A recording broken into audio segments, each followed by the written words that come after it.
Uh, Actually, let me do the lights really quick. Be right back in just 1 second.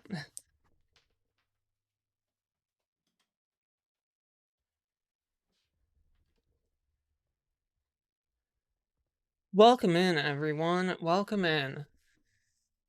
This is crazy. We are exactly $100 away from our goal. It's totally insane. It's been 4 days out of 10. It's so close. It's totally ridiculous. So I appreciate everybody's support like over the past 4 days. And it's been incredible. So we are extremely close. If people wouldn't mind if you have a Reddit account and would upvote this, and then if you have a Twitter account, uh, like and retweet this to support this stream. We have two people coming on today. Two trans femme people. To share their experiences on voice chat. So we've done that a couple of times so far, yesterday and the day before, and it was incredible. I enjoyed it a lot. So I'm super excited to do it again today. Hey, Controller Jar. Yes, I am here. Yeah. Welcome in, everyone. Hello to Carly, Coffee Zorark, Controller Jar, Owen, Kerp, Charlotte.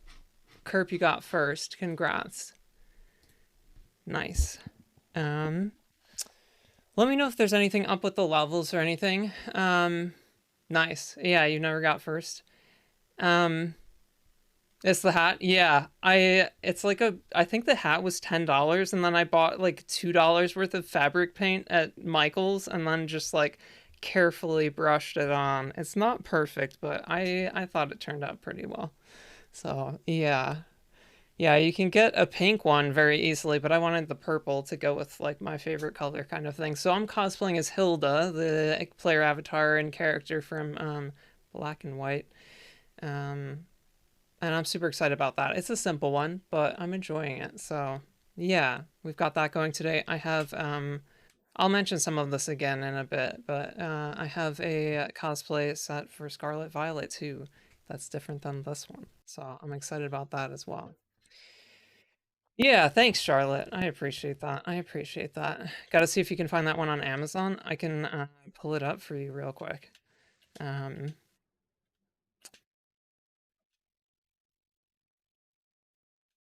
uh, I meant to do something yesterday, and so we're gonna do it now.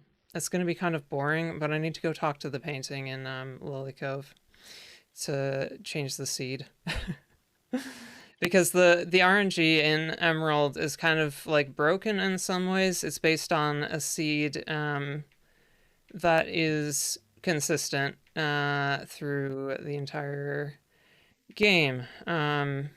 So to reseed the game, there are like these random paintings that you can talk to. And we're out of sync here. Get this one going.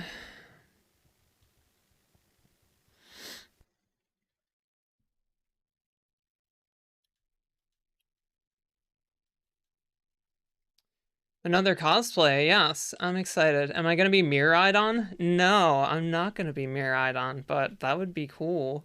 I hope somebody does that. I hope somebody does that.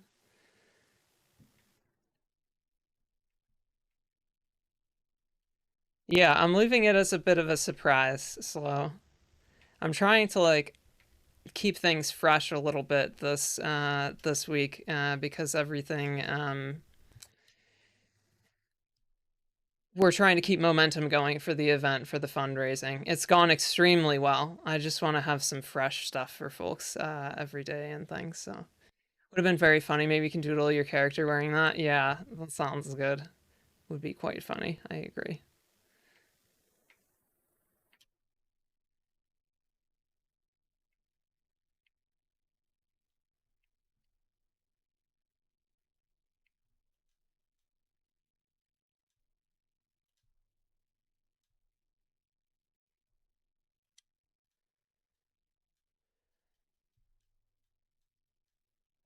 Mm, don't want to go back.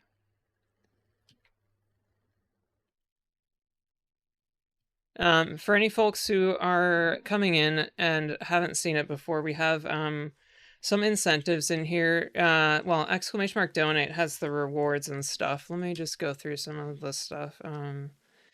Trans Awareness Week flyer. So this event has like grown like out of control in the best way possible. We have 25 streamers involved, and here they are. There are people streaming now. If you click the tiny.1/TAW 2022 link, that'll show you everybody who's live right now streaming for the event. And if you save that link for later, it will also work then too. And right now it looks like we have 3. And then the second link has everybody who's listed, so you can follow them and get notifications when they're streaming. And then we have some rewards that people have volunteered. The 2 things that I'm volunteering are thank you for the $4, Charlotte, and for putting us at exactly $4,000. That's incredible of you. Thank you so much. I really appreciate it. So the couple that I'm doing, like there's a couple of commissions by Kara. This is like absolutely beautiful. This art here, and the best way to look at that is probably on the Tiltify here. So let me pull that up. Some of these are quite expensive, and I understand that folks can't necessarily donate, but I still want to kind of advertise them because they're super cool. Kara's doing commissions for trainer plus a Pokemon team, so 6 Pokemon, and she's quite talented. And then we have Folly Knight, who's volunteered some digital art where you can get a Pokemon of your choice with or without a hat. Oops. And here, where's the other one? Yeah, this is another example of one. So that you can choose the Pokemon. It's custom. And then the couple of things that I have volunteered are these trans Game Boys. You can kind of pick your colors, mix and match, and that's pretty exciting. And then these little Mew figurines that are commemorative for the event that my friend is 3D printing and I'm helping with. It's a little Mew holding a heart, which is super cute. And there's like 3 different colors. And I understand that folks can't necessarily donate the amount of money for these things, but I do want to advertise them still. So, not necessary. The best way, there's a number of ways to support the event that are not donating. One is lurking in chat, as some people are. Another is following the various streamers, supporting social media posts, and for people who didn't catch these earlier, there are 2 that I just made that would be helpful if you would support. Thank you so much for the follow, Puff Heavy. Appreciate it. So yeah, and then various streamers have different kind of incentives in their stream. Art commissions that are separate from these, including just like a 2-minute doodle kind of thing. Pokemon card pack openings, we have some of that here. Bean Boozled jelly beans, and also a couple of folks have volunteered to eat Pokemon cards for a certain amount of money, and there's been a couple of redemptions for that. People, you can post on their social media accounts things that are acceptable to them. Some folks have been doing karaoke, that's really fun, and dances, TikTok dances and things, character impressions. We've got some interactive games and stuff, and yeah, here we're doing Pokemon Snap and Pinball and things. And again, for folks who haven't seen this, donations are being matched 1-to-1 at the end of the event. So every dollar is worth 2, essentially, up to 16,000 raised. So right now we're at 4,000, and technically that's worth 8,000, which is pretty incredible. So super appreciative of that. And then again, these are the streamers involved, and folks who haven't seen this graphic, these are kind of the crowdsourced suggestions that we have. By all means not an exhaustive list, and it's intended to be interpreted by folks. Oops. That's not what I meant. Um, and then what else? Yeah, so the incentives in this stream are in exclamation mark incentives. Let me see what this looks like. Let me edit this really fast. I need to. We'll do pinball at the end of stream if we reach 4096. So if folks want to do that, Nightbot. I need to edit that under Nightbot. I think that's pretty much it about the event for now, and I'll probably go over this one more time, at least as we get more people coming in. But yeah, again, like we're gonna have two folks on doing interviews today. One in like maybe half an hour or so. And then the other after that at some let's see, depending on like how long it goes and stuff. The first one. So let's see. What was I editing? Incentives. Where is that at?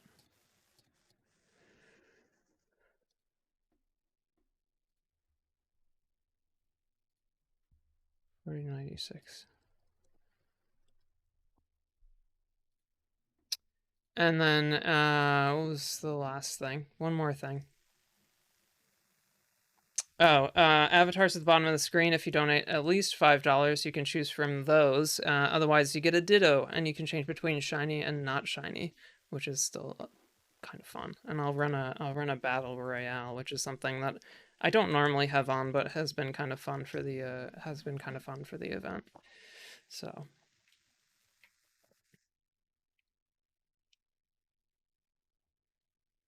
if folks have any questions or anything, feel free. Always a lurk friendly stream if you'd like to lurk. Chime in chat with how you're doing or how your hunts are going. Any of these kind of things. So thanks for being here, folks who are here.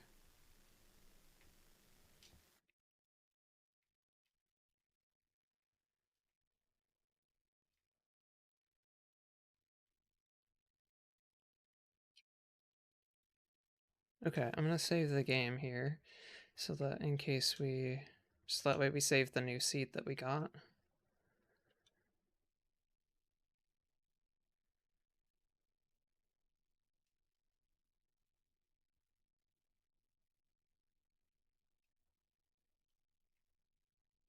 Alright, let's see if our first set of Mew are shiny.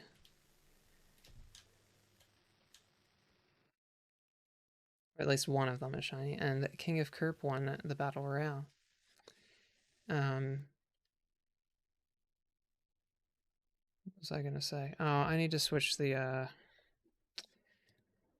for the auto counter, I need to switch the thingy. Okay, this one is what? This one is... These are locked.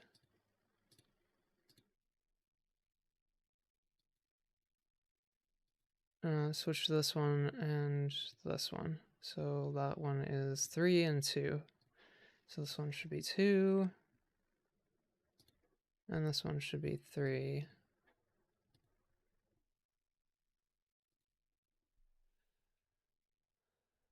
Okay. I think we're set then. And I'll up the count by 4.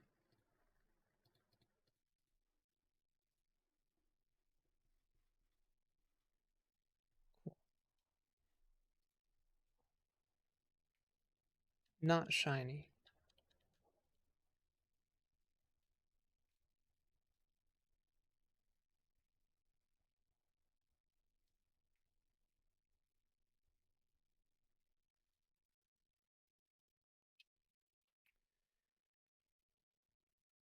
And for folks who haven't seen this before, this is a runaway hunt. So we just run away from Mew and then...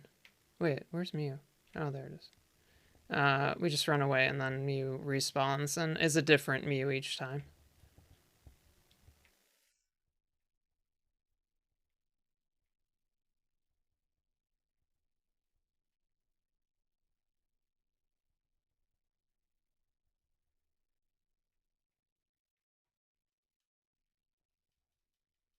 And sometimes the games are getting out of sync. I'm using my controller mod here and it's real DSs and stuff if people want to check that out. Exclamation mark setup. which is here. How many Mews are hiding on the island? Totally. Yeah, I imagine it's some kind of interdimensional thing, but yeah. Control Jar, you've been trying to hunt Oshawa, the otter in white too. No luck yet though. It takes so long. Yeah, I'm sorry that it's taken you a while. I hope I'm sure it's gonna pay off and it's gonna be worth it. So, but definitely take a break from hunts if you're feeling like it's not enjoyable. You want to make sure that you're enjoying it. Starter hunts are real hard. Yeah, really depends, but yeah.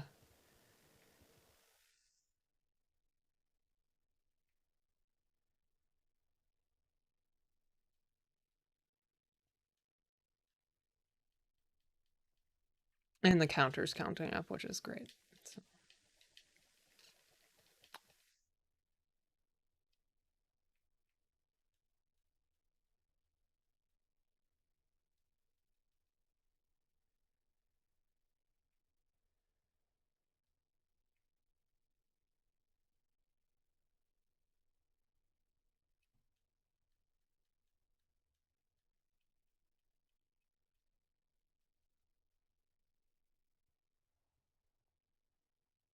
let's see if I can fix the camera here. I think that I've got. Yeah, the problem is this cable.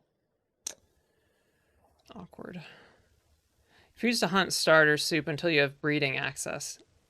Good point. I guess you Masuda then. That would be your strategy.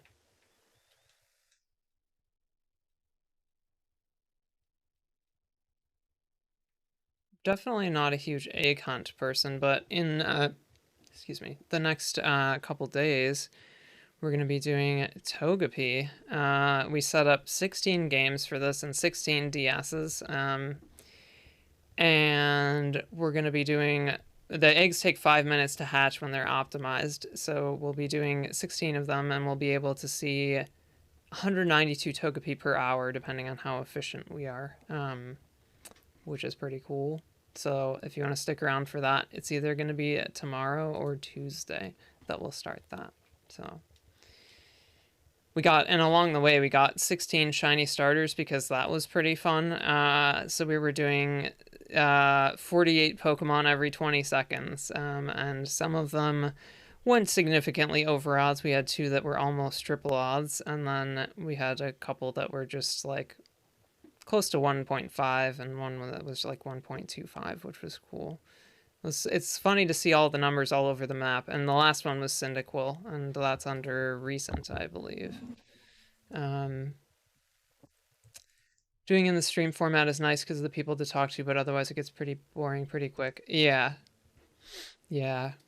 So the final starter was at 9618, I think. Yeah, 9618. So let me just fix this really quick so that I don't have to look that up again. Hello, fish. Welcome in. Welcome in. I'm just fixing this really quick. We're not doing Togepi today. But just wanted to fix it. 9618, and then we had Cyndaquil, so let me just delete the question mark. And Cyndaquil. Guess we'll do this one. Put it there.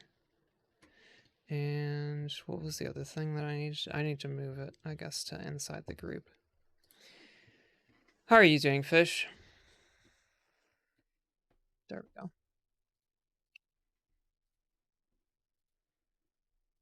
Low rolls, 281. Let me see if I owe you a gift. Oh, people gift sub today. 3040, no. Apparently not.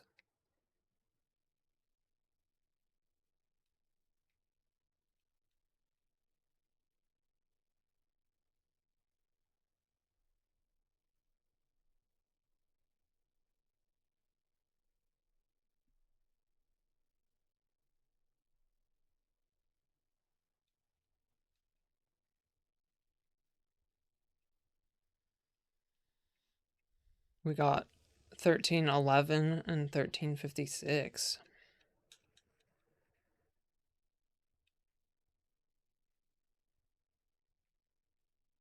Wondering why before why Togepi is on this list of trans-themed Pokemon, and then you slapped your forehead because you realized why that was obvious. Yeah, I mean, there's a bunch of Pokemon that like are obvious to some people, maybe not to others. I've seen some very creative ideas coming out of the trans awareness recons that aren't on the list, and I've appreciated those a lot, which is cool. The Pokemon mean something different to everybody for sure, so I don't think it's stupid. I just think like there are plenty that we all have our moments, so it's definitely not. I wouldn't call it stupidity.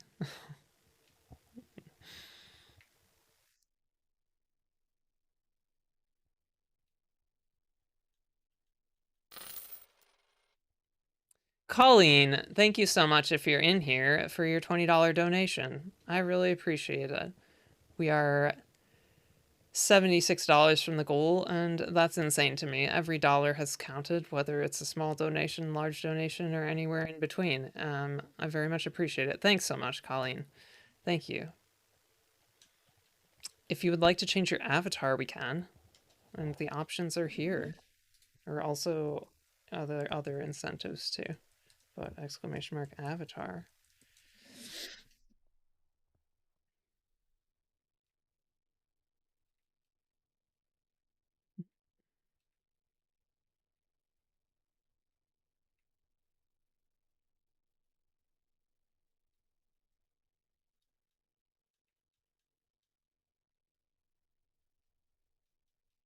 Yeah, instead of kind of like doing the like post-it stuff, I've been doing it by putting people like changing people's avatars at the bottom of the screen. Thank you so much for gifting a sub to Colleen, anonymous gifter. I really appreciate that. Twitch takes half of subscriptions and bits and things.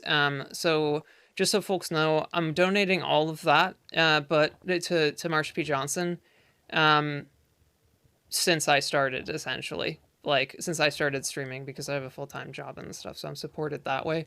But the best way to support the event today is to donate directly because Twitch takes half, but I really do appreciate that. So it's not like I'm not like scolding anybody. I'm just like kind of giving that for information for folks if you didn't know. So yeah, thank you so much to the anonymous gifter. I'll have to give that to you. It'll just take a second.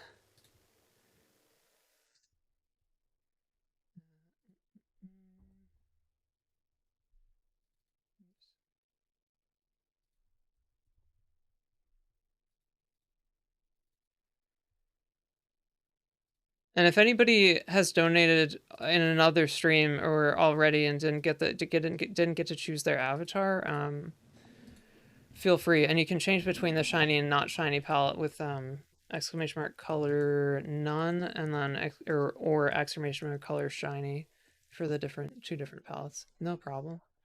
No problem.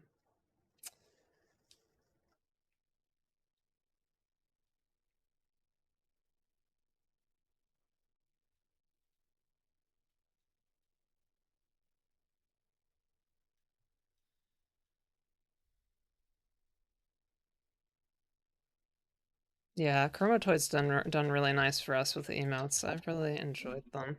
Uh, exclamation mark emotes. If you want to check out our emote artists, a lot of the like, I did all my emotes for a while, and then because I really wanted to do pixel art and stuff, and there's still quite a few of them that are mine in there, but because I was like not enjoying it as much because I had so much to do, I had Chromatoid do it, and I've been super satisfied with his work. Um, so yeah, thanks, Colleen. I appreciate it.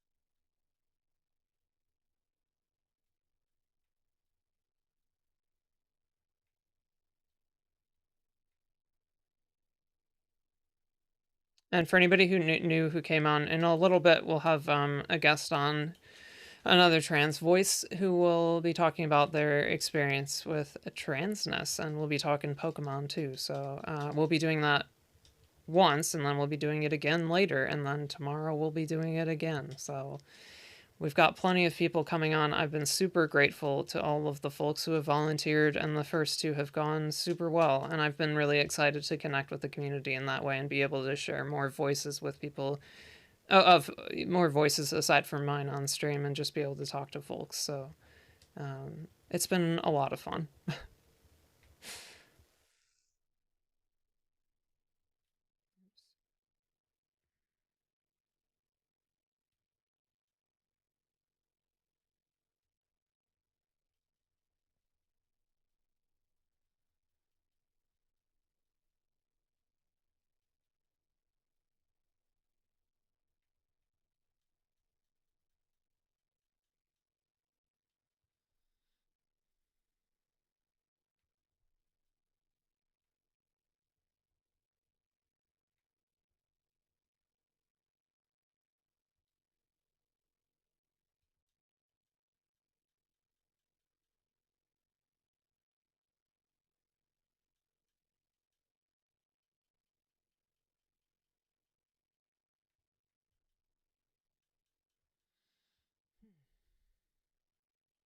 You're gonna keep going, but wish us much luck with hunting and hope the interviews go well. Thanks so much, Controller Jar. I appreciate that.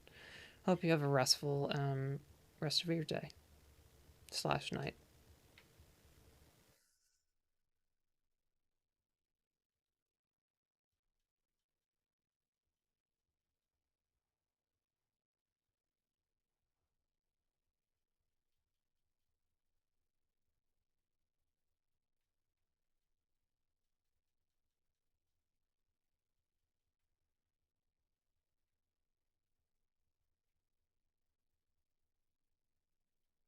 Very restful. You're gonna rock it into bed now. Nice. Sounds good.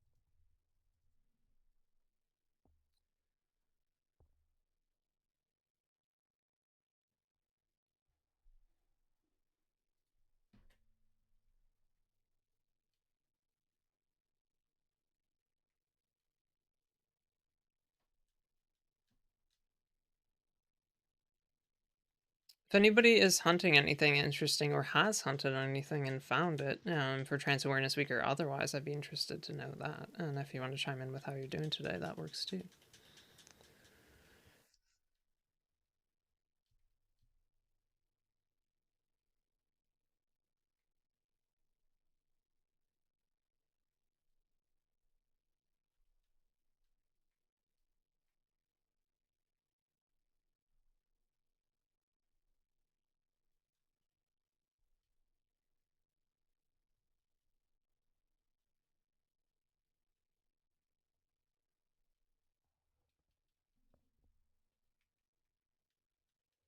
Been hunting Hatterene all week. You hope you get it soon because you have a project you want to start.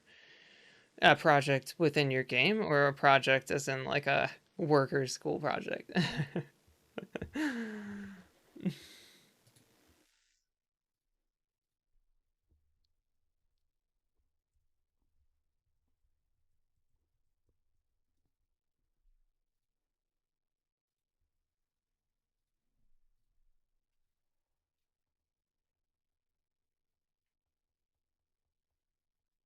Oh, you need to get 12 shinies for it? That sounds pretty intense. I guess you're single hunting.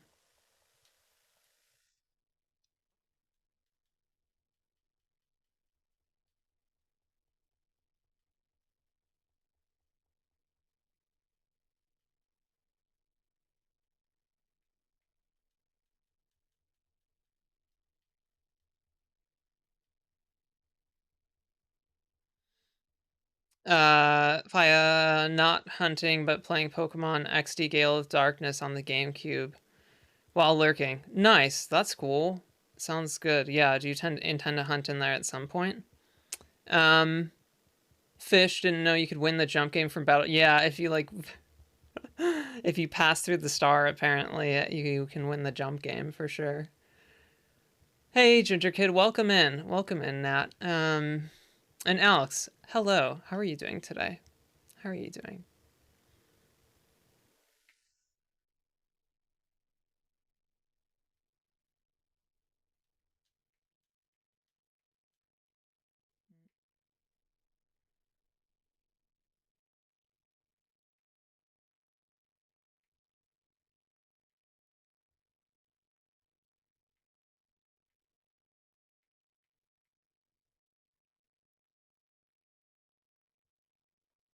Is this Emerald? Yes, it is Emerald. It is Emerald, yeah.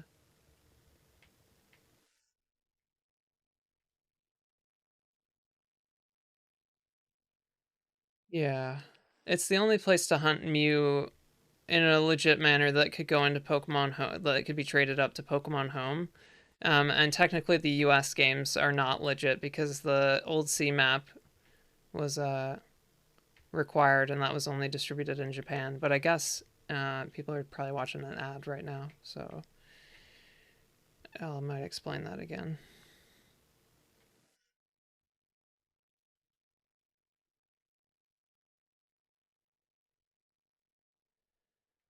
First snow today, that's exciting, but probably means it's cold and sounds like you're not enjoying that in some fashion. Coffee, hello. It's too cold, yeah.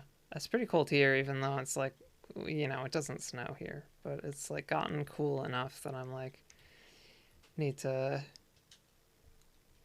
dress up. 4 inches, wow, lots of snow.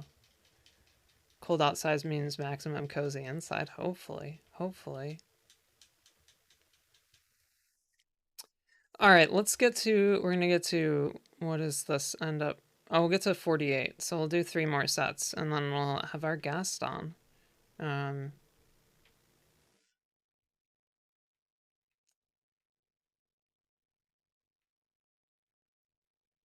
did you miss prediction? No, I should probably award the pre. Oh, I don't think we've been doing prediction. But absolutely, I'll be doing it today. Shiny this stream. We getting a shiny today? Don't know, but you can predict with your channel points. Thanks for the reminder, Coffee. Um, our side of the state got 3 feet of snow. Oh my gosh, that's insane. Freezing rain first. Wild. What's my favorite evolution? Um, it's a good question. I like Sylveon for obvious reasons, but I like so many of them. It's hard to choose. Like I have like associations with all of them in some ways. I think my favorite shiny, I really like Sylveon shiny, but that's like separate. I consider that kind of separate, but the best shiny for me is Umbreon. I really like Umbreon's shiny.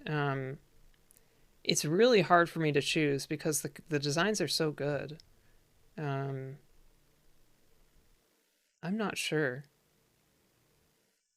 I think Jolteon and Leafeon and Glaceon are probably sit lower, but it's really hard for me to choose from the rest.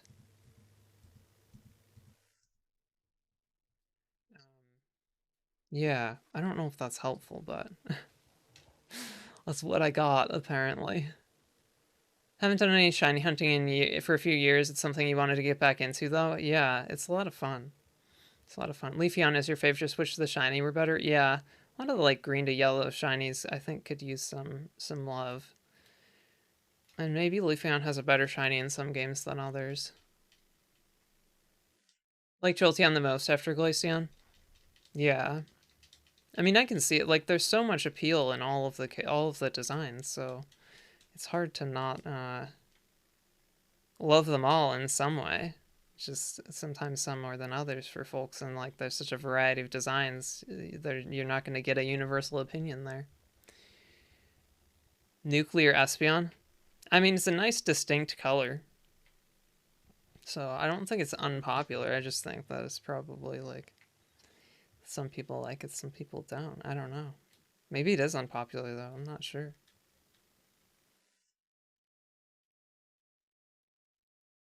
Predictions up for anybody who wants to get in.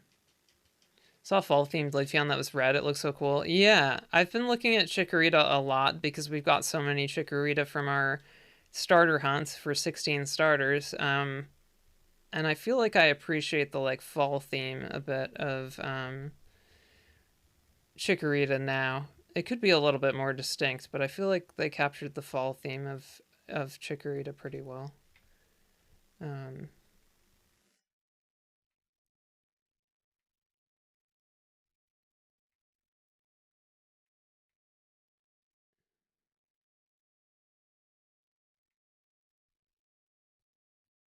we're out of sync here, but let's see if we can get two of them and then more. Okay, so we got two of them, and then let me see if we can get the other two. There we go.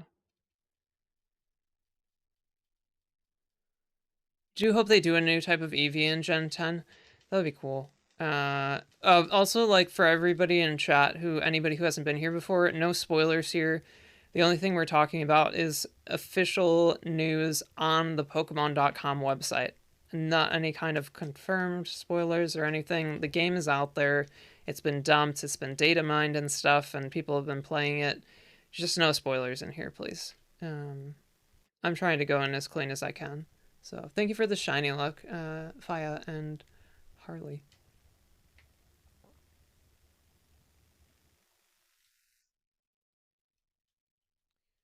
And this will be our last 7 encounters, and we'll have the guest on, and I'll be doing encounters during that time. So not shiny, not shiny. Okay. Let me just catch up on chat, and then we'll start the call. I think your favorite shiny evolution is still Leafeon. You love the mint green. Sounds good. Yeah. November 18th, 5 more days. That is true. It's very soon. It's very soon. I'm so excited. I'll be doing for Scarlet Violet release, I'll be doing midnight stream. So we'll be streaming beforehand, and then the game will come out and we'll be playing the game. So just so everybody knows. And I know some people want to play offline and things, but yeah. So two things. I'm gonna get the guests going, but I've sent this a couple of times, and I'm not like watching how many people have like upvoted or anything, but I've got two posts out, one on Twitter and then one on Reddit, and I'd appreciate if you have accounts on either and are willing to upvote and like and retweet these things to get the event out there, because we have like a couple guests on today and stuff, so it's pretty exciting. And thanks so much to the folks who have already done that and are planning to. Okay, I'm gonna mute myself, so just so y'all know, I know that I'm muted.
um, okay, can folks let's I'll let Harley introduce herself, and we'll check the levels along with that. So if you want to go ahead, Harley.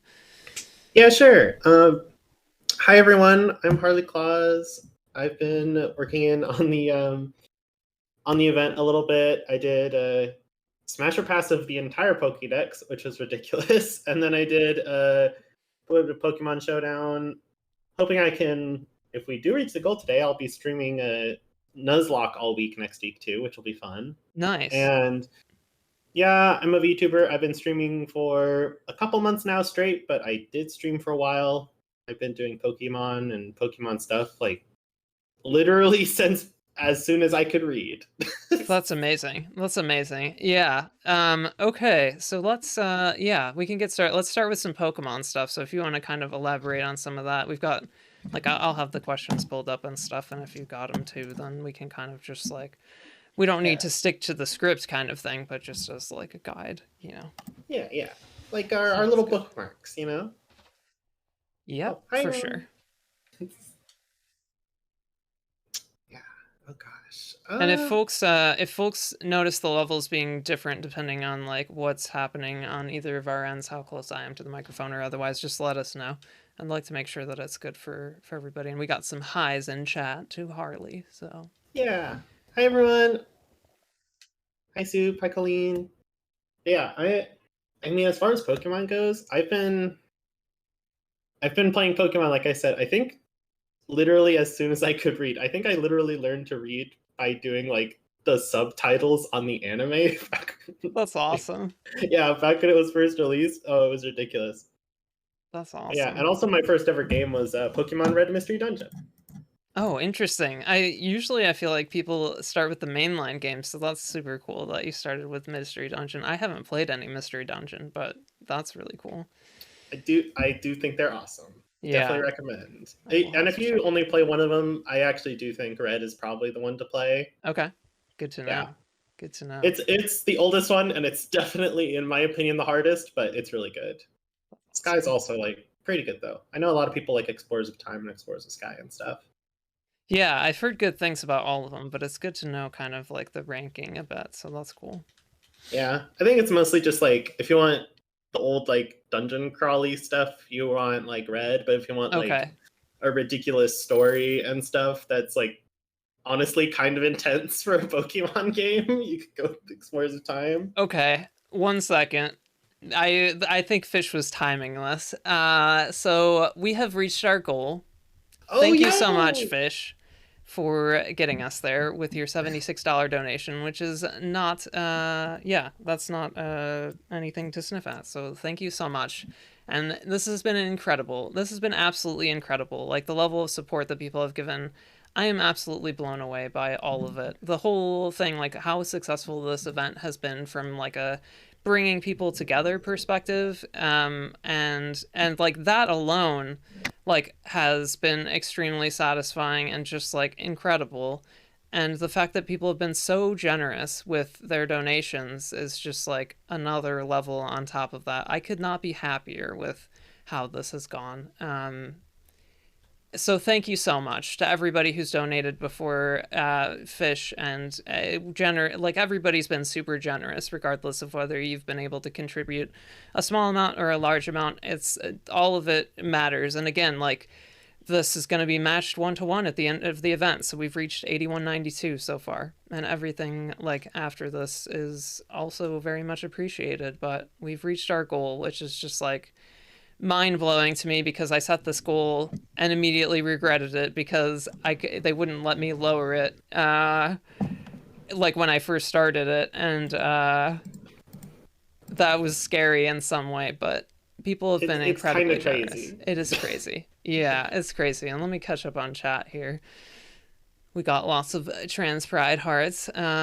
Fish, thank you so much again. Colleen chiming in to say thank you to Fish. Nat, Dillapop, Moira. Looks like Harley has to choose her game for Nuzlocke. Yeah, you're gonna have to choose the game. Do you already have it picked out? I don't have the exact one picked out. I'm actually between a couple. I know I wanted to do a ROM hack, but I don't know which one I'm gonna do yet. Yeah, it's hard to choose. There's so many good ones. People like the community around the ROM hacks is just like incredible. People put so much effort in and they're not really making money off of it, which is crazy. Yeah, So, like I did it wasn't I didn't do it online, but I did a personal run of um Pokemon Light Platinum, which is like two whole new regions. It adds like wow. 30 different Pokemon. It's insane. And then there was that whole thing with Pokemon Uranium back when that was around, which was absolutely crazy to think about back when that was around. Yeah, totally. Moy was saying that you should do Kaizo Emerald. Oh god. Yeah, so anybody who's come in, Musa, welcome in. I'm doing all right. We have a guest on, Harley, who identifies as trans, and her pronouns are she, her, and we're doing kind of an interview and starting with some Pokemon related questions. So yeah, we hit our goal. That's just incredible. Just absolutely incredible. So yeah. Yeah. Um, favorite Pokemon? Do you Oh have a favorite gosh. Pokemon? Yeah, I totally forgot to mention my favorite Pokemon. My favorite Pokemon is like related back to Mystery Dungeon because it was the one I got when I first played it. But Cubone, definitely my favorite Pokemon. I love Nice. Cubone. Cubone's great. Everybody's favorite little lonely baby. Yeah, have you seen Detective Pikachu? I love that like It's so scene. good. Yeah, the scene with It's so Cubone. good. Yeah. They did a really good job with like capturing a lot of the characters in that movie and stuff. It was like a little disconcerting seeing some of the fur on some of the Pokemon, but I thought they Yeah, did a it's good job like of I never capturing thought personalities. about Yeah. it, but like yeah, that would be fur. Yeah. Yeah, it's like unclear. Like some Pokemon, it's very obvious that they would have fur and stuff, but other ones, it's like not sure. Like Jigglypuff, I guess, had fur, and I've always kind of thought of Jigglypuff as more of a balloon and not a hairy balloon. So, Yeah, it's like I've never thought of Jigglypuff as having hair. I always thought it was like smooth. yeah, totally, totally. And Fish, you were worried the movie would be weird and uncanny, but they did a really good job. I agree. I Yeah, agree that with was that. that Yeah. was the thing that impressed me the most because like okay, like tiny aside. So before I like ended up doing my current job, which is education, Hmm. I did a bit of stuff for animation and Oh, like nice. yeah, the amount of skill that had to go into all those 3D animations to not make them look weird, to make them look Yeah. actually animalistic, and also to capture all the personality of like what each Pokemon is like is Hmm. actually insane. Like Yeah. I could tell they put a crazy amount of work into that. Totally. Yeah, it's really a labor of love those kind of things because it's not easy at all. So, yeah, for sure. And Moira, you always imagine Pikachu as having sin skin and not fur. I kind of agree with that. I didn't really think that Pikachu was very furry, especially because it's electric type and it's like his fur would stand on end in weird ways, I figure, but still kind of interesting. Yeah, And like I see that. Though I yeah. guess like there is the thing like in the Pokédex it does comment on like the static electricity, but Oh, I don't know. interesting. Yeah. Yeah, so favorite Pokemon is Cubone. And then what about favorite shiny? My favorite shiny, oh gosh. I would say my favorite shiny is just cuz it's entirely because it was my first shiny, but it's shiny Okay. Silcoon and Beautifly. I like Nice. the Those are whole the good. whole like Wurmple line in that direction Yeah. is my favorite. Yeah, Yeah, totally.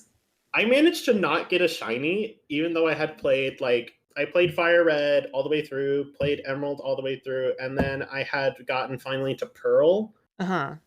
And finally when I was playing Pearl, just like grinding up my team in the forest before the ghost type gym leader, I managed to get a shiny Beautifly, or it was a Wow. shiny Silcoon. Like it wasn't even fully Yeah. evolved yet.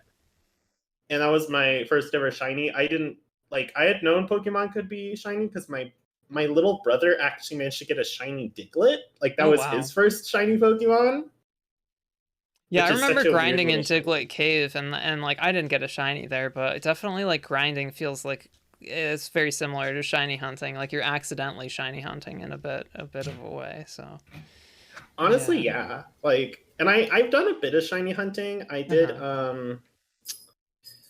I've done 3 shiny hunts. I actually managed to complete 2 of them. Oh, The that's first one I cool. did was for shiny golem, which I went and I got a whole Hmm. bunch of geodudes and gravelers and stuff, and I eventually finally got a shiny geodude, which took I wasn't counting, but it had to be around 1,000 something, Okay, and that was in platinum. nice. Yeah, that's Yeah, pretty under odds. That's like a nice like that's a nice hunt to have as one of your like first ones rather than like something that goes over odds and you're like wondering, hey, is this thing shiny locked or something? yeah, like I think that's what I almost had that with my second one because that one is about 6,000, Uh-huh. which like I guess isn't terribly over odds, but still isn't good. Yeah. And that was in Yeah. Auras when Okay. I was shiny hunting Lotad. Okay. Yeah. And I did manage to get one for a shiny Ludicolo. Nice. That's super Yeah. cool. That's super cool. I never finished up my third one though, which was I was shiny hunting. I think that was also in Auras. Yeah, that was also in Auras, and I was trying to shiny hunt. I was trying to shiny hunt a shiny Trico, and I didn't manage Okay. to get that sadly because I was doing egg.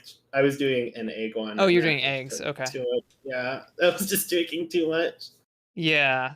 I definitely like giving up or not giving up or putting them on hold or whatever is just like you got to do it at some point if you're not having fun. So, totally get that. Yeah, I don't know exactly what it was because I wasn't counting at the time, but Yeah. I was definitely over odds on that one. I had like I was getting so many I was wonder trading off these like Oh, perfect wow. item That's Tricos. incredible. Yeah, that's crazy. That's Yeah, crazy. just So because do I you do didn't have I any more guess like box room. what you do mainly is ROM hacks and then when it comes to Pokemon these days? Yeah. Nowadays, I mostly do ROM hacks, and I'll do like Nuzlocks, stuff like that. I usually do that. Mhm. I used to do competitive Pokemon in Pokemon Showdown. I didn't Mhm. manage to get to like top 1,000 in the NU tier Oh for a wow. while, so that was really That's fun. awesome. That's Yeah, awesome. that That's was super great. cool. Yeah. Yeah, that was back during Oras, and that was like when I was really into the Pokemon community. I did a lot of fun stuff with that. That's cool. Maybe we can do a showdown battle later. That would be fun. That would be Yeah. really fun. Yeah. Do you mind if I shout your stream out too? Oh, For please folks? go ahead. Go Okay, ahead. cool. So Harley streams as well, and if you would like to follow her, um, I would appreciate that. And check her out. She's part of the. Ooh, what did I spell this wrong? Hi, can you spell it for me? Yeah. I probably missed an E or something. Or let me Should just. be here. I'll just send it in the Discord. It should be Oh, like it's a this. Z at the end. Yeah, There it's you a go. Z. There you Okay. go. Yeah, I'd appreciate if folks go and follow Harley because she's also streaming for the event and stuff. And you're going for affiliate still, right? Yeah, I'm trying to grind for Yeah. affiliate right now. So Yeah. if y'all could help me with that, that would be amazing, super awesome. Awesome. Yeah. A couple of people have actually gotten affiliate out of the event, and I really appreciate that for folks who have been participating and really like pushing to help us out here. So, yeah, if we can help another person, very happy with that. So, I really appreciate it. And thanks, Colleen. Yeah. I, I'm really hoping I can get to it. If not, that's totally fine. But it would still be great because this has been an awesome hobby to get into, like yeah. or get back into, I guess, VTubing and streaming and just doing a whole Hmm. bunch of stuff with that. It's been really awesome. That's super cool. Yeah. Awesome. And And if I can get Maurice, affiliate, then I can get subs and I can start saving up for my own yeah, capture card. totally. Yeah, definitely. Moira, you're saying anytime you go over odds, it's guaranteed the Pokemon is locked. That's how it works. Nice. Yeah. That Exactly. is how it feels. As soon as you're over odds, the Pokemon is locked and you can't get it anymore. And Super saying sorry about your show. Their showdown Oh Gastrodon. What yeah. is Oh that? gosh. Last so when I was streaming yesterday, me and Soup had a whole bunch of showdown battles, and they had a Gastrodon with Storm Drain, which managed to completely wall my entire team, Wow, which is great. that is great. That's crazy. Yeah. because I was a fool and I gave my Mantike defog as their fourth turn to get rid of setup moves, and I didn't get anything else, so it just could scald, and that was it. Crazy, crazy. Yep. Definitely a bit of an obstacle there for sure. Oh, Um, definitely. cool. Yeah, so that's a bunch of the Pokemon stuff here. Do you have anything else you want to say about Pokemon things? We could talk more about Pokemon later too. True, true. Yeah. I will say one thing about Pokemon that I've always liked, which Mm-hmm. actually I guess we finally are kind of in the clear about it with the Pokemon anime stuff that came out earlier this week. But I don't know about anybody else, but I've always kind of liked with Pokemon, like the anime specifically. Like I said, like I learned how to read basically off of the anime for Pokemon. Right. Yeah. So that's the thing that I've been involved in since like I first started playing and watching, and I've watched it like pretty much all the way through. It's just kind of, I don't know if anybody else has this thing with the anime, or it's like I've watched all the seasons, gone through all of it, and it's very funny how I feel like sometimes the anime and the games like are inspiring each other in a weird sort of way. Right. Right. Totally. Like Totally. especially most recently with like the entire Alola anime versus the game. I feel like the game was almost made to kind of mirror the anime's plot more than anything else. Interesting. Yeah, I haven't played. That's Ultra Sun, Ultra Moon, right? Or Yeah, yeah, yeah, I haven't played that yet, but that's very interesting that it was like the reverse of what you would expect it to be. And Soup, you're saying the anime does battle so well. Honestly, love the anime. Yeah, I haven't watched the anime since I was young, but I always loved the way the battles would go and stuff. Definitely very satisfying. yeah. It has like the old like I feel like they still kept the battles in like the old Shonen anime and manga like style in a weird sort of way, like the like emotional flashbacks and stuff that happen sometimes. Yeah, totally. Sometimes they just feel like a freaking Naruto fight, like the most recent one, where I'm just like half of this is flashbacks, and in a weird way, I kind of don't mind. Definitely, definitely. It's nice to have those like callbacks and stuff and just like understand like a deeper character development when it comes to that kind of thing for sure. Definitely. Yeah. Do you read any of the manga too or just the anime? I read through some of the earlier mangas. I haven't caught up with it. I did stop reading the mangas once Sinnoh was done. Not because I didn't want to, honestly. I just didn't have enough money because at that time I got into college. So Okay. it's Yeah. yeah. Sadly, didn't have the money or time at that Yeah, point. that's definitely how it goes sometimes, so I definitely understand that for sure. hmm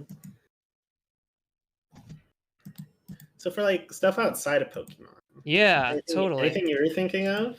Yeah, in terms of like the trans stuff, I'm not exactly sure where you'd like to start. Like you're the expert on your experience. I'm not if you want to like pick where to start here, we can go with that if you'd like. That's true. Yeah. Okay, let me think here. Hmm. So like I guess I could just go with the general ones. I Sure. already shared my name and pronouns. That's already done. Yeah. Yeah, and for anybody who's joined recently, we're doing kind of an interview with this whole week I'm doing interviews with other trans voices in the community, in the Pokemon community, in the shiny hunting community, and outside of both.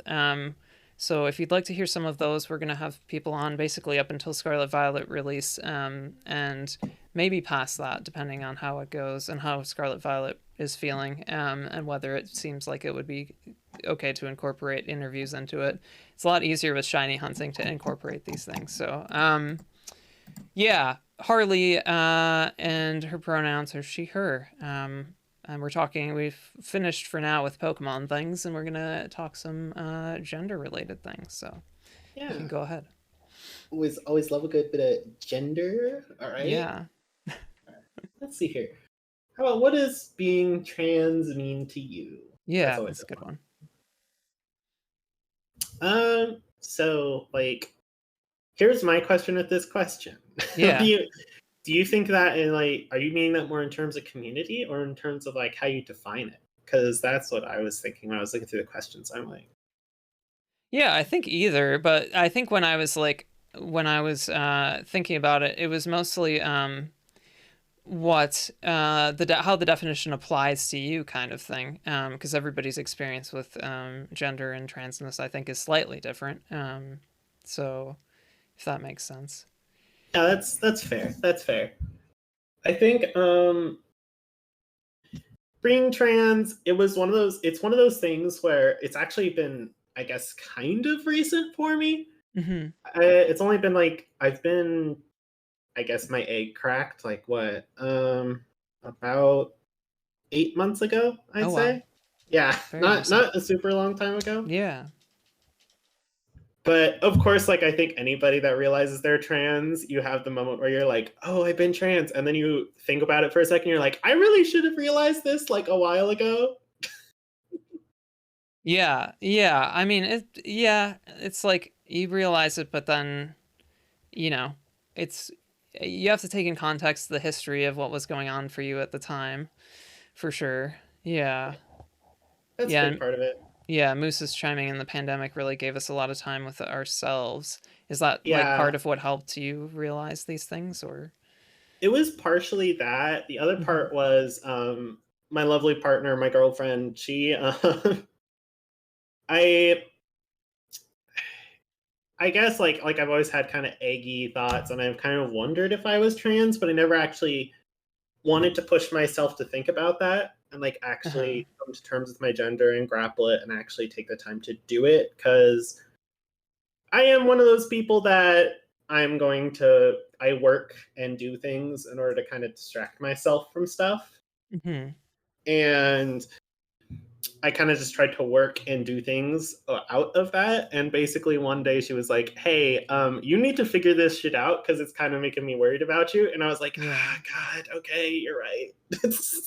Yeah, definitely the like compensating with like things you're doing and like immersing yourself in things to that like you're enjoying or these other kind of things that are distractions from that.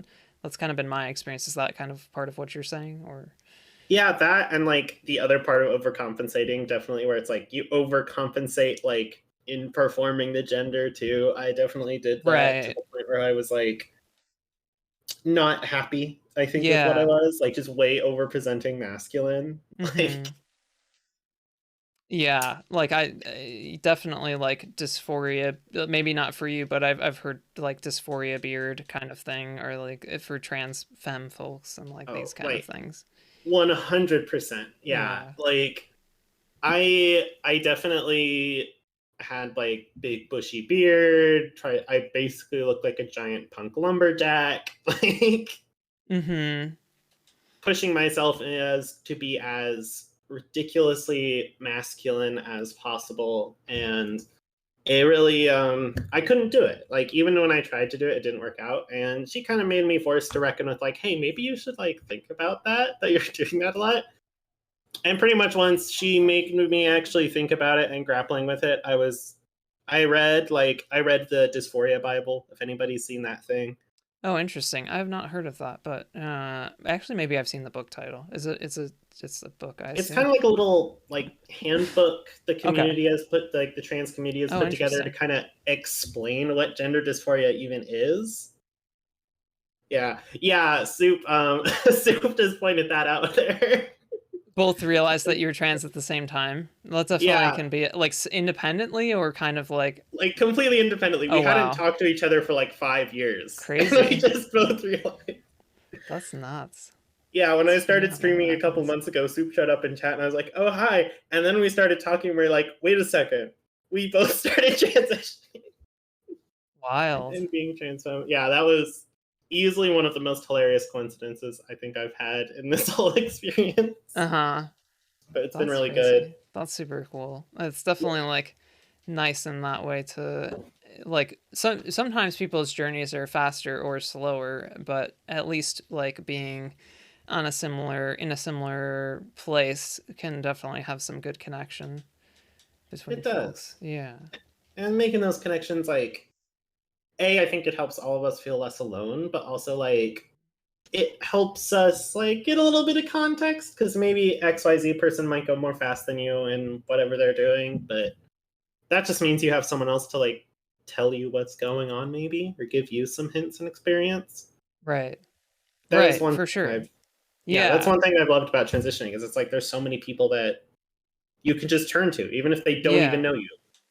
Yeah, there's definitely like a really great community because everybody's looking for support that's difficult to get from like the average person who's cis or has never like grappled with these things in the same way. Yeah, Yeah. like it really is. It's something where when you meet someone else that's actually like been thinking about those things and feels at least a vaguely similar way, it I've never really felt a feeling that's quite the same. It's really weird. Yeah. Yeah, it is pretty special in that way. And Yeah. definitely like it can be hard to find and I think for folks who feel isolated, like there's a number of reasons that you might feel like you might feel uncomfortable like going to any kind of like support group or kind of meet up with trans folks IRL, or you may not have that available to you. But the online community has definitely like is very active when it comes in the trans, like the trans community online is very active, and definitely I think has provided a lot of support for folks all over the place. You know, on Twitch, like on Reddit and Twitter and all the social networks and stuff. So Yeah, the trans presence online is insane. yeah. Like I was and I guess I still am, yeah. But like I was and am still part of like disability advocacy groups and stuff. Okay. Mm-hmm. And there's a similar sort of thing with that where there's obviously like a lot of solidarity that exists. But I feel like the trans community just takes that and just cranks it up to 11 with a lot of their stuff. Interesting. Interesting. Yeah, that's a difference that I have not experienced, but it's definitely interesting to hear for sure. Well, I feel like there's a lot more infighting in the disability community about who's Okay. disabled enough to have a Oh, conversation. wow. Definitely some you have the issue of oppression Olympics kind of eventually starts to become a thing. Mm-hmm. And Yeah. I haven't had that as much with the trans community, which is nice. Yeah, I think generally people are pretty accepting of everybody's journey being different, in the trans community at least. So I've found that to be the case as well. So that's great. Great to hear. Yeah, agreed. Mm, okay. So we've kind of covered when did you figure out you're trans, Hmm. and maybe like I don't know if there's anything to elaborate on when in retrospect did you know something was off kind of thing. Like we touched on Uh, that. It's been a while. It sounds like that something was in the background. yeah, I always kind of have it a little bit of something that like I wasn't quite right, but Mhm. I honestly thought that that was just my disability Okay. because like I have ADHD, I have sensory processing disorder, dyspraxia, just a whole bunch of mess of things. Mhm. And I always thought like that was the reason that I didn't feel right around anyone. That was the reason I kind of felt gross and weird in male clothing and all this other stuff. But Right. no, it Yeah. was the transness mostly.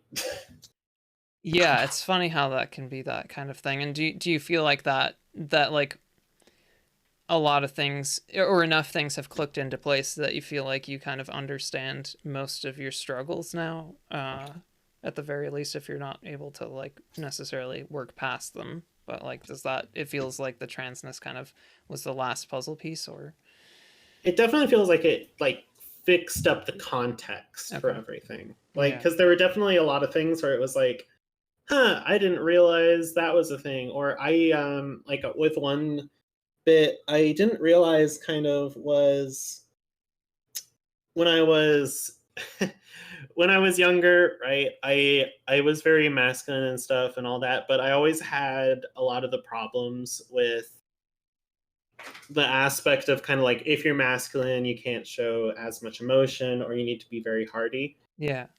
and like emotionally. And it wasn't because I was necessarily a very tearful person, it was because I was like hyper empathetic Yeah. and it just didn't make sense to me that that wasn't like something expected of me. Mm-hmm.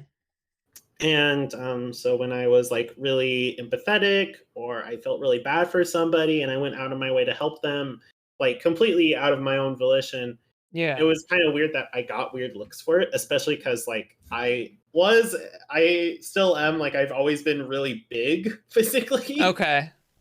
So it's like even when I was a kid, it was like, okay, I think one of my favorite things was like I had grown sideburns and like hit like 6 feet tall in middle school, right? Like I walked into middle school looking like Yeah. that.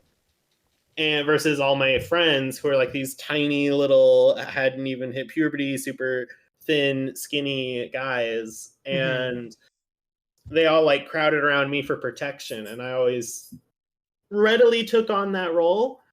And I didn't realize until I was trans, I was like, oh, maybe that was me kind of like momming them, especially consider we always made the joke of like, wow, Harley dead name. Yeah. You're like the group mom. And I was like, yeah, I guess I kind of am.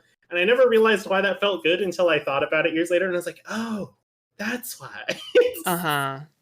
Yeah, totally. Totally. That's quite an interesting dynamic to happen. And I guess you've talked about like a bit of the like ADHD and sensory processing issues. I don't know if you kind of like are diagnosed or identify with some like autism things or autism-y things.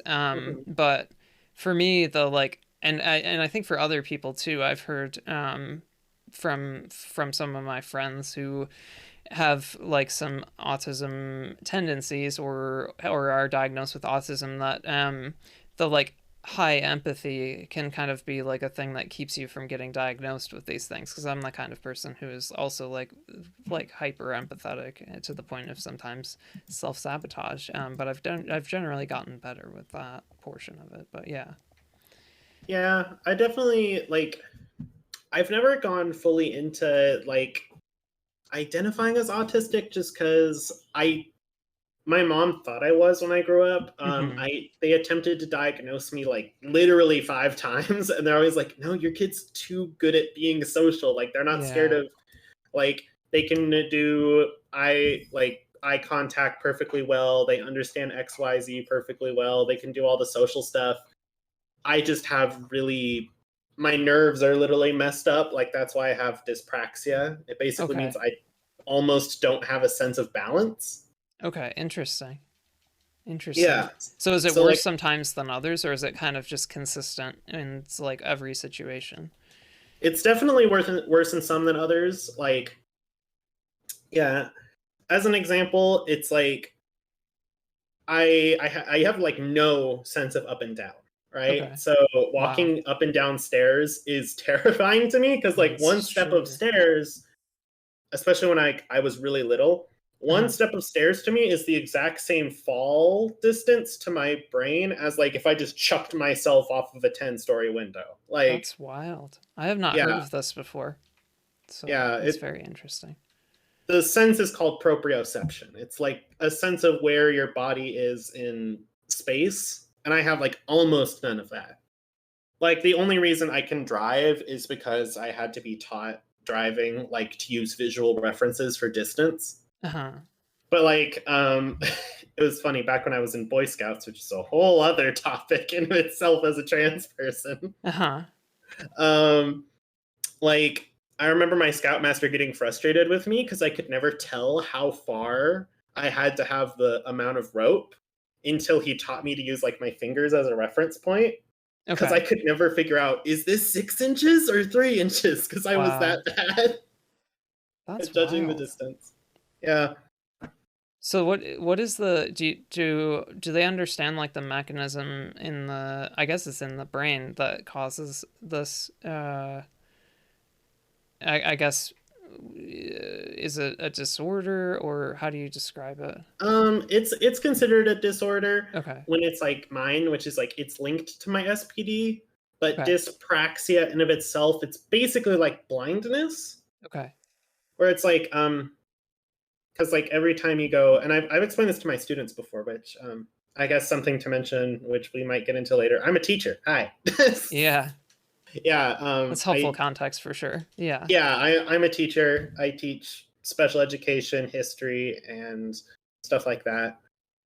And I've I tell it to my students, and I have to explain it a lot because, you know, depending on how bad my disability is, some days I have to walk with a cane and some days I don't. Okay. So, especially when I'm visually disabled and I actually am using my cane, people ask me, "Hey, why Mhm. do you have a cane?" And then I have to go and explain Yeah. them.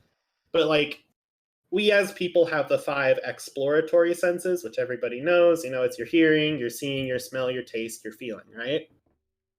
But what we don't tell kids oftentimes, because they don't really need to know the context, is you actually have like 12 plus senses. Uh-huh. Yeah. I wouldn't be able to Like, name them, but definitely like I'm interested. yeah, like your sense of how hot and cold it is. Okay. That's a Yeah. sense. Like, it's actually Right. separate from your sense of Your touch. touch. Yeah, that Yeah. makes sense. Yeah, and like proprioception is the fancy word for your sense of balance. It's your sense Okay. of literally where your body is in relation to other things, Mhm. in the sense of distance. And I'm basically visually impaired, but in my sense of balance and where my body is. Interesting. Okay. Mm-hmm. It's yeah, why that's not what I would have expected, that it's a visual thing, but it sounds like based on what you're describing it makes sense to me. But Yeah. I would have expected it to be more related to like your relationship to gravity in some way.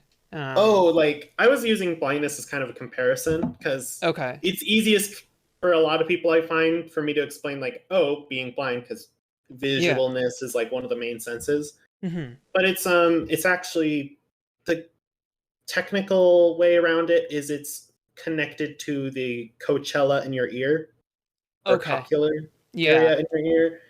All those little hairs in there that give you your Mhm. balance. You know, like you spin around in a thing, and then you feel dizzy still afterwards Yeah. because the fluid's moving around. Yeah, the nerves in that for me are just messed up. They just aren't connected right, and they aren't wired correctly into my brain.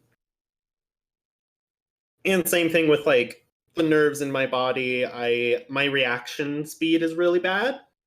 Uh-huh. Yeah, so Okay. like That's why that sounds very difficult to deal with. yeah, it's it's something. I actually small plug, but when I am able to upload my YouTube videos soon, I'm actually working on a video essay right now talking about disability in video games and how different video games make difficulty work in order to work with people with disabilities. Okay, that makes sense. That's super cool. That's really cool. Do you want to like actually plug it in chat? You can. I guess, Uh, do you have the YouTube where you're gonna post it or like yeah, I anything have YouTube where I'm related going to post already it. or Here, let no? me pull it up real quick. But Yeah, yeah, sure. to give like I'll talk about it more when I actually am lucky enough to get the video up. I'm editing it Yeah. and trying to do the voiceover right now. Mm-hmm. But as a really good example, not to be trans about it, but Celeste. Uh-huh. Oh, can I post the link? Is it like Yeah, yeah. okay? Yeah. Links are for anybody, and you can go ahead. I'll just explain the part of it. Yeah. So for anybody in chat, links are allowed with permission. So if I say yes, you can ask, and if I say yes, you can post it. And it's not a blanket thing. So please ask every time. Yeah. Like as an example, Celeste has the assist mode built in. Oh, interesting. And what Yeah. does that do? So in Celeste, like with the assist mode, you can choose always to have double dash enabled. You can always have triple or infinite dashes enabled. Or the thing that I love about Celeste, which is not a thing a lot of people think about, is you can actually change the game speed. So Wow. for me, my reaction time is about 80% as fast as a regular person. I can literally set the game speed to 80%, and it's like I'm playing as a normal person. That's Like, really cool. yeah, exactly. Like That's Celeste really cool. is to me at least, It's the like the benchmark. perfect version of how to do disability in games. It's really, really well done. Is That there and so WildStar, which isn't around anymore. So is the develop like who was involved in that, in like doing that so well? Is that like is it a lone developer? Are they a lone developer or? It's a small team. I think it's Oh, three okay. people that did Celeste. Yeah. I still need to double check again. Okay. Um, I sadly wasn't able to get too much context when I was researching. Interesting. Tried reaching out to the developer, but they're probably really flooded with stuff, and that's why they haven't Yeah. gone back to me. But Maybe they we'll will see. after they see the video. Maybe I'll be lucky. I can make a follow-up or something. Yeah. But yeah, a lot of crazy fun stuff like that. I'm hoping for. Maybe when I get to release the video. But yeah, I've been working on stuff like that. But yeah, reaction time delays in gaming is definitely like one of the biggest things I've had to deal with as far as being a gamer, Totally. which is kind of one of the reasons I like Pokemon. It's Yeah. turn-based. Totally. Yeah. I guess like is there any reaction based things in any Pokemon game? I guess like Pokemon Snap. Yeah, I was about to say, I think Snap is the only one I've had where Okay. it's not turn-based. Yeah. Yeah, like Snap and um And Arceus maybe. yeah, Arceus, because that I did have some problems in Arceus with the throwing Pokeballs, but Yeah. it just meant I got really good using the heavy balls. So Oh, you got used. So the heavy balls are what helps you compensate. Because Moose is in chat asking about that a bit. Ranger too. Starry oh Goggles yeah, is wondering. Ranger. Okay. Shit, I didn't even think of Ranger. Oh my gosh. Yeah, I did manage to beat Ranger, but that took me like 3 years to actually beat Ranger. Wow. Wow. Pokken Yeah, tournament that. too. I imagine it would be difficult. Yeah. Um, I haven't tried Pokken Tournament. I'm really bad at fighting games because Uh of huh. that. Yeah. I can understand that for sure. Yeah.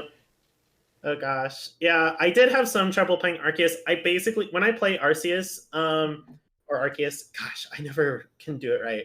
Uh, um, I ended up really going more to like sneaking around Hmm. and doing like the stealth Right. shots with the Pokeballs more so.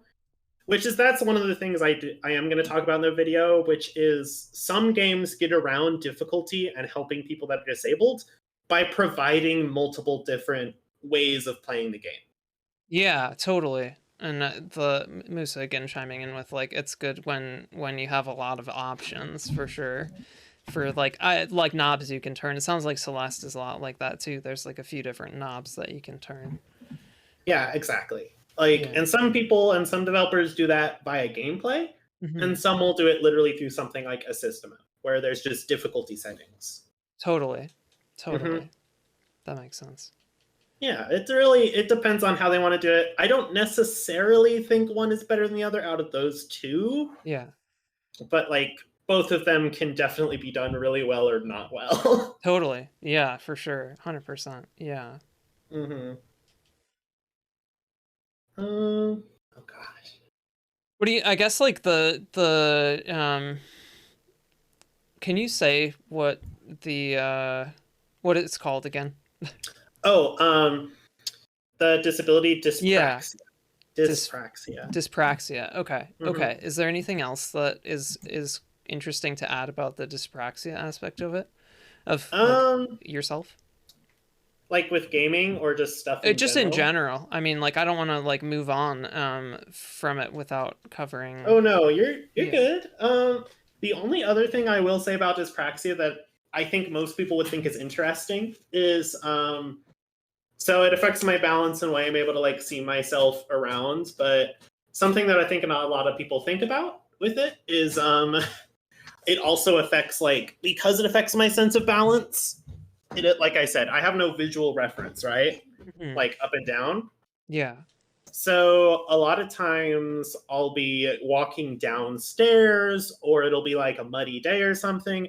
And even though I don't look disabled, it's really hard for me just because I've slipped and fallen and broken bones a bunch in situations where a bunch of people would probably be like, "How did you fall there?" Mhm.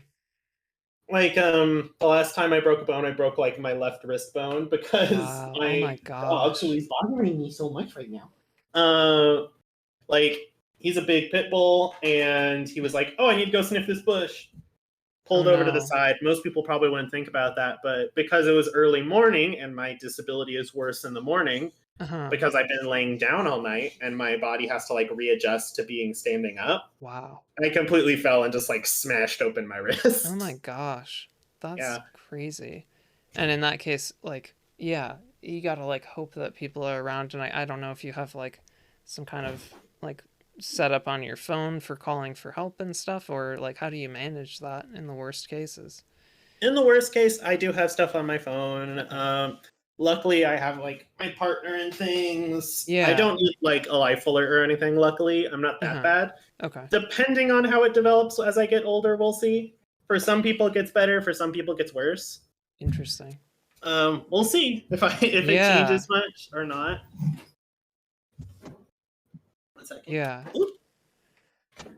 Yeah, if you need to like do anything, I'm happy to pause whenever. So just let me know. We don't need to Yeah, like I'm make this good. a Sorry, perfectly I was continuous. No problem. No yeah, problem. yeah. I don't know. That was that bit.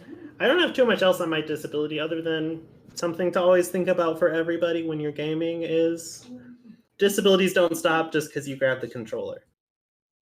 Just because you what the Like controller? you grab the controller, just because you're in a virtual world doesn't mean the disabilities of everyone around Oh, you are gone. yeah. It's I don't know. It's a weird thing in gaming. I've noticed that there's kind of a sense where because we're in this digital environment, physical disabilities aren't going to do anything to you anymore. Right.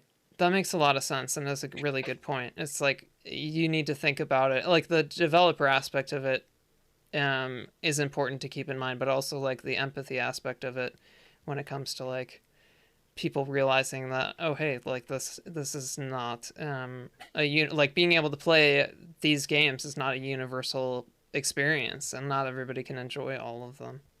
Oh yeah, like Yeah. actually relating it to Pokemon for one more thing because I think it's interesting because we're Uh-huh. shiny hunting today. Yeah. My friend Deegan is he's a pretty avid shiny hunter. He did Okay. a lot of shiny hunting with me back in the day, and he's kept doing it over the years. He's Nice. actually red green colorblind, so Oh wow. sometimes he completely misses shinies. Oh my gosh. 'Cause, Yeah. Yeah, yeah, he can't see it. there's one of the streamers that comes by and supports the stream in general with like raids and stuff, and I hang out in his chat. Um, Beetle Banky also has red green color blindness. And I don't know that he's ever missed a shiny because of it, but he's definitely talked about it. But yeah. Yeah. For Deegan, I think it's also because he gets distracted easy. So a lot like me, he doesn't Yeah. look for the little sparkle. Oh, Beetle missed it. A Pachirisu. Very interesting. Oh, Very interesting. interesting. Yeah. Wow. No, it does happen occasionally. I Yeah. know he was because Mega Gengar is his favorite shiny. Oh wow. When he was grinding for a shiny Ghastly in X and Y, he missed it because there's such a tiny difference, Oh wow. and he didn't notice the sparkle Uh huh. because he was playing it on mute, and it just went completely by. He just walked right. He Crazy. ran right away from the from the hunt. That's wild. I'm just pulling up the sprites just so we can see this.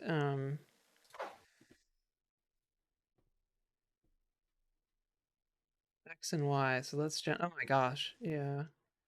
So it's kind of the red shift there. That's the Yeah, issue. Yeah. he just completely went past it, which was kind of sucky, but it Yeah. happens. I think if I remember correctly, he was telling me the other day it was because like he sees red green mostly, but he was going by the actual circle in the center, and it looks basically the same to Oh. him. Okay.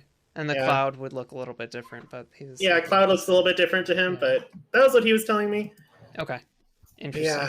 Yeah. it's kind of sad because Mega Gengar is his favorite shiny, and he missed it. Totally. Yeah. And then you got to work on reclaiming it and stuff. And Fish is saying the mainline games need that little icon Pogo has where when there's a shiny, it helps so much. I have not seen that, Yeah. but that's interesting. Yeah. Do you play Pogo or not? No, not. I did play Pokemon Go for a while. Okay. I haven't as much anymore, but I did. Okay. Yeah. The little icon they do have, I don't play it as much, but my girlfriend's little sister still does, and yeah, she Hmm. did show me. It does have like a little icon and stuff next to them, which definitely makes shiny hunting a lot better. Nice. Okay. Yeah, that is definitely like that seems like a simple accessibility thing that could be done in the normal games as well. I mean, they have that icon in general when you look at the Pokemon summaries and stuff, so Yeah, um definitely. It would be really nice if we kind of get like in Arceus, there's the little shiny icon next to the Pokemon's name as well when you catch it. right. Yeah, that's Right. always there. Like even when Yeah, you're just fighting with them. So if totally. they could just do that, but when the Pokemon are wild, that'd be fantastic. 100%. I agree with that for sure. Yeah, that's I think that's most of my rants on accessibility in gaming. Yeah, that's great. Yeah, I'm looking forward to that video when you do get to it at some point. Thank That's you. awesome. Yeah, that's super cool. Um, yeah, taking a look at the questions again. Let's see where we can go next. Yeah, I definitely agree, Musa. The little like shiny front that you can see even if you're flying really far ahead in Arceus is fantastic. uh, Like the which, little shine when there's a shiny in Arceus oh and you can yeah, see as long as you super spot high it, ahead. right? Yeah, Yeah.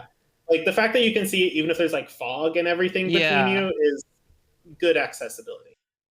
totally. And the sound cue is really good too. Yeah. Agree. Yeah. It is interesting that like somebody mentioned this that it changes the dynamic because it's like it's not the same as encountering a Pokemon and suddenly it's shiny. It's like there's a shiny and you have no idea what it is and all of a sudden you're like or like it's just like okay, I know there's a shiny but I don't know what it is kind of thing, which is kind of the Yeah. opposite experience. It's Yeah. interesting. I don't Yeah. hate it though. It's kind of No, great. it's just a different way, I guess. Yeah. Mhm. Yeah, totally. Um okay. Where are we at in here? I guess we've covered when in retrospect did you know something was off? When did you start your transition? Um,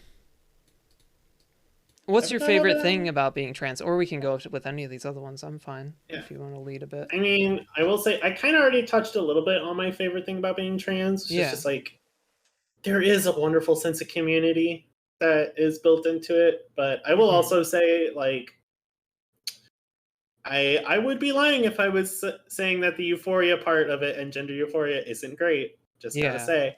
Just like feeling good about yourself in ways that feel it's like what I would expect to be normal for some folks.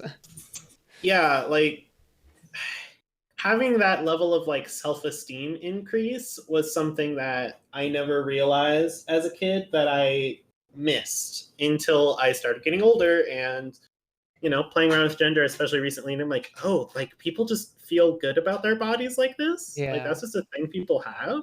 Yeah. It's kind of wild in that way. That like yeah, like the background dysphoria that I had that was like really in a lot of ways like in the foreground, but I really kind of ignored it. Was just like I don't feel good in anything that I'm wearing. I never liked the way that I looked in the mirror, and I just kind of thought that like I compensated for that by like just like achieving things and like trying to go for stuff and just like distracting myself with that and making that a lot like making that the main like outward facing like this is who I am, but in the back like the background like hey like I my appearance is just like just something that I just can't stand in a lot of ways. And sometimes that being in the foreground definitely like colors everything in a lot of ways. It really does. And like you said, like the different ways people compensate for that feeling, Mm-hmm. it's interesting in some ways, but it hurts in a lot of others. And it's also like I I wish I remember where I saw this. I Mm-hmm. saw it pretty recently, but it was someone talking about like and this is something that I do think is a good part about being trans is it's like I think there's something about being trans that helps you feel more like you're your true self once you actually start transitioning and you start doing more things. Mm-hmm. You start to literally be like, this is me. There's not that sense of doubt that Yeah. you're right or is this really what I want? Like, there's a much deeper sense of the self in it. Like, I know also worth mentioning, everybody, if you're in the US, do the US transgender survey, please. Yeah. Yeah, do that. It's important. But the old 2015 one that they did, it's still like, if you're just talking about numbers, the amount of people that mentioned like I feel more like myself after transitioning, Yeah. mind-boggling. It's like upwards of 90%. Like psychology statistics wise, that's absolutely crazy. Yeah. Yeah. It's totally insane in that way. And yeah, I agree with all of that as you're saying. It's definitely like feeling like more of yourself is a powerful thing, that affects like basically every even the unremarkable seconds of every day.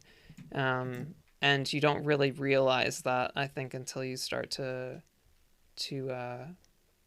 play with it and start to actually like do the introspection. So Yeah, it's like Rock Lee taking off the training weights, but for your emotions. yeah, exactly. And we've got a couple uh things in There we go. here. What do we, Yeah, let's see. Soup saying, I had a point where I thought I don't have dysphoria, I can't be trans, and then realized that no, I just had a constant high level of dysphoria in your brain, just adjusted to it. Yeah, definitely. That's the thing. That's for sure been my experience on some level. And Musa chiming in, you realize that your lack of dysphoria was actually just a survival mechanism. Yeah. Yeah, I mean yeah, it's something that you kind of have to like force into the background, otherwise it's like just can be overwhelming even if you don't know what it is, which in that case is like we're talking about, we didn't know what it was. And then yeah. Musa It kind was. of, yeah, go ahead. Yes, thank you. Yeah, I was like, I got diagnosed with depression like as early as like 13, and I even my doctors back then were like, you have like 7 out of the 8 diagnostic criteria or whatever. I can't remember Mm-hmm. off the top of my head. They're like, you're missing 1 or 2, but you're so close that like, yeah, we're going to be able to diagnose you. And looking back on that, I'm like, yeah, it was depression, but it was definitely not the normal kind. It was definitely like, this is because of my dysphoria. Right, right. And they didn't really recognize that, probably because they don't ask those kind of questions. They don't ask you questions that lead you to like question whether you're dealing with gender dysphoria as the main reason that you're depressed. I've never had that be a question on any Yeah, depression questionnaire, which is kind of, now that I'm thinking about it, just kind of a big failing in some ways. Like trans people are a minority, but it's kind of like feels like a question that should be asked. yeah. Well, like, even if, like, again, haha, nerd, I'm a teacher, but Mm-hmm. like, if we took in just the statistics part of it, like, okay, approximately 10% of all people are LGBTQ plus, right? Yeah. And if about 1% of all people are trans, that's still a whole percentage point of all of those people. Uh huh. Like, if you take just 1% of a million people, that's still a ton of people. It's a And massive amount. It's a yeah, massive amount. I think somebody was mentioning a while ago on Tumblr, like, and this statistic is even outdated, it's even more people now, but back then they were like, if you only 1% of the world population, like, they were rephrasing in terms of attractiveness, like, if only 1% of people find you attractive, that's still 76 million people Yeah, that find you attractive. I'm like, definitely. yeah, think about it, that's still 76 million trans people. Like, Yeah. It's an insane amount of people. Exactly. Yeah. that's more the people than live in the entire state of California. Yeah, totally. Totally. The other thing that I like, that I kind of like harp on sometimes, that's a similar, like the like large numbers that people don't necessarily understand in some ways. It's like the like charity stuff is definitely like a stopgap for a bit of a broken system, because if you think about the number of people in the US, it's like 350 million, and if all of those people were working age and stuff, it's like $3 from every single person is $1 billion. And you just think about that and it's like, hey, like that is the way to solve big problems, kind of thing, rather than relying on people to volunteer to put money together. And that's why like actually having programs that are part of like the government and stuff, um, that are effective and things like can be very powerful and can like institute big change and stuff in a way that I think people don't really realize until you think about these numbers, because they're astronomical as soon as you like stop and think about them a bit. Yeah, the numbers, they don't lie. And I Yeah. you do have a good point there, Musa, where it's like trans people are not a minority in depression. We're a pretty big amount because gender dysphoria is one of the main causes of depression, Mhm. especially among trans people. depression's one of the big results of dysphoria. Yeah. So you do have a good point. It is kind of weird to think about that. There's nothing about dysphoria or even like the side effects of dysphoria that's really in there. Yeah, totally. Totally. Though then you do get into the problem of medicalizing transness, Yeah. which that's a whole Yeah. can of worms. Yeah. 100%. Mhm. So, oh gosh, what was I thinking of? I'm Hmm, super interested at some point to get into some of how the you being a teacher relates to any of this in all of the aspects. I don't know, like I'm sure we'll get into some of that, but whenever it yeah. makes sense, kind of thing. That's one of the parts that I'm very interested in. Just kind of Yeah, FYI. I mean, if you do want to talk a little bit about that in just a sec, that's like, Yeah, yeah, we can definitely do that. sounds I good. would, I do think one thing that would be, we'll do this one because it kind of leads into that, I think, Sounds which good. is how has transitioning affected your mental health? Because we already Yeah, kind of talked about it a bit, yeah, but totally. um, it's something I'm mentioning just because it's like a big deal. I have a therapist. I see them every week. Yada yada. Always a good thing to have. If you need therapy, try to find a way to get yourself some. Yep, Though I understand money is obviously always a big problem, which is 100%. why we're doing a fundraiser. Yeah, Donate money, please. totally. Yeah, but it's like I talked to my therapist. I've been seeing my therapist for like 2.5 years. Like I mentioned, my egg only really cracked like 8 months ago. Mm-hmm. And gender has always been like a thing we talked about during that. And once I finally realized I was trans, like she was talking to me, I think literally 2 weeks ago, she's like, your condition, like just as a person and your ability to achieve your goals and your ability to figure out problems and get better at the goals you were setting has improved like astronomically. Like the progress I've been Wow. making in my therapy went from, okay, it takes us about 3 to 4 months to solve a larger problem to Mm-hmm. we're like knocking one of those out every month or two. Like Wow. it's gotten twice as fast. That's crazy. That's crazy. Definitely, like I feel like a lot. I haven't really measured that kind of thing, but for me, it's like a lot of things clicked into place, and I imagine that that's definitely been a theme in my therapy as well. So that's really cool to hear. That's crazy. Yeah. Well, it's also like I think one thing is once you realize you're trans and you realize that what being trans is like mentally, you're able to kind of separate what's dysphoria and what's the other problems. Yeah. And I think it took me so long before because I was just kind of walking around in the dark about that. Yeah. Yeah. Totally. Totally.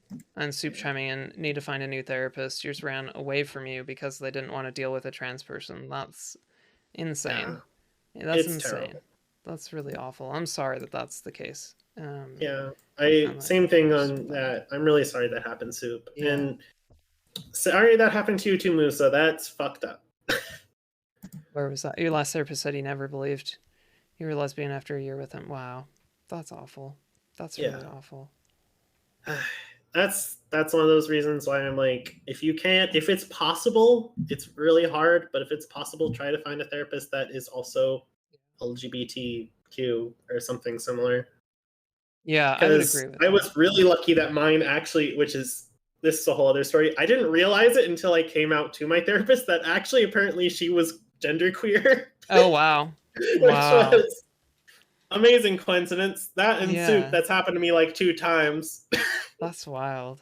I mean, it's like sometimes you just click with folks in a way that you don't understand, or it's not conscious, and then you realize later, oh, yeah, that's why. Yeah. Yeah, get them blue hairs and some pronouns Get the blue hair therapist, and exactly. pronouns. Yeah. And Musa, finding a therapist for you always feels like you have to compartmentalize what you really need help with because you'll never find a therapist that'll be open to talking about everything, transness, being gay, ADHD things, or need a separate therapist for everything. Totally. Totally. Yeah, And it's hard in Portugal. That sounds, yeah. I can Definitely like understand. cultural things throughout the world can make get more difficult for folks to find the help that they need in a number of ways. So that sounds hard. Yeah. Yeah, that's a big thing. And it's like the world's getting better kind of because now we have like online therapy and stuff, but Yeah. that's still not that doesn't scratch the itch for everybody.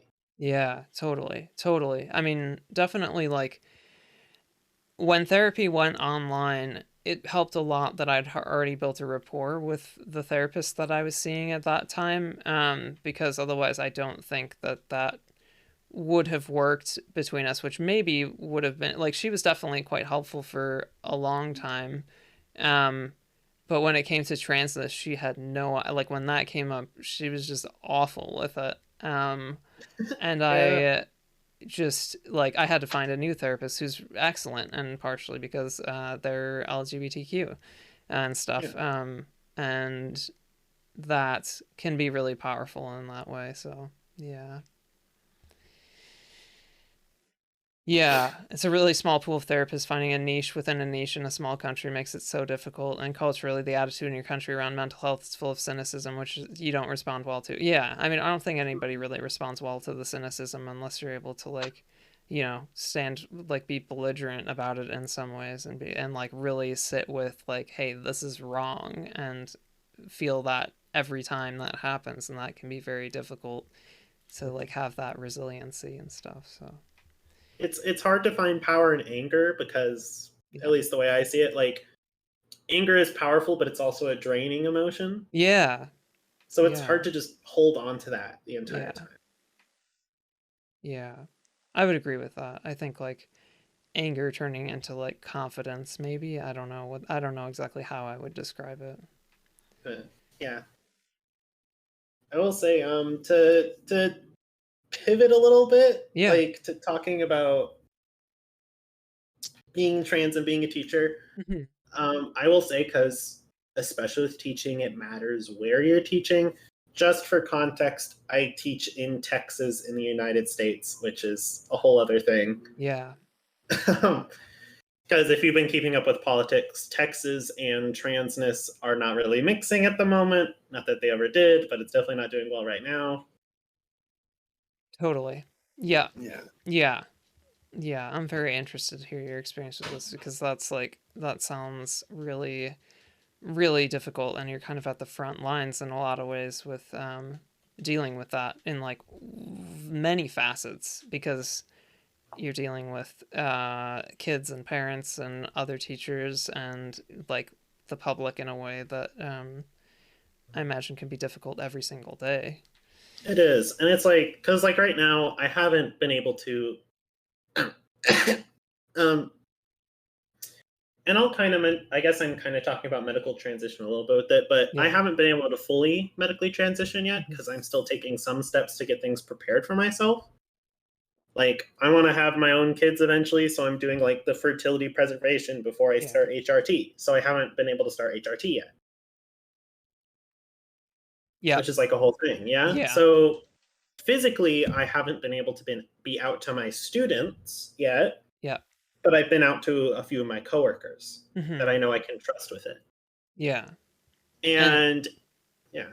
Oh, and they've you been can talk. supportive, you feel? Almost all of them have been supportive. I've Okay. had one that wasn't a good experience. Okay. And I'm saying this as someone that's in a very progressive district in Texas. Okay. Um, and they responded with a predictable, I think, bit of enthusiasm, which was they're basically saying it's great that you're like that. I'm happy we'll have you for like another viewpoint of diversity, but they basically mentioned to me I would be careful about mentioning that to your students because that could cause problems with parents and you being able to do your job. Which that was hard to hear because I don't disagree with them, but I don't agree with them at the same time. Yeah. Yeah. Yeah, and by that you mean kind of like it's like the I guess what I'm getting from that is like it's a bit of like a cop out in some ways that both like personally is hiding a part of your identity and also maybe like doing the students a disservice Yeah, because in a it's way. like I have trans students. Right. Yeah, Right. like I one of my one of my students is a young trans woman. I have 2 students who are non-binary, like, and that's 3 students. I'm only one teacher. Right. And I don't want to like get into stuff that's gonna like dox you in any way, but is it like middle school, high school, or like I is work that in middle something? and high schools, Okay, but okay, okay. those 3 kids are all high schoolers. Yeah, But okay, yeah, okay. Yeah. yeah. Honestly, that's how it goes, right? Yeah. And one of my students, I've been honest about the fact that I am trans, but I'm not out because I know them Hmm. really well. Yeah. And they are in like they're in the similar boat, right? Hmm. And it was because they came out to me even though they didn't come out to everyone else. And Yeah. I was like, okay, we're both in a private enough situation to where I can be honest with you, Yeah. but both we know. And that's like my only student that knows Yeah. because we're both trans. And Hmm. it's one of those difficult things. And literally, to give you all some context, because I doubt it's possible, I guess, but I doubt I have another teacher here. Yeah. In teaching, you go through an entire class in college called Ethics of Education. Hmm. And in Ethics of Education, literally in the 10, like the big 10 things, which the idea of the big 10 is it's if you follow these 10 things, it's extremely unlikely that you're ever going to come up with an ethics problem. Right. And one of those is literally never keep secrets with students. That seems that seems very strange thing. Yeah, and it's Strange blanket statement. yeah, and it is one of those things that's built to protect both of you, but it's also very messed up because it's like a lot of students see you as not just an authority figure, but also as someone that they can confide in about stuff. Hmm. And it's built, I think, off of the fact that in the U.S. almost every teacher is a mandatory reporter. Right. So, like, if I think a student is legitimately in harm, or if they're depressed enough to do something dangerous, or if they're possibly being abused, I have to report it. Yep. Yep. There's no ifs, ands, or buts.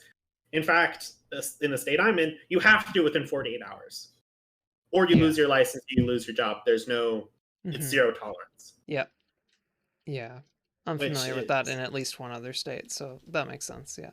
yeah, like, and that's one of those things that's pretty common. It's mostly just the hour difference, honestly, that changes. And some states, you don't have to report directly to CPS, you would report to your admin instead. Like, Hmm. that's the only difference, really. And Um, then are they required to do anything with that information, or are they making a judgment call?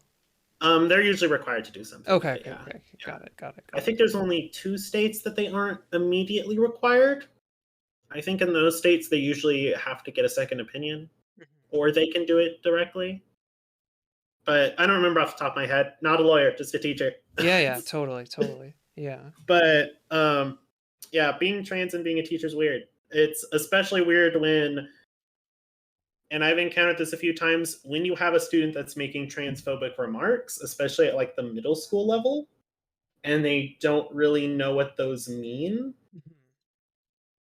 You Like think that they've like picked it up from parents, kind of thing, or that, or like social media or other influencers around them, like especially with young men, which are a whole young men, especially, I try to support them as best I can. Like, one of the issues I've had a lot of young men is there's a lot of really predatory conservative influencers that are trying to get their nails into young men.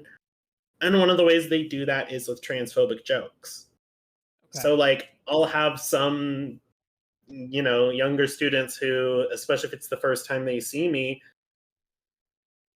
they try to push in with, like, what are your pronouns? And obviously, I think that's a very polite question. It's always good to Yeah. ask someone what their pronouns is. So I'll be, honest with quotation marks. I'll give them my in the closet pronouns. Yeah. Yeah, yeah. And then they'll respond with an obvious joke, be it the stupid fucking attack helicopter joke pronouns or some other punny thing that obviously is meant to get under my skin or get under the skin of any trans person nearby. And they think it's hilarious because, when you're that age, and this is like a psychological phenomenon, your frontal cortex isn't fully developed yet. So the ability to understand and process another individual's pain, emotions, and etc. aren't fully there yet. Right. Yeah. And like the biggest thing developmentally, when you look at middle schoolers, is learning consequences, learning what happens when you do something. The phrase I give everyone psychologically is when someone hits puberty, especially in middle school, it's like you've given them the full switchboard. I actually really like that scene in Inside Out when like Yeah. she comes back from the depressive episode and the Yep. entire like console opens up finally. Yeah. Because that's literally what it's like. Yeah. That's what happens in the brain. And the whole point of that period in someone's development is to figure out what happens when you press all those different buttons. Mm-hmm. And so I don't really necessarily get mad at the students for doing that, but it is scary because I'm like, if they don't have someone like me to correct them, Yeah, who's gonna do it? yeah, Especially in the nobody's. area that you're in, kind of thing. Yeah, like very few people are going to. And I'm in a very progressive district too. So it's not exactly like I'm the only one, but I know a Yeah. lot of my fellow teachers that would probably just tell them don't do that and wouldn't further explain why, Uh-huh. which is a whole nother question. Yeah. I'm also Uh, wondering how you approach correcting them. I guess you're reading chat too, so that's fine. Yeah. yeah, no, you're good. Cool. Yeah, that's a good question, Musa. It depends on the exact situation, but usually the way I explain it to a student is if they try to do like the fake pronouns joke, I usually do it by the way that I deal with a lot of misbehavior like that, which is I treat it very seriously.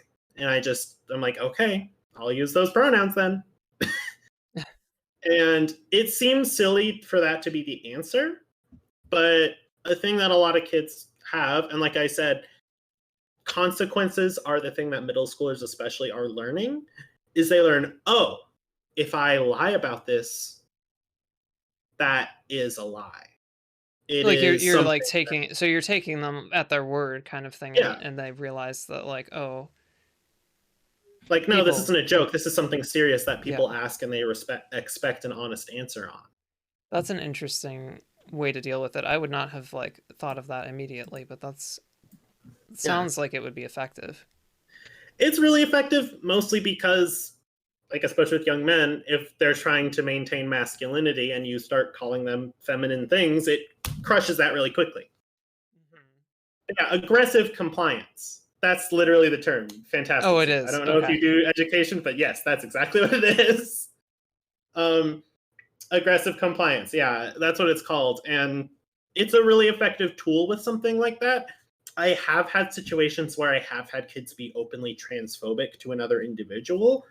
And that's the scenario where you have to treat it just like a kid being racist. You have to stomp it out that second. You have to be like, no, you have to stop the lesson. You have to say, that's not okay. This is why it's not okay. This is why you're not going to do that again in this classroom. Yeah. You have to be stringent about it because having that sort of thing in a classroom, it's scary, but it's like it worms its way into the social aspects of a classroom very quickly, which Right. is As why it's you're so saying, dangerous like, for educators that aren't trained with it. right. So it kind of spreads, you mean, or It spreads, and also it's something where if someone gets away with it once, a kid will quickly use that against you. okay. Because if there was one thing, and I know everybody knows this because everybody in here has been filled with horrible puberty at some point, Mm-hmm. you know immediately if there's a hypocrite adult near you as a teenager, you're going to point that out. Every Yeah. teenager points Of out the course. hypocrite adults in their Yeah. life. Come on. Mm-hmm. So if you're being hypocritical, not only now do you have to deal with fixing what you said before, you have to deal with repairing the trust with your Yeah. students that you just burned. Yeah. That makes a lot of sense. Hmm. Yeah. You just and that's the hard part. Consistency is the scariest part of classroom management, and it is the thing that makes it the hardest for most teachers. Yeah, because like every student is different. Is that Mhm. like the main reason you think it's hard, or It's that, and it's also occasionally you kind of want to make exceptions because you've got okay. other things going on. Yeah. And unless you explain why there's an exception, kids are going to catch up on that really quick and they're going to try to Yeah. take advantage of that. It's Totally. not the fault of the kids, it's just that's what's normal for them. Yeah. That's a normal part of human development. Yeah. Yeah, that makes a lot of sense. Hmm.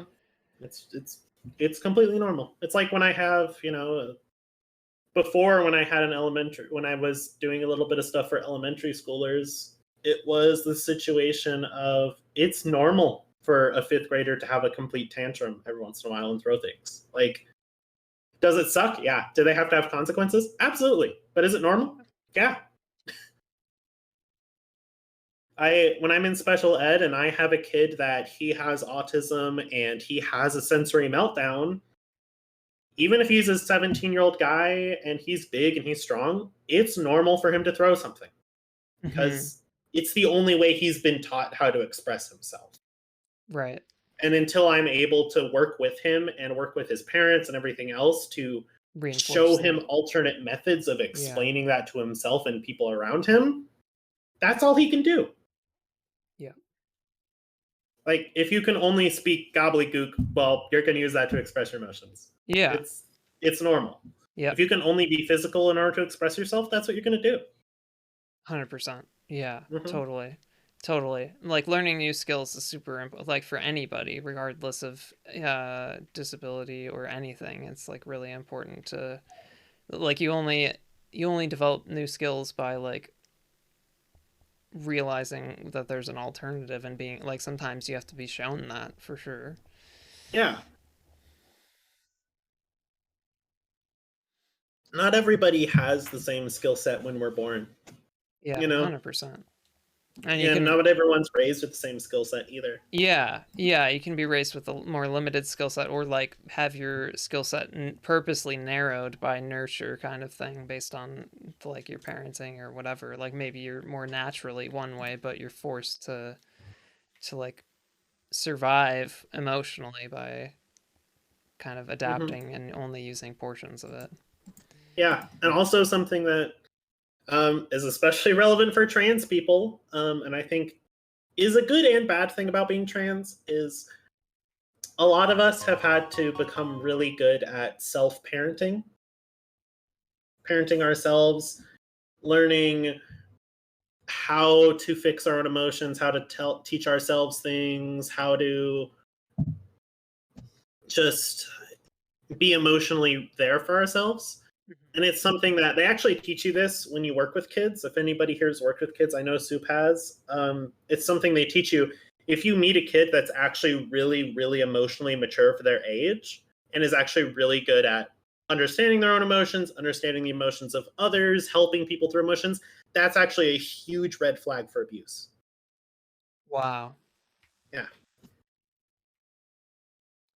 Yeah, because if a kid's really weirdly good at understanding their emotions and the emotions of people around them, the reason they're probably good at that is because the adults in their life don't have those skills. So they have to pick up the slack for the adults. Yeah, I relate to that a lot, which is very interesting. Yeah. It's Yeah.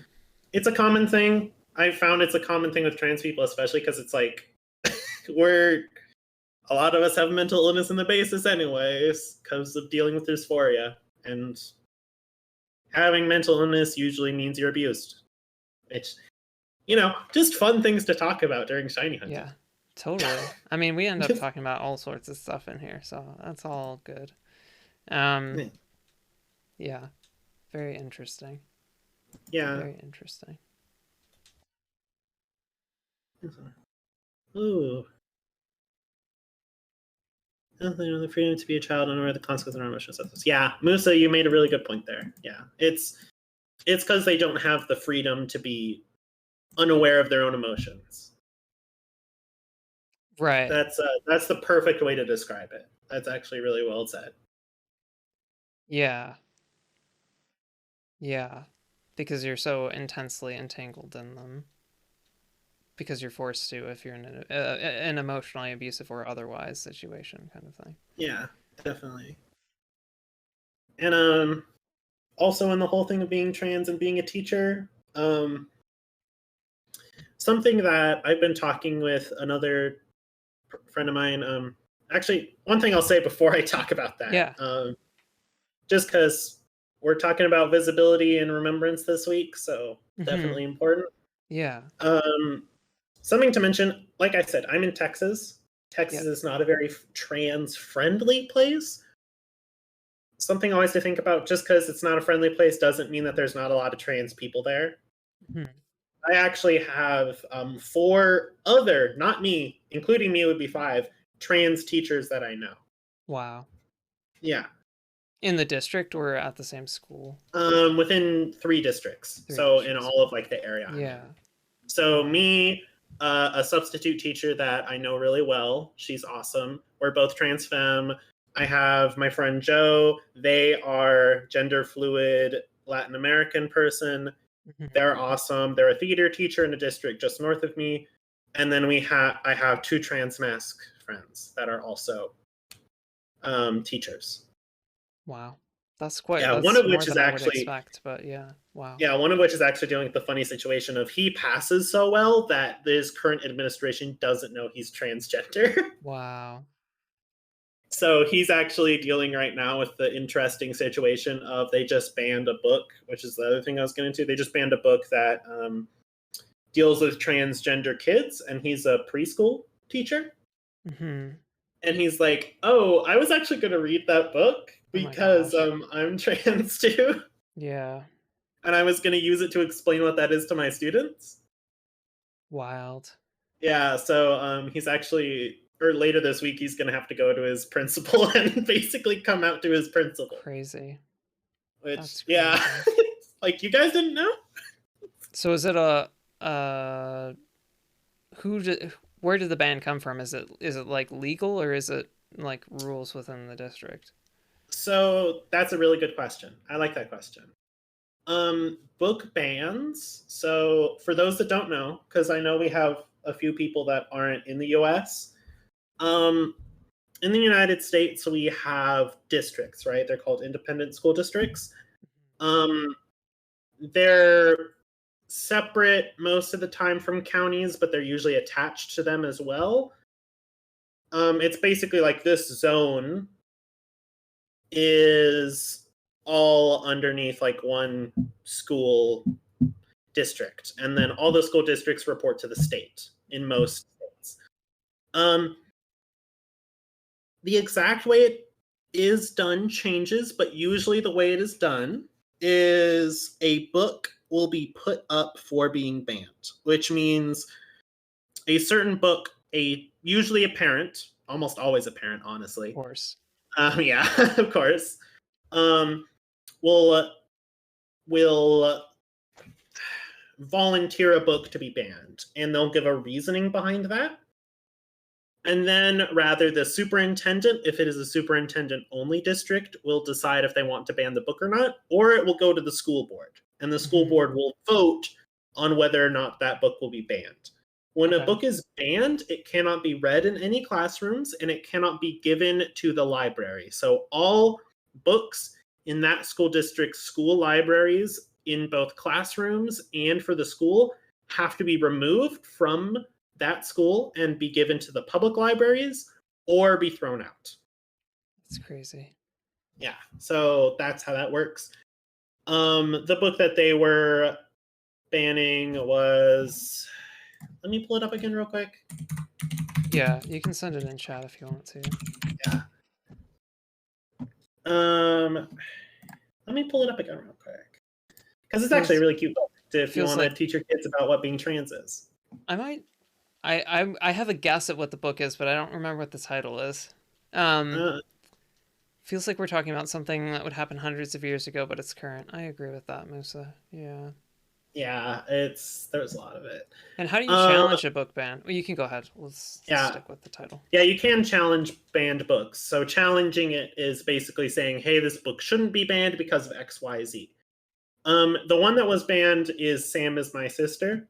Okay. That's not the one I was thinking about. Yeah. No. There are multiples, but that was the one that was banned in their district. Okay.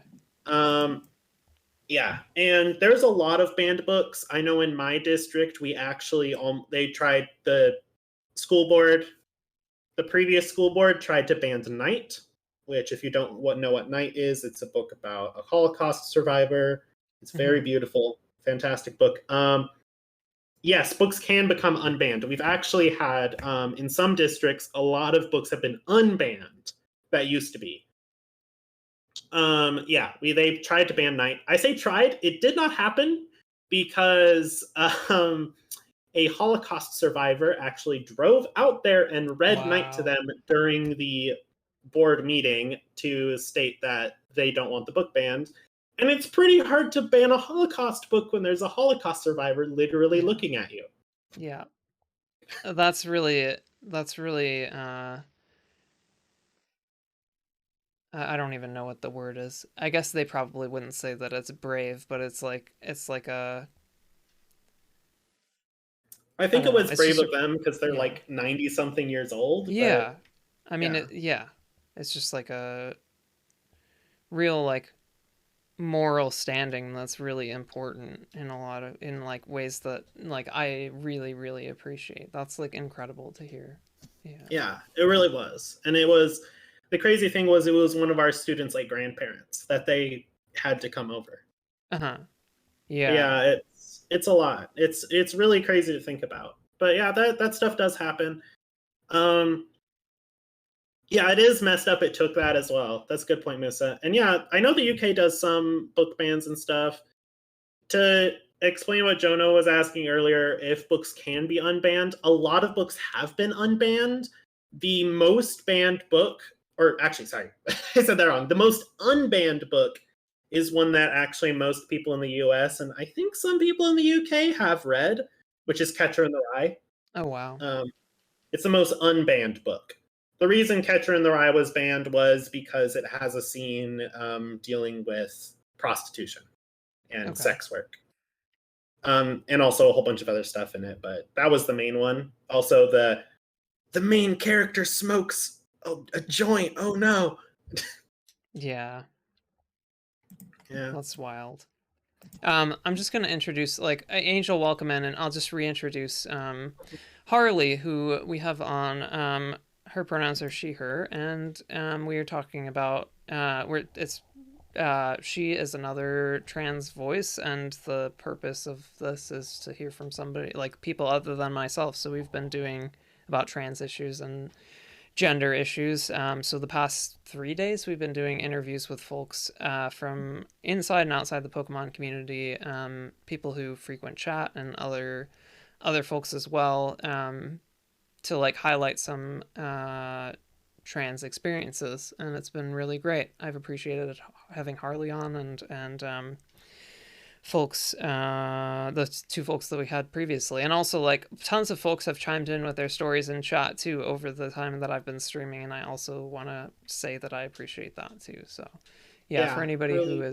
who is just coming in, that's kind of what we're doing. So Yeah, and really big props to all the people that have been talking about their own stuff in chat. That's really yeah, awesome.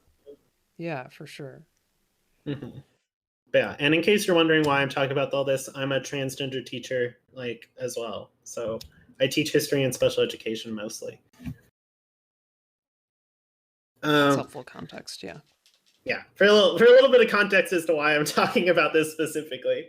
Not yeah, to say that other people can't. Like, obviously, it affects everyone, but no, just totally. why I know so much about it. Yeah, exactly. Yeah. Yeah, super appreciate that. So that's awesome.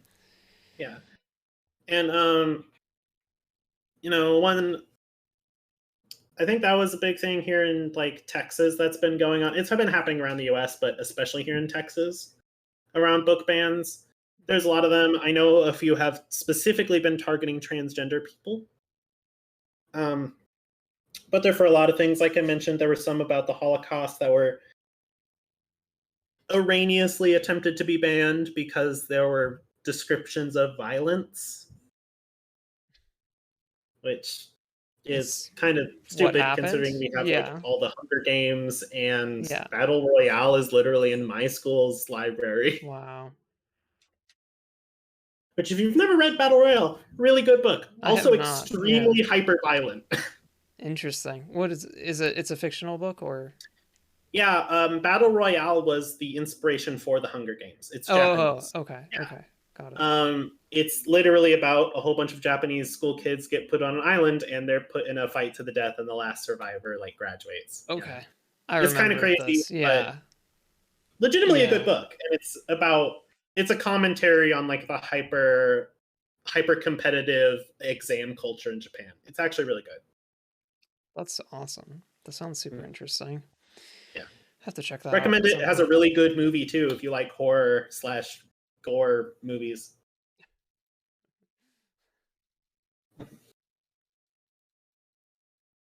Um, is there any? Do you have any more questions, or want to hear I've my been super opinions on happy any with other? how you've been leading us through it. I feel like in comparison to like some of the other interviews, I feel like it's good from both sides like to do that.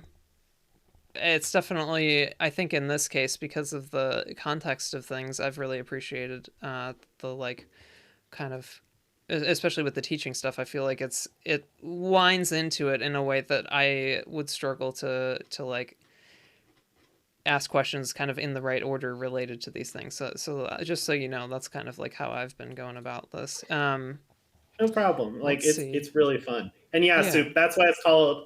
For anyone that doesn't know, that's why they're called battle royale games. Really? Okay. Yeah, Wow. literally. It's named after that book. Crazy. Yeah.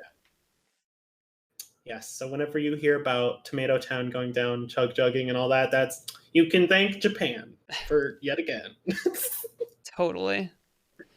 God Um, bless them. here's one that we maybe, I don't know if we've touched on this, but I don't think we have. How did you pick your name? Oh, that's a fun one. So this is kind of funny.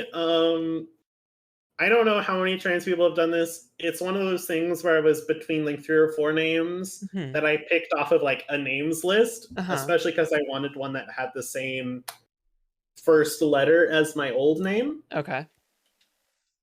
And then I was trying to pick between them, and I thought Harley sounded cool because Harley Davidson motorcycles. They're Uh-huh. awesome.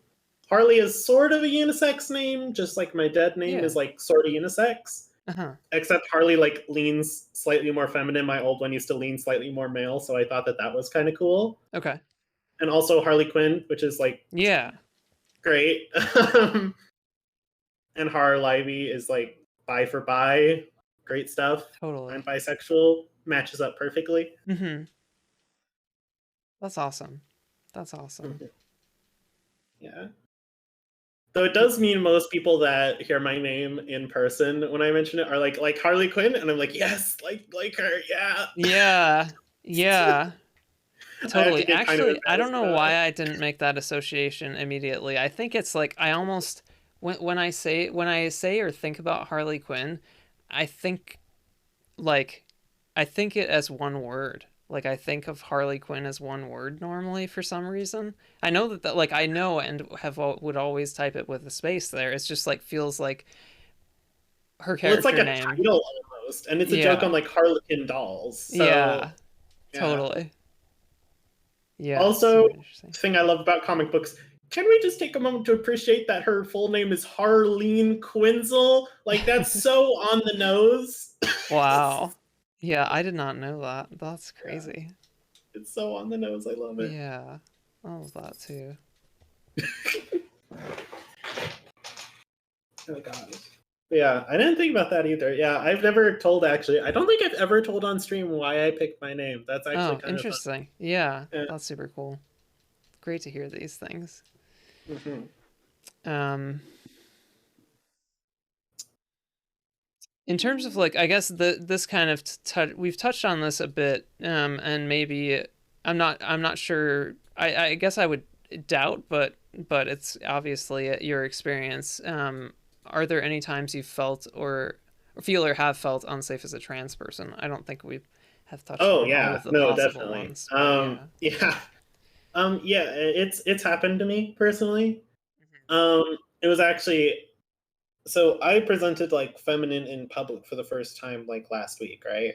Wow, Yeah, which that's was a big big deal. step, big Congrats. thing. Yeah, Congrats. like fantastic for me. But I Yeah. did that, and I was like, that's when I felt unsafe because it's like I walked into CVS to get some ibuprofen before like my laser hair removal, and I was like, okay, I got to go do that because I'm already dressed like this and I have no time to change, so this is what I'm doing. Yeah. throwing myself literally into the deep end, and it was like I walked into the CVS and I literally had like a lady cover her mouth while staring at me, and I was like, oh. God. And then like I had that while because I live in Texas, of course. I literally had like an old white guy with a gun on his belt standing next to me on the checkout, and I was like, okay, yeah, I'm gonna go hang out in like the aisles over here for a minute. Like, Yeah. yeah, Wow. fear, big fear. But That's yeah, that's awful. happened a few times. I know a few of my other friends have had much worse experiences, but luckily that's the worst one I've had so far directly. I definitely have had ones around me where I realized I wouldn't be safe if I was fully out in that scenario, Yeah. which yeah, that's a big one. Yeah. Also, congrats on the shiny. Yeah, congrats. It's a male, but you got to hunt it more. But Yeah. congrats for sure. Mhm. I guess one of the things like this touches on we can I'm interested to hear more of that. But just sharing a bit of my experience. One of the things that I feel like has changed for me is like with HRT, I like a lot of my muscle has disappeared. And I first noticed it when I was moving. That like, oh, everything that I'm moving feels heavier than it used to.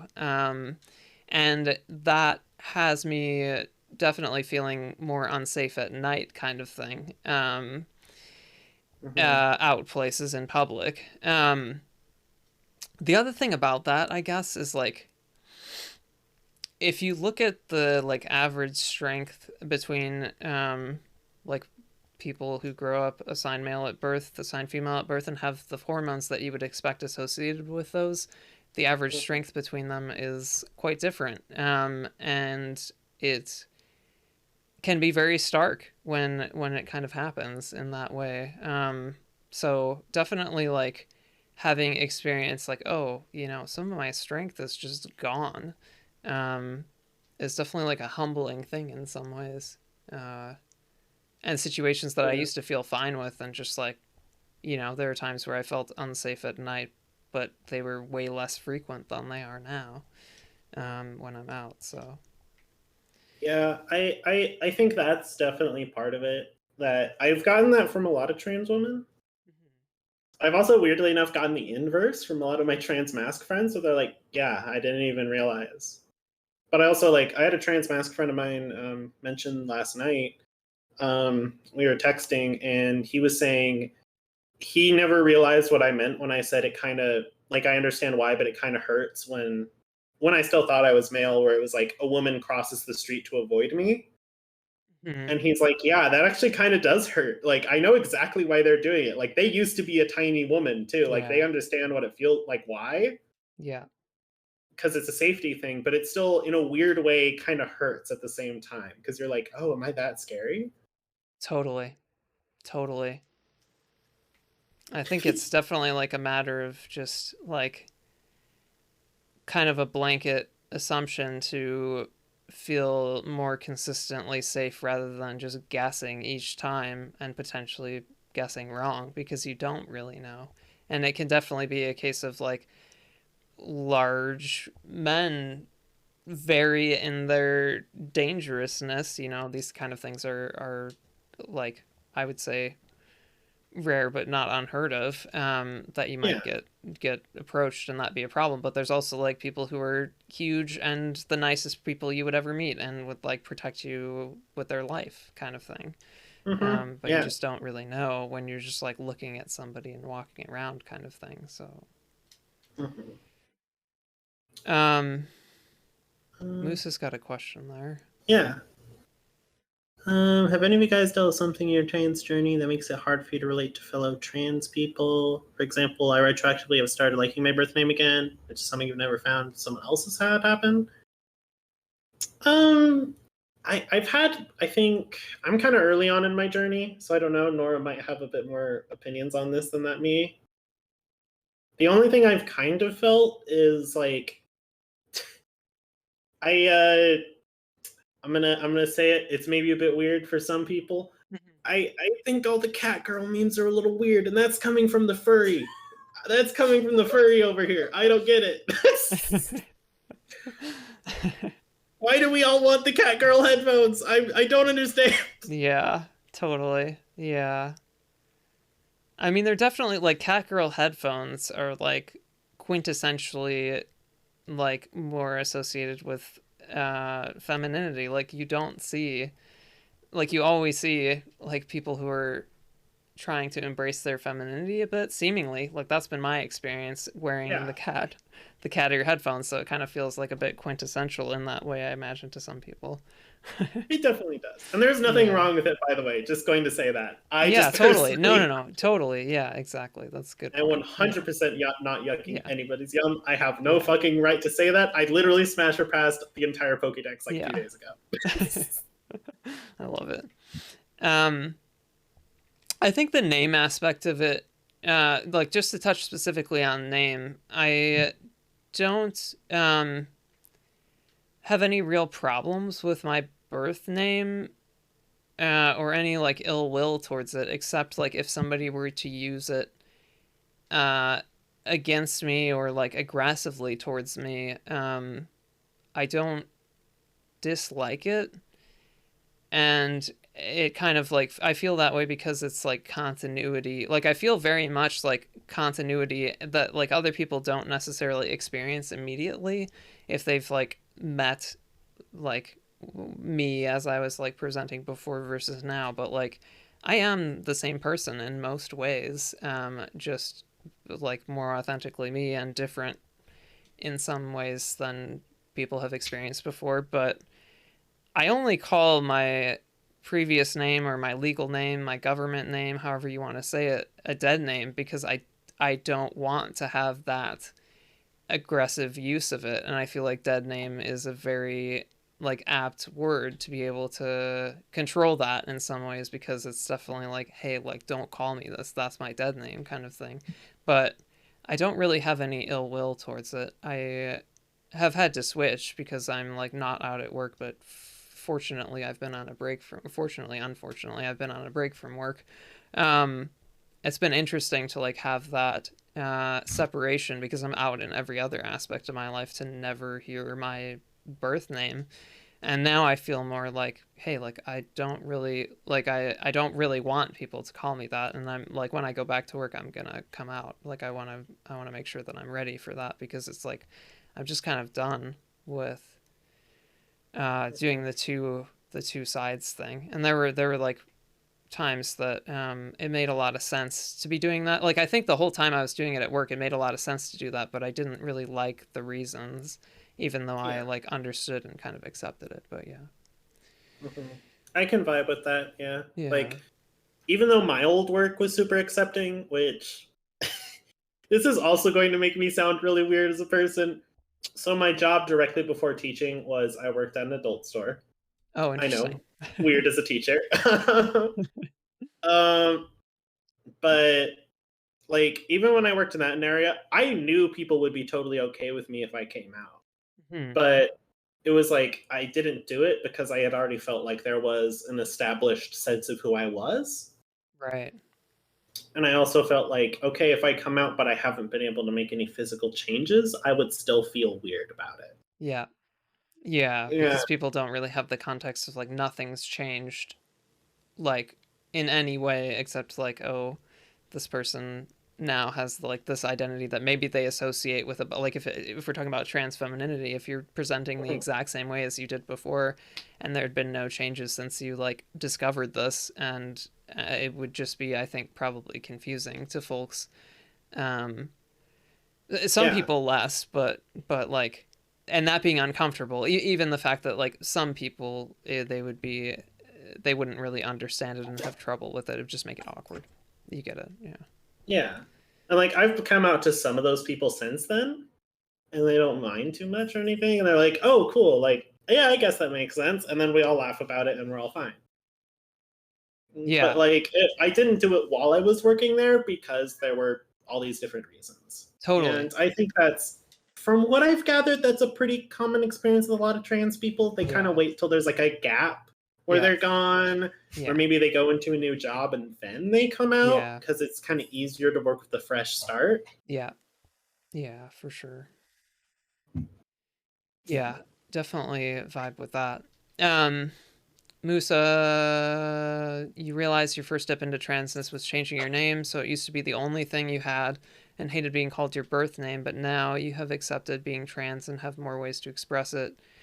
You started liking it again, even using it in some places, but you understand it's not an experience most trans people have. I mean, it makes a lot of sense, even if not everybody can relate to it. Like, I definitely, like, if that is one of the ways, like the main way you start expressing yourself, I would understand why you would start to have some disdain for it, and also the opposite experience where as you express yourself in a different way, in different ways, like now you're okay with your name.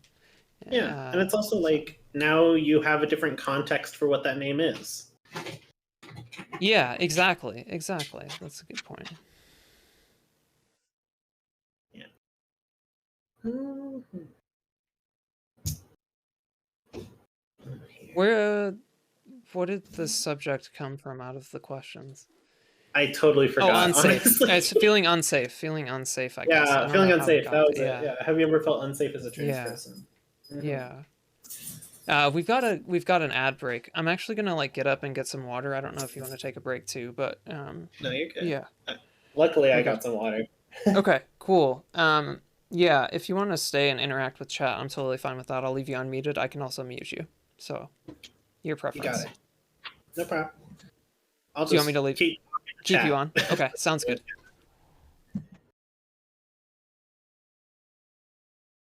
Hi to everybody that uses Turbo. Hi.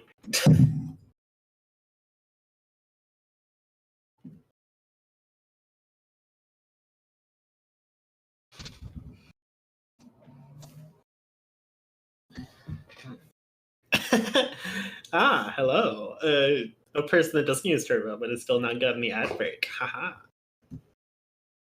Yeah, Turbo Gang. Turbo Gang, rise up. Also, subscribers. What the? Hi, that's my dog, guys. Say hi to dog. Say hi to Freddy, everybody. Oh my gosh. Yeah, Twitch Turbo still exists. It's just not advertised as much anymore. But yeah, Turbo still exists. Freddy, the people love you, even though you're whining about it. I know.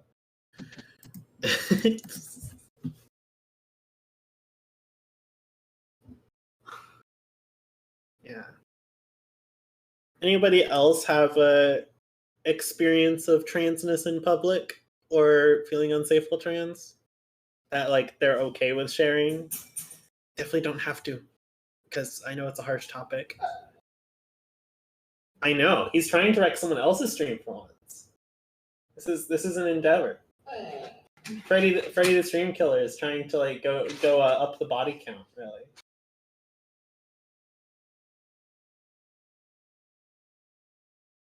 Here, one sec. I have a solution.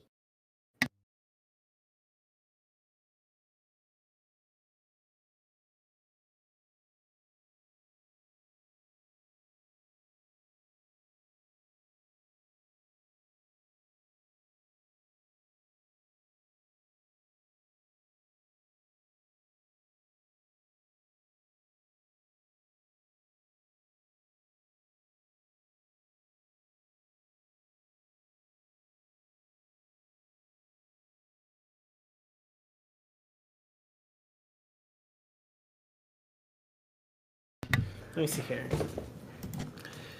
Yeah, I can see feeling unsafe coming out to lesbians.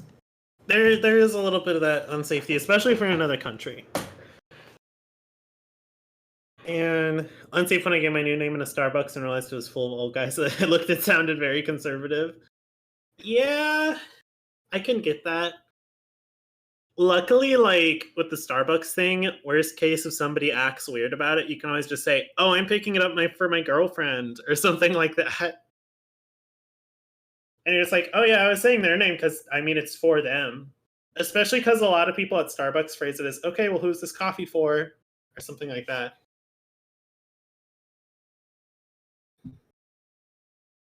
Yeah.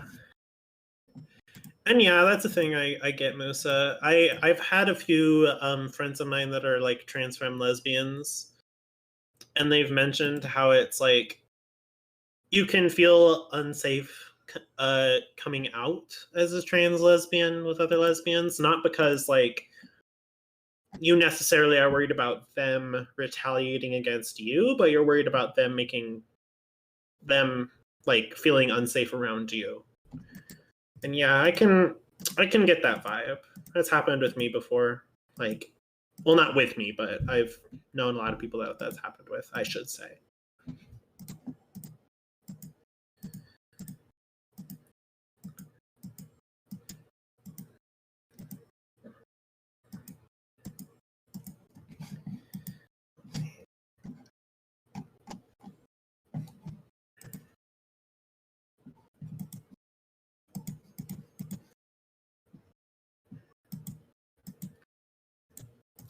Nora's back. Everybody spam some dittos in chat.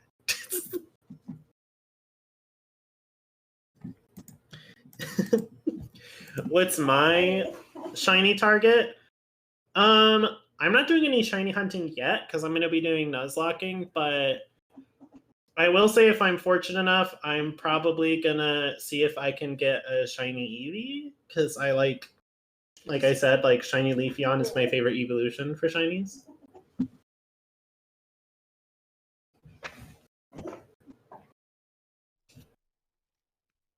Yeah, hey everybody. I am back now, if you couldn't tell. Hi, Shining Danny, welcome in. How are you doing? Shiny Leafeon is your favorite, you said? Or who's My favorite, it's not my favorite shiny, but it's my favorite Oh. shiny evolution. Okay. My favorite evolution shiny is Leafeon because it looks mint green. I love mint. That's very interesting. Did we pull it up already? Let me pull that up. I'm pretty sure it's mint green. Well, I'm not doubting you. I just want to see it. That's all. Oh no, I wasn't trying to mean that. Yeah.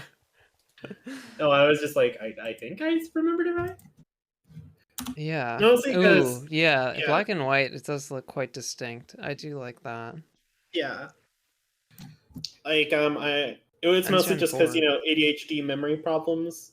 Yeah. Yeah. No, I really like the way that shiny Leafeon looks. It looks really good in Pokemon Go too, in my opinion. Oh, and Go. Yeah. Go, it does look good. Yeah, I agree with that. I really like 2D sprites, and so these are the ones that like stick out the most to me as like, yeah, I can see shiny Leafeon being. 2D sprites are really, really pretty.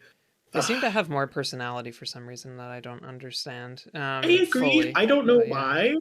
Like, it's a big thing. Yeah. Also, like, all right, this is very off topic, but to talk about Pokemon, I guess, is kind of on topic. No, it is. Does anybody else really think it's weird how washed out the 3D models are compared to the 2D sprites? I mean, I would agree with that. It is very strange. I don't understand. Like why'd they go with that with the art direction? Like, do you have a good example? They look physically right, but the saturation is fucked. Yeah, there's so many examples of this. Do you have one that sticks out in your head or no? Yes, actually, I do. Shiny Combustion. Okay. Look at the if you can't, I don't know if it's possible if we are able to bring it up, but I've got Shiny Combustion, new version versus old version. Look at the home version, and then look at the ones that are in other 3D. Yeah, games. I mean, this is insane. Like home, because they changed in home how it looks now to reflect what it used to look like in the 2D sprites. But that in the other games is what it looks like. Yeah, you can barely tell the difference unless it's in home. Yeah, definitely in X and Y and Omega Rufio, Alpha Sapphire, it's like, if I didn't see the sparkles, I might. You wouldn't know, but like if you look at the old 2D sprites, it was that. It was like instead of orange, it was red. I guess in Black White is also not very distinct, but yeah, it's kind of like gotten worse throughout the generations. Yeah, Gen 3, when it first appeared, definitely this is very distinct. And then for some reason it seems to have lost it in Gen 4 a bit. Yeah, and it just gets worse up until the most recent for home. Yeah. When they updated with it. Go is also okay, it looks like. But yeah, that's crazy. Yeah, and I would agree with you. Just the saturation on the 3D sprites is just not good. In Yeah. addition to this not being very distinct, but yeah. Yeah, but like it took already like a shiny that was losing its identity and it just made it like a million times worse. And Charlotte, you're suggesting Dusclops for the. Yeah, Wow, I yeah, mean, that's really washed out. yeah, I never knew definitely. about Dusclops. That's crazy. I mean, it used to be bright. Yeah, it used to be bright red like this. That's wild. Yeah, like that's such a vibrant red, and then it's Yeah, just and nothing. even like Wow. Duskull definitely for some. I guess like in PLA was where I was most familiar with shiny Duskull, and it's like in these older games, this is a perfect example as well. I think the color palette's probably the same, but like they're right Yeah. next to each other there. It's fascinating. Yeah, I never realized that. That's a really good point. Yeah. It's like deep dark red here. It's wild. Hmm. And yeah, Shiny Bidoof is a good one too. I hadn't even thought about that, but yeah. Shiny Huntar, which is already like, yeah, Shiny Huntar was actually used to be my favorite shiny. Like, that one used to be my favorite.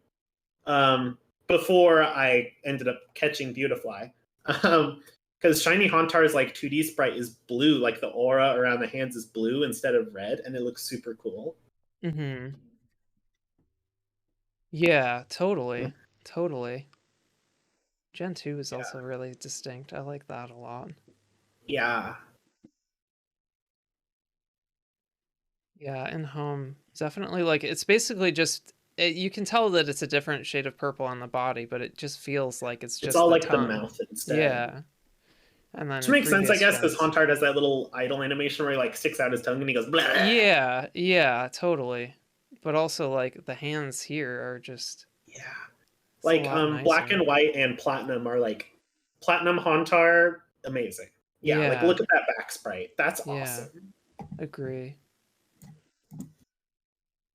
Wait, you got a shiny Oh yo. Daisuke? What did you get?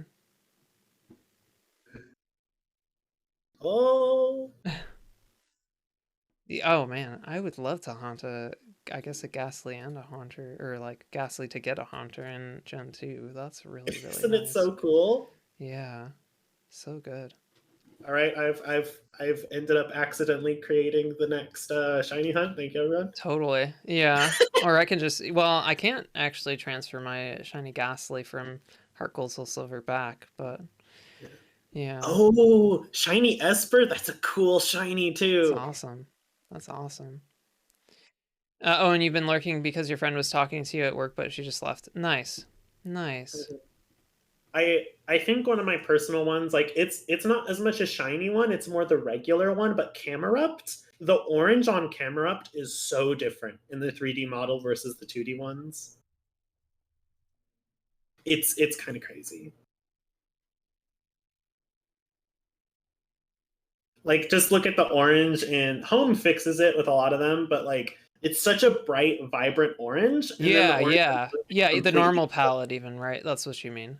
yeah, Yeah, the normal palette is definitely quite washed out here. yeah. It's like a It's pink actually not as bad almost. at the shiny now that I'm looking at it. Yeah, the shiny's not terrible. It looks like they carried over like almost the same saturation for the shiny, but not for the normal one. It's Hmm. wild. Yeah. Yeah, that's a Pokemon thing that I've noticed. I'm glad it's not just me. I'm glad I'm not crazy about that. Okay. Yeah, no, not at all. What did we miss any? I think we missed Dratini and Jigglypuff, Emboar. Yeah. Dratini, And I agree. Bulbasaur. I agree with Dratini for sure. Yeah, Dratini I think is one of the more well-known ones. Yeah. Oh, oh bye Daisuke. Yeah, see you, Daisuke. Um, Sorry that your internet sucks. Yeah. Huh, it Yeah, goes this from is like this is purple to like pink. horrible in comparison to what the previous ones were. Yeah. Yeah, this is kind of wild, the color difference. It doesn't seem like a color limitation of the Game Boy Color either, Yeah. but I'm That's not kind of sure. interesting. Like the shiny for Gen 2 kind of becomes the default in Gen 3. Yeah, That's so crazy. yeah, that's wild. Yeah. And then it kind of switches back and it goes between like pink and light pink. Yeah. Nuts. Yeah.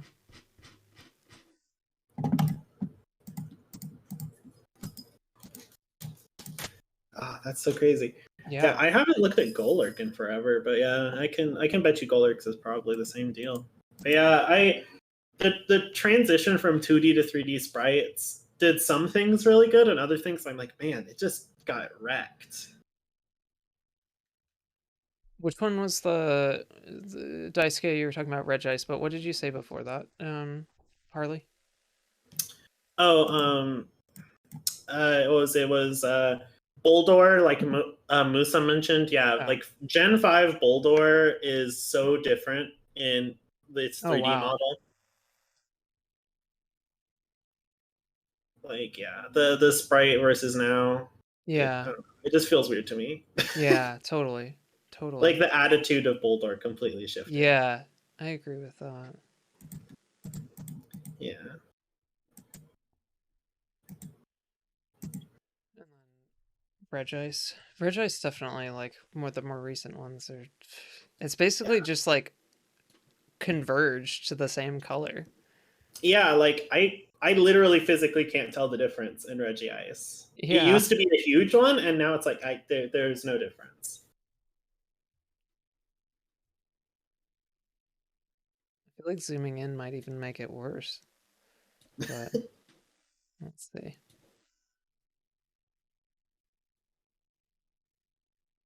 Oh my god, it does. How the hell does it make it I worse? don't know. That's so crazy. That's weird. Yeah, that's the same Pokemon, right? Yeah. Like that's the difference I would make if I was trying to recreate a color blue by like eye. Yeah. Totally. Yeah. Oh man, that's horrible. That is a crime. Yeah. Oh my gosh. Agree.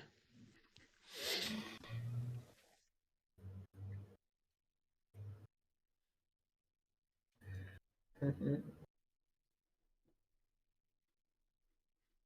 How are you doing? Do you want to keep going through Oh, some of this stuff, or do you have? yeah, sure. Okay, cool, Yeah, cool. I can. I don't know if you want to break between this interview and the next one, or Uh, I'm feeling okay right now. Charlotte is flexible, so we're going to just like see when this yeah, we could wraps just up go and then till see. like I don't know, but till the Yeah, hour hits, and then sure. I can dip. Sounds good. Yeah, sounds Yeah, great. Yeah. yeah,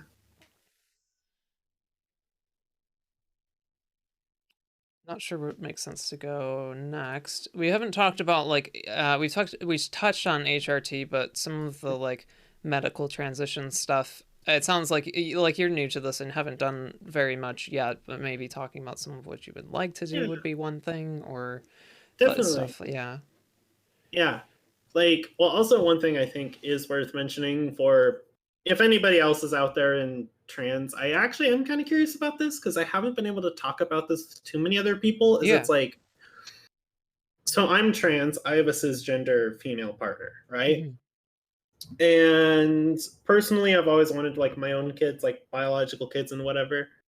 So we're trying to like preserve my fertility, right? yeah, Because with HRT, a lot of people become infertile. yeah.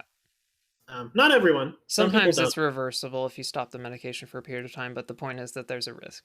Yeah, there's risk. Exactly. It's definitely something that doesn't always happen in the first place, and it's definitely reversible for some people too.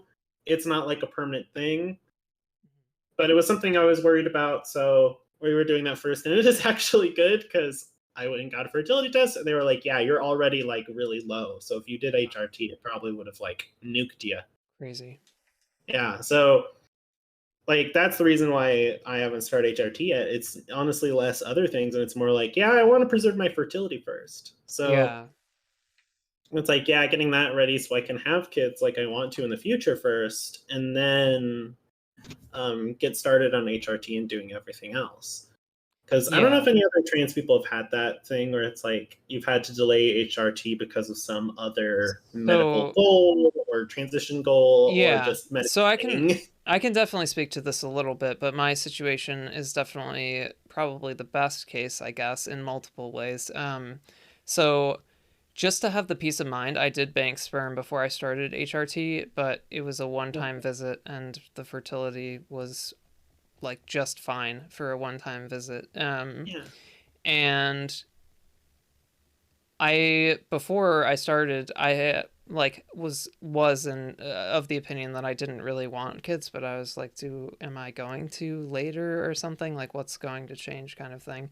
Hmm. And at this point, I would just like there will be a point where they say, "Here's the bill," and I'm like, just dispose of it, Yeah. kind of thing. Because I did it for the peace of mind because the cost for me, um, where I live and with my insurance and all these things was low enough that I was able to stomach it, I guess. Even though like Yeah.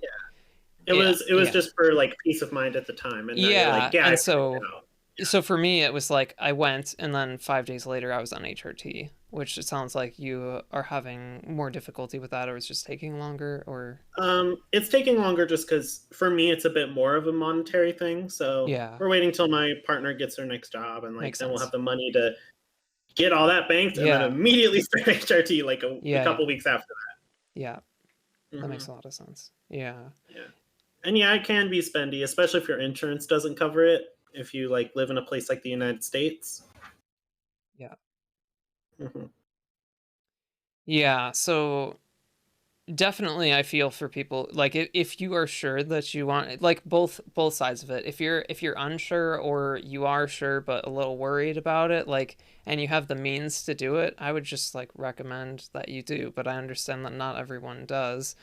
um so it's tough to have to delay that kind of thing because of it, being Yeah. like every like these kind of treatments for gender dysphoria are life saving, and delaying them can mean like a lot of suffering for folks at the very least, kind of thing. So the fact that it can come down to money in a lot of cases is a very like difficult thing to stomach, because like we really need to be like taking care of people, and it's one of those like universal healthcare type pitches, in that way, that like really it shouldn't be that kind of we shouldn't have to nobody in like should have to make those choices, is the point.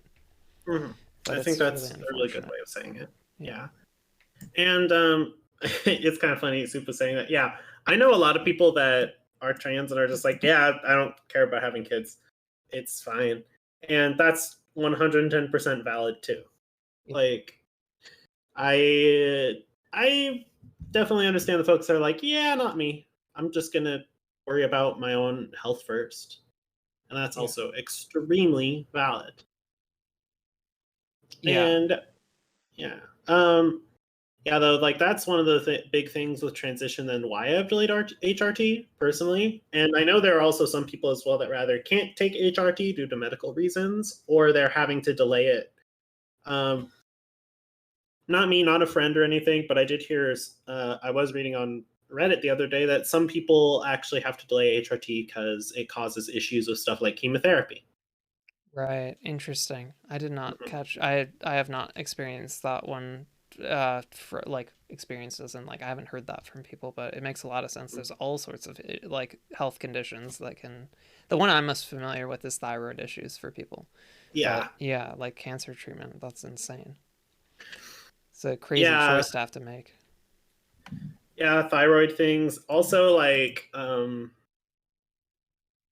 heard someone mention the other day to me that it was like liver stuff. Yeah, I had liver stuff, and for a while, it was a question of like, if I can't get my liver enzymes down, it's going to be a choice between like, hey, like this is going to affect you really in a big way. And fortunately, I was able to get them down and stuff, and like on patches, it bypasses your liver, and so like Yeah, you just do it fortunately the have other gotten way. me to a place. But yeah, like for some folks they can't, and then it's a choice in that sense. Hmm. So Yeah, and that's another good point. Sometimes the choice is method and not necessarily whether you do it yeah, or not. yeah, Yeah, totally. which is also a reason why it's important that people learn that there are different methods of doing HRT. Yeah, 100%. Hmm. Yeah, but yeah, medically at least, I guess the one big thing I have been doing medically is getting laser hair removal, Right. which I don't know how many people that are trans end up doing that and not. That's one of those weird things that I haven't actually been able to talk to much people about. Yeah. Mhm. Folks in chat can chime in too, but for me, I've done electrolysis because my hair in places that I need to take care of it is more red than red and blonde, and so that is a problem for laser hair removal. Mhm. And that like laser hair removal and electrolysis both suck. Yeah, they hurt like a bitch. I haven't encountered a lot of folks who are trans femme who would not do their facial hair. But I know that other parts of the body people have less dysphoria about. But Mhm. in general, it's kind of like I feel like the first thing for a lot of folks looking at trans femme folks looking in the mirror is the facial hair. But I could be off on it. It's just been my experience, like in support groups and with friends and things, that like that seems to be pretty immediate. Like Charlotte's saying, as soon you're getting laser hair removal as soon as you have the money. It's like that's Yeah. yeah one of the first things. So Mhm. Yeah. And like another thing to soup as well is just like HRT, there are other ways to do hair removal. It doesn't have to be electrolysis or laser hair removal. There are like some people get like really high power epilators, and there are yeah. some laser things that you can do like at home because they're not super crazy powerful. So there are other options for people too. Yeah, it all depends on what works for you, but yeah, for sure. Well, what was the question that you were wondering about? I can't remember where we. Oh, I was just sorry. Okay. I was just wondering if other people like have done a lot of laser hair or if it was like how high up on the list, I guess, of medical things it is. Just because I don't know, it's one of those things that I don't see people talk about as much. Like HRT, I feel like is like the holy grail, and it makes sense because it feels like magic with all the changes it does. Yeah, it definitely When doesn't take care it's of kind of facial so much hair. so that I feel like we forget about the other transition things. Yeah, I think for me, I never wanted facial hair or any kind of body hair. When puberty started, there were a lot of changes that I was like, I don't want this, but it's just kind of happening, kind of thing. And facial hair and like hair in general on my body has always been that. So that's why it's been a priority for me, is like independent. It almost feels independent of my gender identity in some ways. Even though like if as soon as I look in the mirror for facial hair stuff when it's been an issue, it's like yeah, of course that's going to give me gender dysphoria. But aside from that, it's just like the androgenic hair that grew as a result of male puberty is Mhm. stuff that just like I just didn't want to happen. It has nothing to do with being trans in general. So um, yeah, soup hair removal is definitely very very high on the list. Yeah. Yeah, I would guess it's rarer for folks to not have any hair removal on their list if they're trans femme, but yeah. yeah. True. And I guess I hadn't thought about that. Trans mask people is the opposite problem. yeah, I mean, I'm sure there's folks that don't have as much dysphoria associated with it, but in general, like definitely probably the opposite problem. I don't know if anybody wants to chime in on that. Anybody, any trans mask folks in chat? I Yeah. Mhm. think a few of our trans mask folks are busy today, but Yeah. Mhm. you'll take facial hair donations, Danny. And oh, and you love Take your all of facial it, hair. please. Yeah, Yeah, just like I could just rip it out yeah, and hand it over to you. Yeah. totally. Mm. Yeah, definitely the like joke about trading Yeah, trading. the results of puberty between trans folks as a ideal scenario that is. It's the meme that keeps on memeing. Yeah, exactly, exactly, 100%. Mhm. Yeah, it's it's definitely been around for like ever. Yeah, Uh, yeah, I think that was my big thing medically. I don't think I've had too much else, and I don't think on my goals I have too much. I will say I've always wondered, like, I don't know if I'm going to end up getting like top surgery as a yeah, woman, like breast enhancement or not. I yeah. guess that's just going to kind of depend on Depends on how. HRT results and how Yeah, that affects dysphoria. yeah, exactly. Like, Yeah, yeah, and if it makes me grow boobs or not, I don't know. yeah, My family tend to have pretty big knockers, so we'll see how it goes. yeah, yeah. I mean, that's a good start when it comes to genetics. Is like definitely Hmm. like the rule is like basically expect a cup size smaller than typical in your family kind of thing. But it's different for everyone, and Hmm. definitely like for me, I've said this a couple of times. I don't know how many times on stream, but definitely I think yesterday or the day before. Like I have been worried about making rational decisions that aren't based in dysphoria, like a little bit like too quick of decisions based on dysphoria.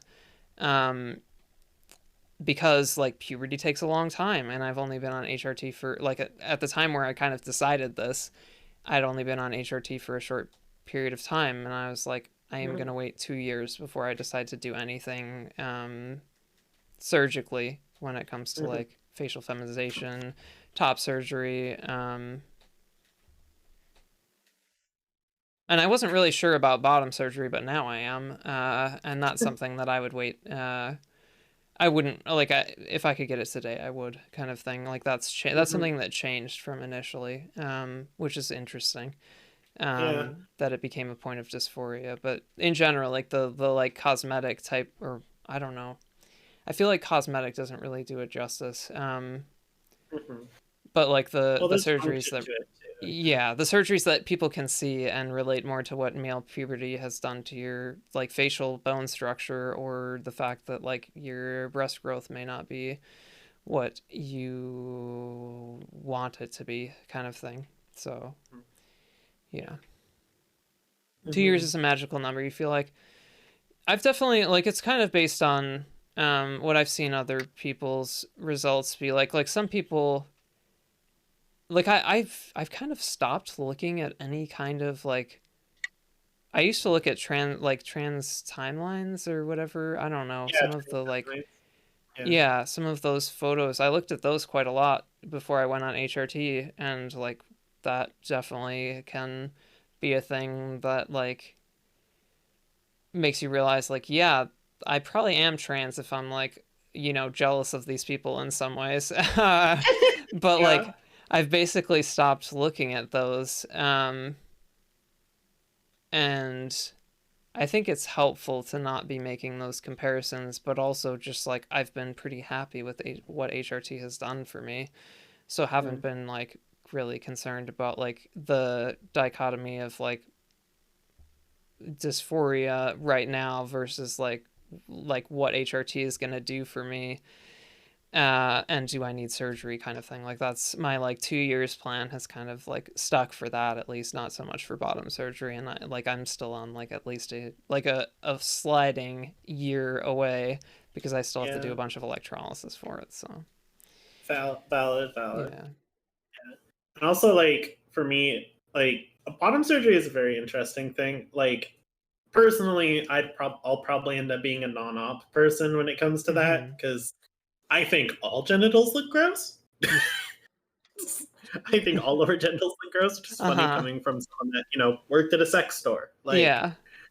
I've seen the whole gambit, and I just think everything's gross. And I'm not even sex repulsed or anything, so Yeah. Totally. yeah. Yeah. So to me, I was like, it doesn't really matter which part I have personally, as long as it Yeah. still works. Like I don't Totally. care.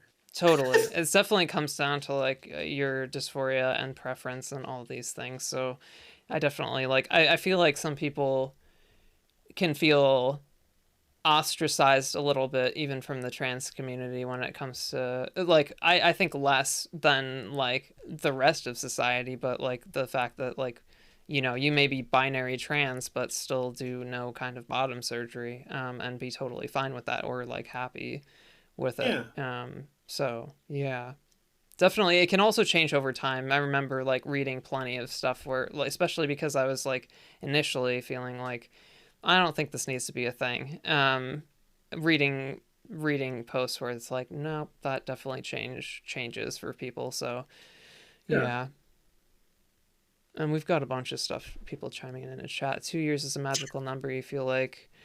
Danny, giving yourself a clear time goal definitely helps. Yeah, I think so too. I agree with that. And Soup, set 2 to 5 years for letting changes set in before doing anything surgically. Sans bottom surgery, that's going to happen basically. Yeah, I think we're in the same boat there. I like puberty takes a while for folks, and Yeah. like it's like regardless of whether you're doing it at like after you've had your assigned gender at birth, puberty, it takes a while. So yeah, I definitely understand that for some folks it's like it can be like literally a matter of survival to start to go through changes quickly, and that may mean that surgery moves up. But I think for folks that are worried about their progress or want it to happen ASAP, that it's good to at least like entertain the possibility that puberty takes a very long time for when people go through it the first time. So just kind of being patient a bit if you can, and Yeah. remember Be that. patient with yourself. Be patient with the process. Yeah, Just treat and all it can shit. be it's easier said than done. It's easier said than Mm-hmm. done. Yeah. And also, yeah, soup. Like, I'm not as much full Barbie doll, but the ideal would be if I could just like Mr. Potato Head that shit. Yeah, Like, just pop it in and out. yeah, At least at the bottom stuff. I uh don't know. huh, Not even for anything else, just like for function. uh huh. Not even for aesthetic. There you go. Yeah. Yeah, Yeah, that's a big thing. The question I also think of sometimes when it comes to bottom surgery and transitioning medically, I always see a lot of people that are like, I wish I had started sooner. yeah. Which is, I don't know. I'm pretty young. I'm like 22, and I don't know. Like, So, wishing you started sooner with your transition, or a specific part of it? I missed that. oh, like starting sooner with transition medically. Oh, Like, I've oh, met a lot of people yeah. that have been like, yeah, I wish I started sooner, and I'm I like, mean, 22 is a fine age to start, yeah. kind of thing. I definitely, I would, I'm very satisfied that I got started now. I feel like I'm in a state of mind and like independence and like means and maturity that it has made a lot of sense. But of course, like I would have preferred to do some of it sooner. But that's just not what happened, and I'm like at peace with that, because I have to be. But and because I can be, I guess. Some people struggle with that, for sure, and I Hmm. understand that. But it's definitely like the shoulda, coulda, woulda stuff is dangerous. Yeah, it's not as good for a lot of folks. But like, I also think of it's like it's kind of weird for us to sort of box ourselves in because it's like some people manage to start transitioning really late in life and still get all the results. Yeah, it's fascinating that way. Like some folks like HRT is like I feel like the average is pretty average, but like some folks it's just like all they do is HRT and everything falls into place and they need no other medical intervention Hmm. to be cis passing. And like my Yeah. goal is in general like not to be specifically to be cis passing. So I'm not saying that that's the ideal. It's definitely not the ideal for everyone, and I don't think it would be necessarily ideal for me. But it is kind of magical to see it. Definitely not the average experience, but yeah. Hmm. No one, Yeah. someone who started transition at 50. It's no. I known people who's later than that. Even it's never too late. It's never too Yeah. late to be authentic to yourself. 100%. Yeah. Definitely. Yeah. Like I've never gotten the whole sense of it's too late. It's so weird to me Yeah. that there's that idea Um. because it's like, Yeah. why Go would ahead. you embrace not growing and becoming more of a person? So odd. Exactly. exactly.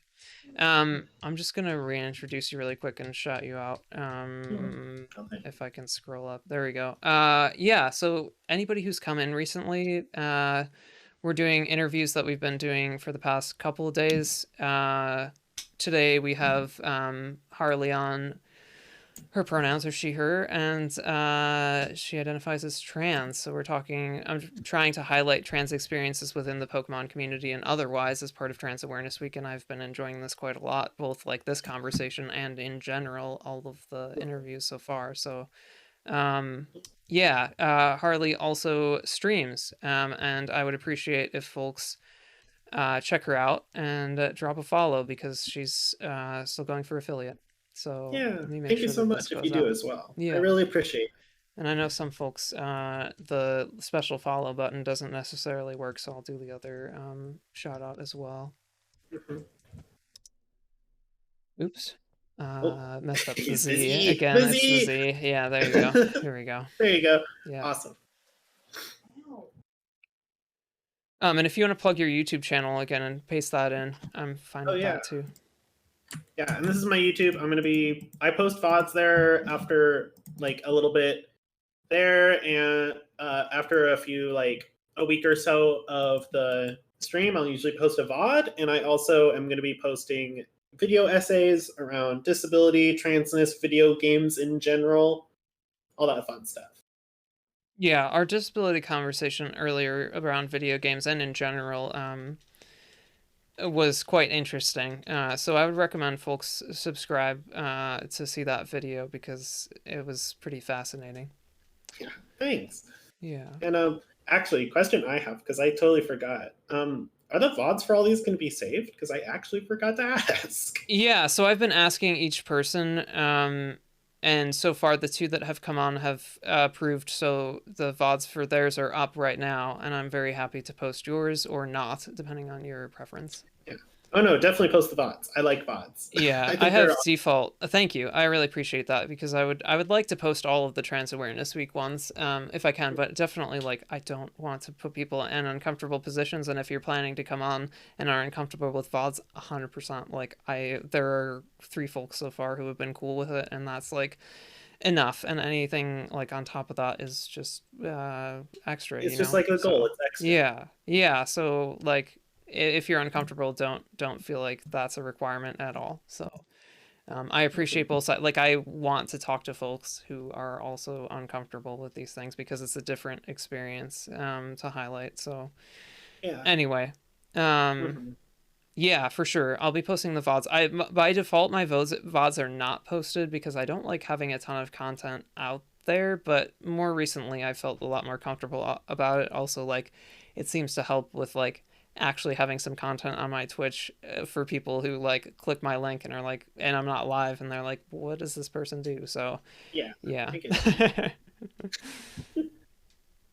Gosh. Yeah. But yeah, that's gonna be a bunch of stuff. There was another one I've been working on too, which another thing. So, like I said, I teach history and stuff, right? Like that's my like content area. Another thing I'm really in is labor history. That's labor history and imperial China and Eastern, like imperial China and United States relations are like Okay. my, and in United States and relations with China are like my big historical things. Hmm. So I'm also going to be doing another video on that. It'll rather be just before or just after the disability and accessibility in video games essay, which is going to be about a game Hard Space Shipbreaker, which I'm going to start streaming again after Trans Awareness Week. And it's all about labor, unions, all that fun stuff. That I'm going to talk about the history of labors and unions in our world, which is going to be super fun too. Yeah, that sounds super interesting as well. So I'm excited for that too. Super Mm-hmm. cool. Yeah. Yeah. And yeah, it's gonna be fun. I'm really excited. Yeah. I'm excited for all of my video essays right now. Yeah, It's a, definitely. I so much really fun do to do. appreciate video essays from folks. It's definitely like the in-depth conversation about from people who really are interested in a topic and interested in how to explain it to people. Definitely like I appreciate those. I've learned so much from video essays and stuff on YouTube that I wouldn't have otherwise because it's hard to find. Like sometimes it makes it a lot more accessible Yeah. in a lot of ways where otherwise, like obviously you can't like take things verbatim as like perfect truth, just as like a disclaimer. Same thing as like a documentary always has bias or might be missing information. And I'm just saying that like it makes it more accessible in that like some of the information is like pulled out and explained well rather than you having to go through and like do your own like first hand research and stuff. So yeah. Yeah, it's a big deal. And it's also like I like video essays because A, like they're amazing to put on in the background while you do things like while shiny hunting. Yeah, Yeah, totally. like they're great for filling up space when doing stuff like shiny hunting or doing chores or anything where you're doing something repetitive 100%. or like Exactly. Yeah. Zen. Yeah. And also Yeah. like their video essays are great too because like I feel as if they let really weirdly niche things actually shine through. So if someone has a passion or like if they're autistic and they have like a hyper fixation with something Yeah. super niche, they can still show that in a way Yeah. that is accessible and they can give it to other people. Yeah, 100%. Yeah, the like hyperfixation aspect of it's fascinating. Some of the stuff that people are able to do because like it's a powerful tool that not everyone has, and sometimes it is seen negatively. For some folks, I hope that you never experience that, but like when it's like when you have a chance to showcase it for the right audience, including like getting it out on YouTube, very typically will find the right audience. It's powerful and it's really cool to like even the stuff that like I'm not interested in, I can still appreciate it a lot Yeah. because it's just like so much effort and just like seeing that and knowing that it's out there for people who are interested or just seeing somebody like give that part of themselves, show that part of themselves, give it to the rest of the world. So yeah. Oh, 100%. Like Um, it's great to see. yeah, for sure. Lucifuge, if I can say that better, let me know. But welcome in. Yeah, hi Pokemon frequents the stream. Yeah, And maybe he here right now. maybe. Um, I don't forgive Yeah, you. that's how hyperfixation is, Soup. A powerful tool and also dreadful curse signs someone with issues with hyperfixation. Yeah, totally. Um, Skirt Rat, forgive you if you're wrong, is a Pokemon trainer from Violet. It is not. It is Hilda from Black and White, the player avatar slash character. And I'm gonna be doing a Violet cosplay separately. So it's very simple. This one is a very simple cosplay. But I was just like, I want to do a Pokemon trainer cosplay, and looking around for femme Pokemon trainer cosplay. So I was like, oh, this is one I can throw together. And I chose purple instead of the pink because purple is my favorite color. Yeah. So all of the like highlights and stuff are purple instead of pink. Yeah. Yeah. Yeah, I video essays are great. I love them. I'm Yeah, happy to actually 100%. soon be able to make some. Yeah, I that's amazing. and like a thing as well, also like kind of with video essays as well. I guess this is kind of a trans thing. Um Maybe it's just me. Isn't it interesting how many like video essayists are trans people? Yeah, I mean, I There's think that a like the lot. overlap, it's like the overlap between autism and transness that like in studies has been shown to be like there's a significantly higher overlap than in the rest of the population. And I think that folks, I've met a lot of trans folks who seem to have autism-y traits. Not everyone, but Yeah. it's definitely like even if people are not diagnosed with like full autism, I do feel like there is some overlap in those that like is more common than I would expect in the small ways even. Yeah. So yeah, There's also a thing of like I feel with some people it's like they don't have autism like you said, but they have autistic traits, yeah, or it's one of those things like maybe they're on the spectrum, but they're so far in one direction that it wouldn't show as normal autism. yeah. I mean, like high functioning autism is one thing, like that's like a category that people talk about, Like, but it's also like autism can present so in such a varied way that like high function, even like functioning or high functioning autism can look very different in different people. And so like you may have someone who has like very extreme sensory issues in that like they struggle to function socially, but also like can function in a lot of other ways that are very, or like in the right environment in like a perfect way, or like in a lot of other ways very normally, and if you care about it, like productively kind of thing, and just requires understanding and stuff. So yeah, like I have two wonderful autistic students, and both of them are they're both autistic. They're both in special education because they're autistic, but one is like his social skills are fine. yeah, But if you give him anything unpredictable, it's he has a full-blown meltdown because he cannot handle anything outside of routine.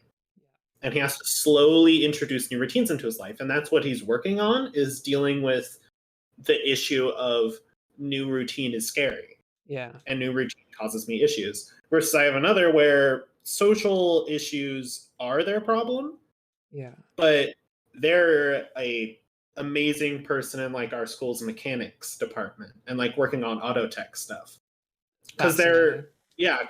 their hyperfixation is cars. Yeah, So they're really good at it, and they can deal with all the loud noises and all the sounds and stuff from the machines, but they are not going to be working in the front of the mechanics shop, because if even yeah, someone walked up to them and was like trying to talk to them, they would just be like, I don't know you, I'm not saying anything. yeah, yeah, They go whenever they meet a new person, they're fully nonverbal for like a few weeks. yeah. That is pretty extreme. Yeah. Well, they're But both very in like the interesting. extreme care because of it. But Yeah, they're really great. I love them to death. totally. Yeah. Yeah, definitely like it's all about the right environment and like taking a minute to like understand people rather than like trying to fit everyone into a specific cog in the machine kind of thing. And it Mm-hmm. can be like a very powerful thing like we're talking about with like video essays and people having like hyperfixations that are like very valuable to society in a lot of ways. But also Yeah. like regardless of whether like autistic folks provide something that like average person considers valuable, it's very valuable for everyone, including autistic folks, to not be suffering. And so like trying to understand them and help them to like live a life that is free of suffering is like very important and underappreciated, but also underdone. Like it's not Mm-hmm. done enough. I don't know what word I'm looking for after under, but yeah, Underutilized? underutilized. Sure. Yeah. Yeah, we'll go with that. Yeah. Yeah. Mm-hmm. Thanks, Danny. Yeah. Yeah, I think that that's definitely a thing to talk about with autism. Is it's like it doesn't. I don't think it necessarily has to have value, whatever an autistic person is Yeah. like interested in. But it is always great when an autistic person can find that connection, and they can find like, oh, I am valuable. I am Yeah. valued by my society and the people I'm with. Yeah. Totally. Mhm. Totally. It's a good thing. That's like in special education. That's one of the things they teach you with whenever you have an autistic student, is it's taught to like talk to them about their hyperfixation to figure it out, specifically so you can integrate it in how they learn. Like, Yeah, that's a really powerful thing. It's yeah. very motivating. Hmm. Like I know one of the like lessons that they gave me when I was in college was, if you have an autistic student, to talk to them about their hyperfixation and then integrate it into like the questions you give them. So they were like one thing Yeah. of like, this is actually kind of a funny thing. One of the reasons why a lot of the math questions you get have trains related to it is because trains are a common hyperfixation for autistic. I love that. I I love know, that. it's so weird. When I found that out, I was like, "Holy shit, you're kidding me, right?" And they were like, "Nope, this is legitimately a reason why." It's amazing. I It's know. amazing. Yeah, and that's a really good Yeah. point too. Talking about hyperfixations is a stress reliever, because it's like you can now engage in a social situation and you don't have all of these other like scary parts about it. Yeah, for sure. And it's like a powerful thing that like you can forget about some of the issues where that you have socially because it's just like this is a thing that like puts your brain in like a mode that's very different and like a lot of the like and working with that means that you can like spread it out to other places from the hyperfixation Yeah. for sure. And it's a thing that like ADHD people have too. Like I don't Yeah. necessarily have diagnosed autism, and I'm not necessarily on the spectrum except for like the sensory stuff I have.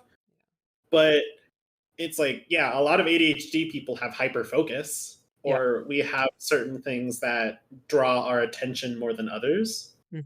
And so it's like one of those cool parts where it's like, aren't we necessarily the same note, but very Yeah. related. Mhm. Yeah, 100%. There's like a couple of psychiatrists that I have talked to and like in general reading about it. There is some like growing consensus that ADHD is part of the autistic spectrum because there's some like overlap there that it makes sense to like include it in order to understand both better kind of thing. So Interesting. yeah. Huh. I haven't heard that, but that's kind of cool. Yeah. That would make sense if that's the case, because I I mean do I that do know a lot of people with ADHD that do show those traits. yeah. Yeah, for sure.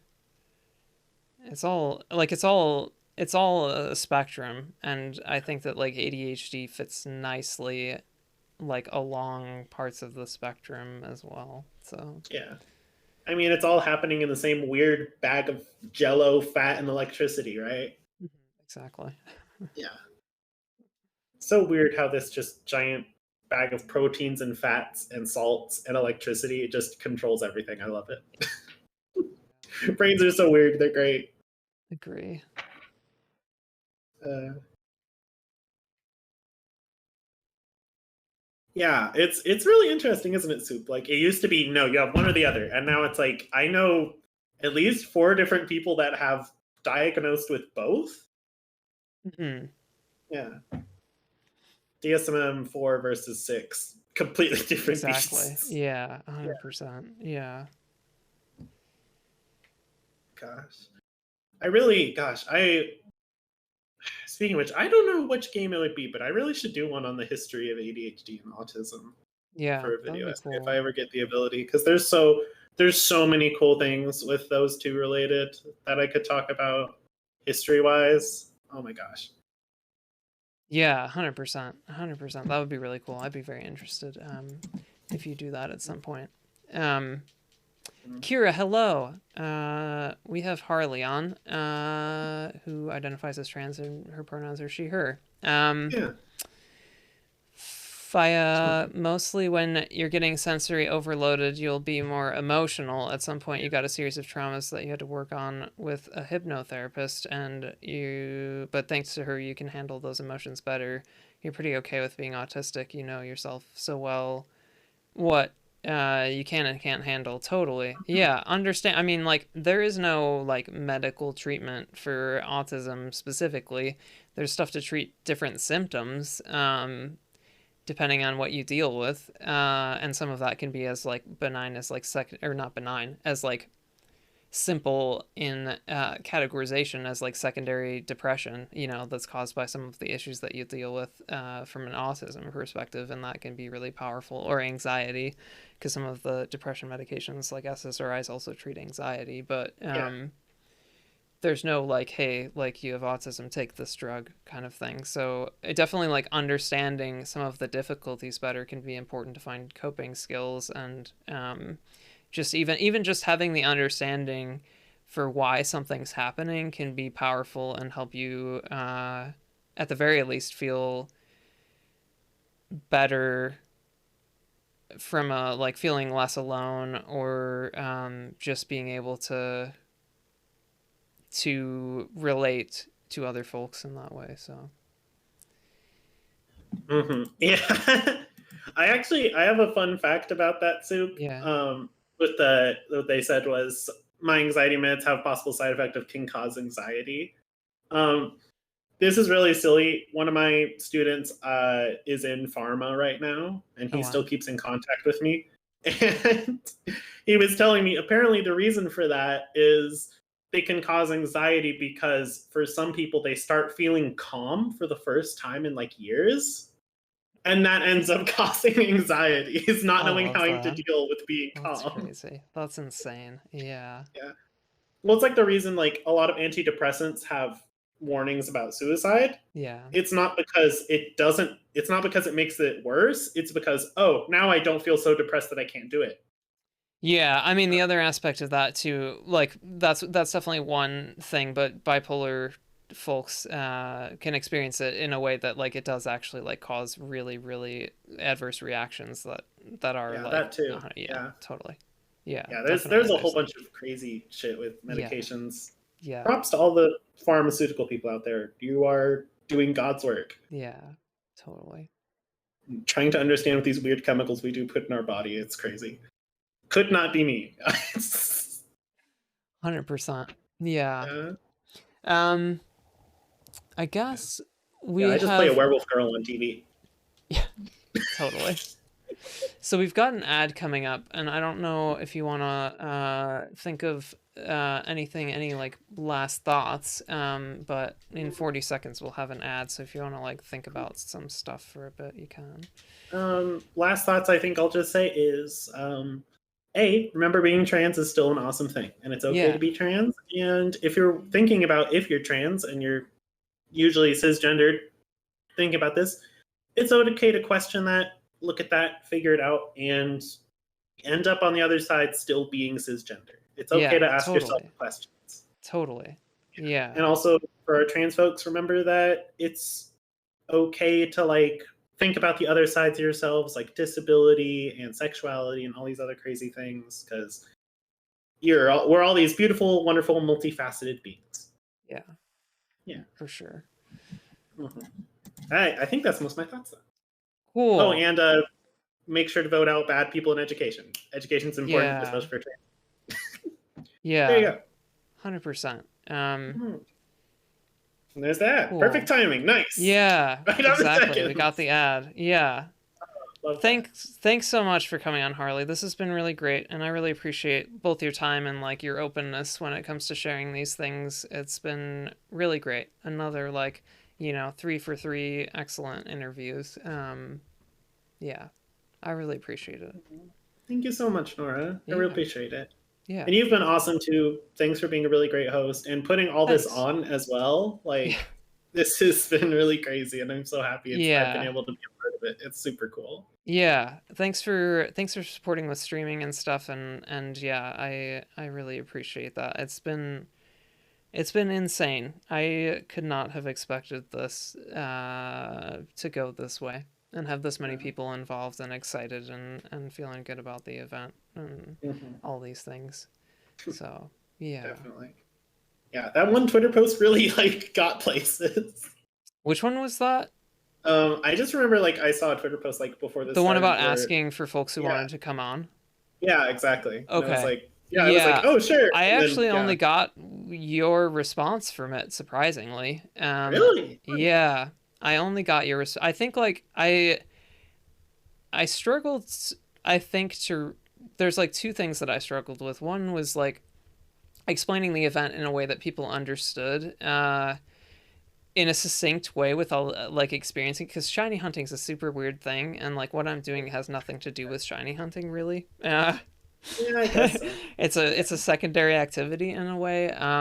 And the other thing is like I think that some people are just overwhelmed at the idea of coming on. I don't know if other folks have like other hypotheses or other reasons that like they struggled to understand the event to begin with, even if it's not related to the interview stuff. But I've definitely like this first time struggled a little bit to reach folks who wanted to come on. Like I went to two different support groups that I normally go to and pitched the event there, where there's like 20 trans folks in each group, and really didn't Mhm. get anybody. I didn't get anybody literally from those. So it's like Huh. very strange, that I feel Yeah, I like don't know. I Maybe need that's to just because figure I've out been for in the next Pokemon time. community for so long, and But I'm like, yeah. this is second nature. Yeah, yeah, totally. Anyway, yeah, for sure. Yeah. Yeah. But anyway, thank you so much for Yeah, having thanks me so on. much. Yeah, thanks so much for Yeah, coming on and the time and everything. I'll talk no to you later, problem. Harley. Yeah, thank you. I'll talk to you later too. Bye, Okay, everyone, and bye. stay safe, have fun, keep being awesome. Yeah, totally. See you.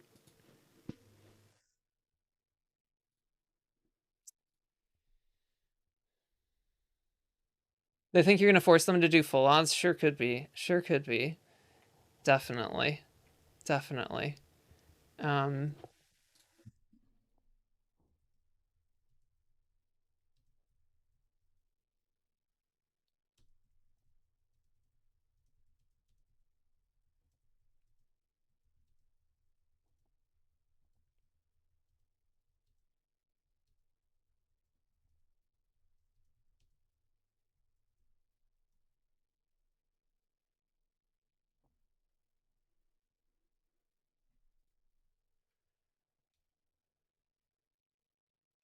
couple of the Pokemon and trans community overlap a lot. Yeah, it's true. That's like part of the reason that I wanted to do this event in the first place was because I noticed how many trans folks were in the shiny hunting community.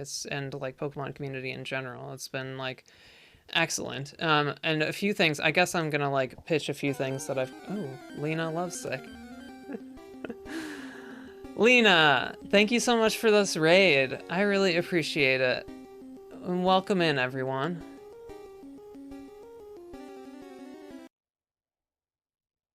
Wait for folks to chime in and chat.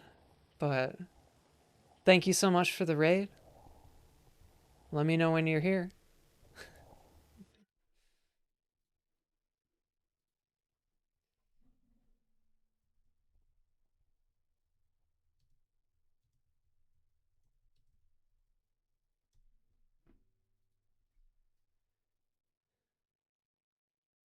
Lena?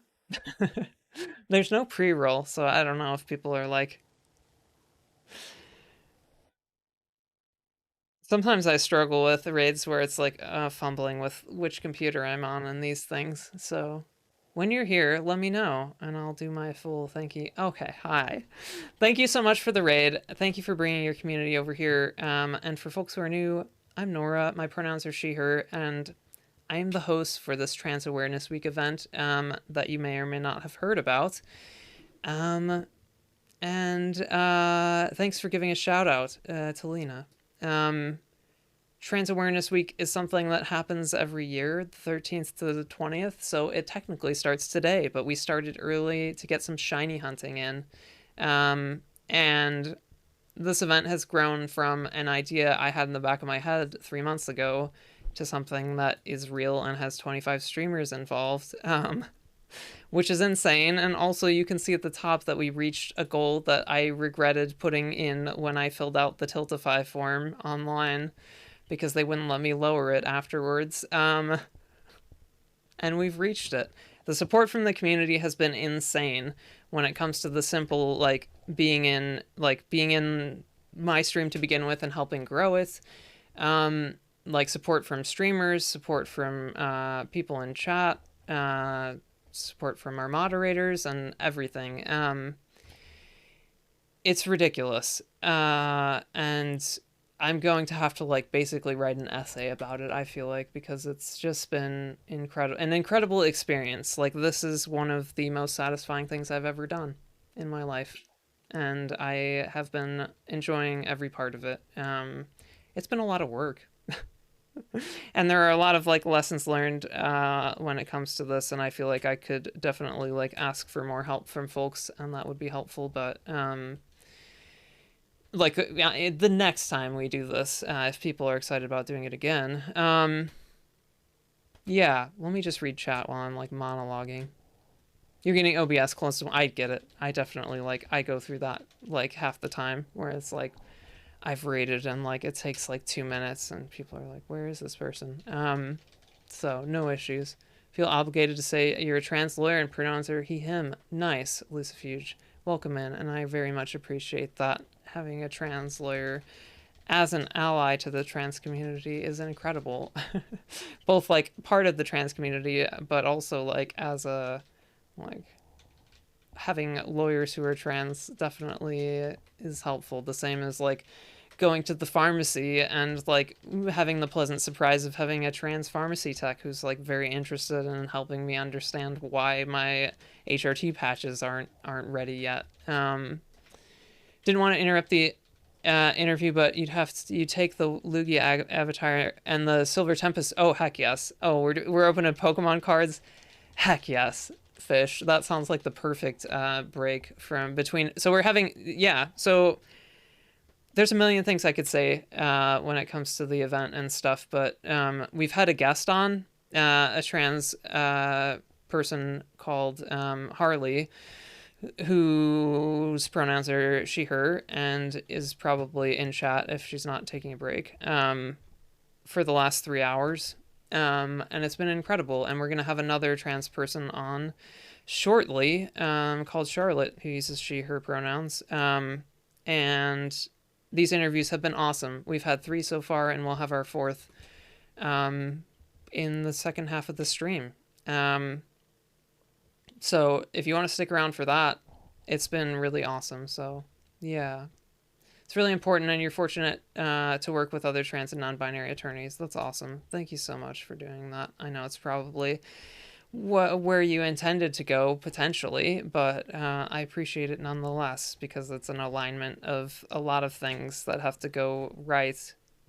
May have felt like it went right or not so much at various times, that like a trans person ends up as a lawyer. So again, I appreciate it.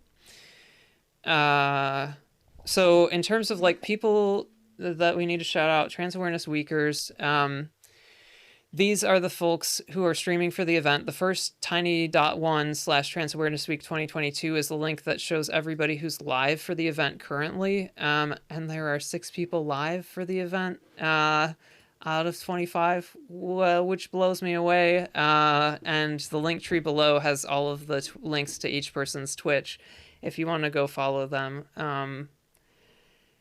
to support them for helping us with this event that has been quite successful with the amount that we've raised there. If people would like to donate, it's by all means not required. There are a number of ways to support the event.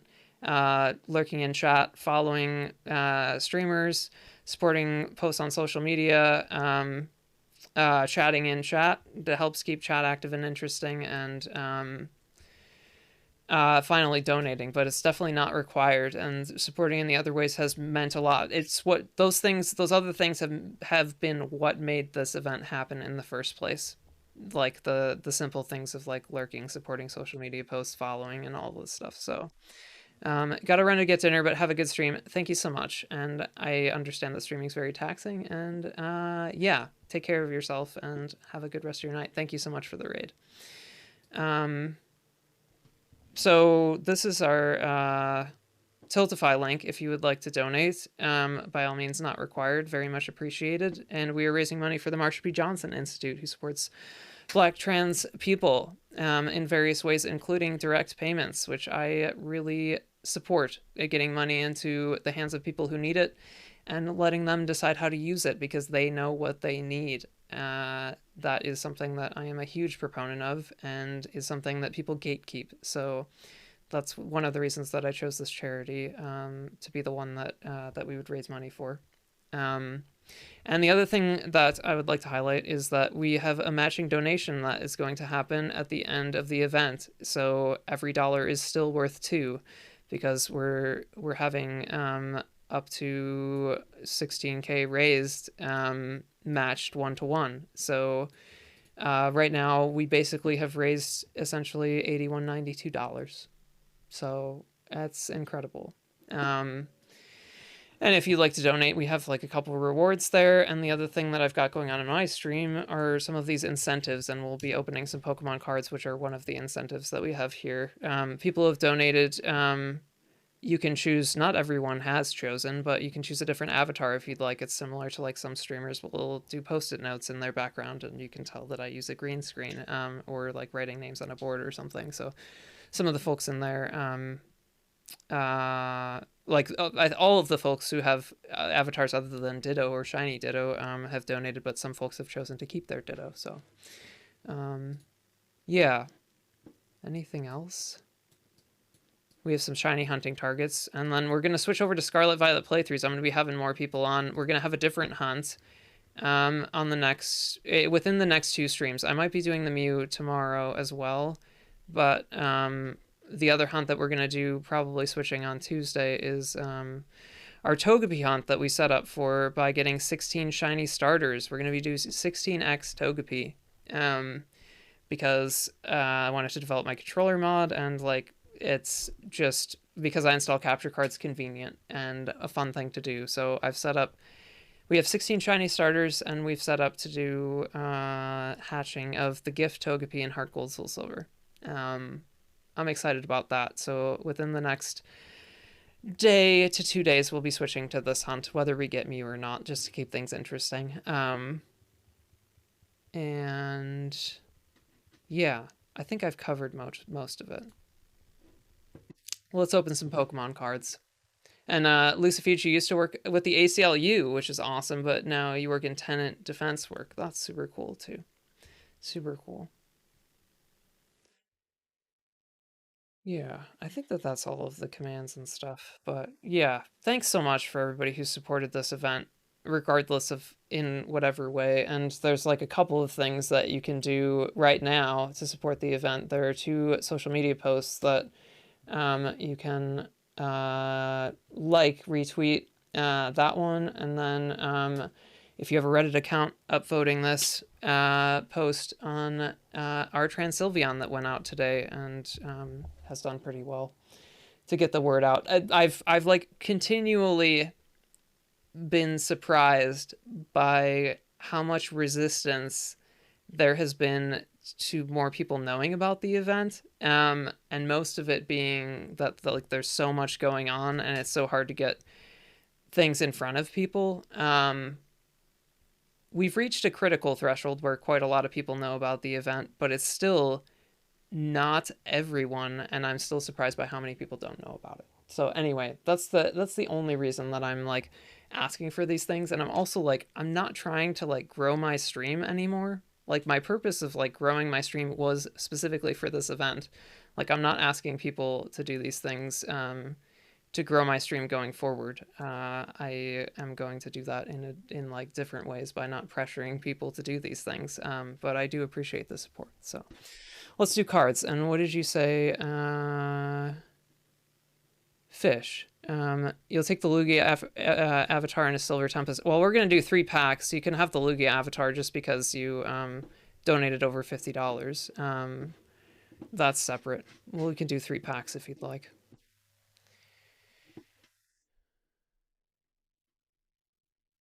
Do the what am I doing? I'm doing the avatar. And thanks for hanging out for so long, Fish, and being the like final donation that got us over the hump. I really appreciate it.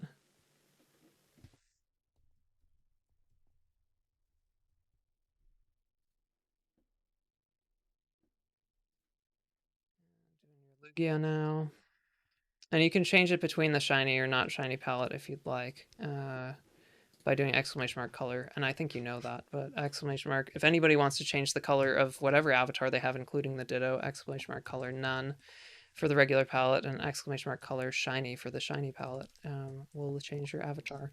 And we can do a battle royale also.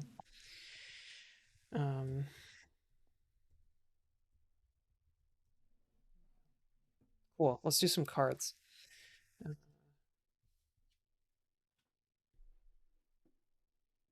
I don't know if you can change your shiny palette during the battle royale, so if it doesn't change, feel free to do it again if you're like have a stream delay where you're gonna start to do it in chat. Okay, there's my top camera, and we're doing some Silver Tempest.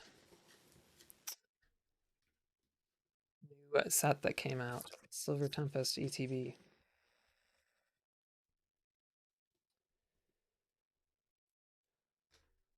And I'm sure most folks have heard this a couple of times, but for anybody who's new, I opened my first pack of Pokemon cards since I was 12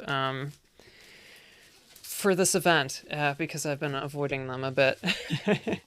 because it's very easy for me to get addicted to collecting things. So, um, I've been very excited and happy to open Pokemon cards and have the excuse be for the event. So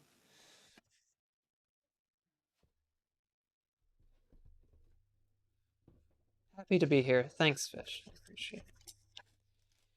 Okay, let's do some packs, and I'll grab the nice sleeves in here too, since they exist. Hmm.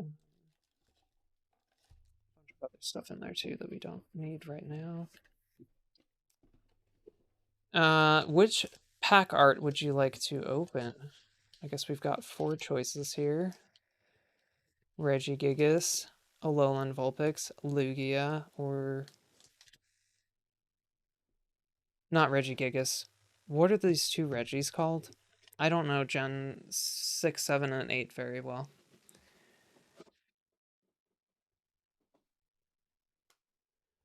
Okay. The Regis and the Vulpix? Cool. Regidrago and Regieleki. Yeah, that makes sense. Christine Edwards, welcome in. Welcome in.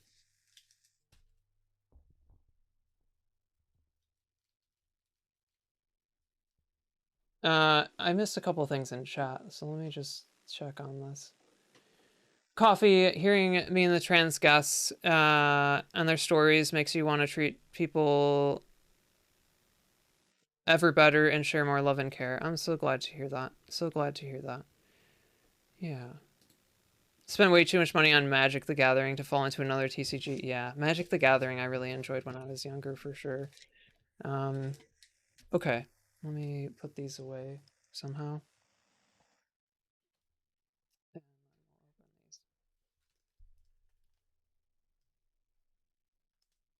Yeah, Magic the Gathering has like really beautiful art that's just so satisfying. I collected them when I was younger, but switched over to Pokemon cards mostly because when I was like that age, that's what excited me. And couldn't do both. I think people saw what the energy was there, but we can do energy guesses if you'd like, if not enough people saw it. Here's the code card if you play online TCG.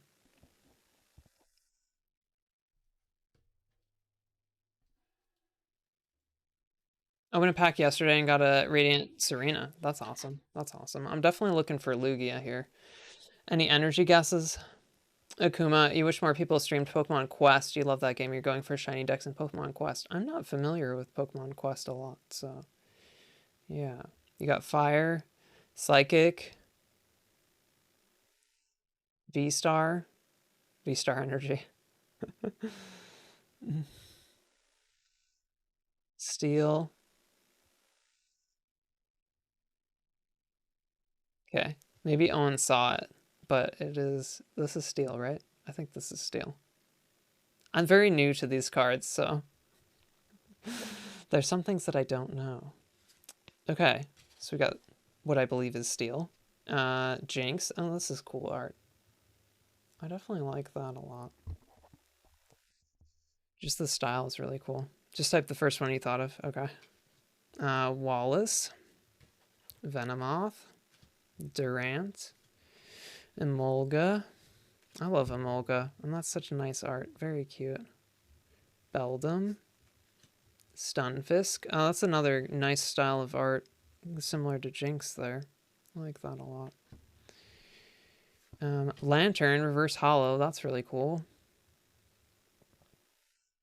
I like this card. And then, wait, what happened here? I must have mixed it up. Fennekin. I like this Fennekin card. And then we got a hollow Earthen Seal Stone. I'm going to sleeve these 2 cards. And for folks who haven't seen the pack openings, I'll show the like interesting pulls from the other ones too. We got this Clink, which was cool because one of the last shinies we got was Clink, and maybe that one's like quite reflective. So it's like a cool steel reverse hollow. We got this shiny Frostlass, Galarian Articuno, which I was really happy to get because that was one of the cards that I wanted. Bergmite reverse hollow. Let me zoom out just a little bit. There we go. Lycanroc V, Zorua, Altaria, and then a bunch of like trainer reverse hollows. But how did I do what? Oh, how did I mix them up? I think it was because I'm not really comfortable with like opening the packs the way other people do, so I've been cutting them and like the cards stick inside and stuff. Save these. Wallace, aka your husband. Nice. Nice. Like your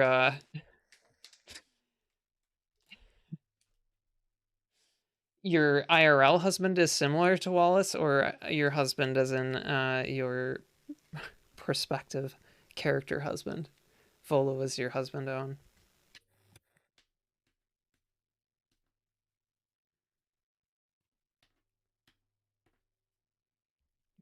Lantern pole and the earth and steel seal stone.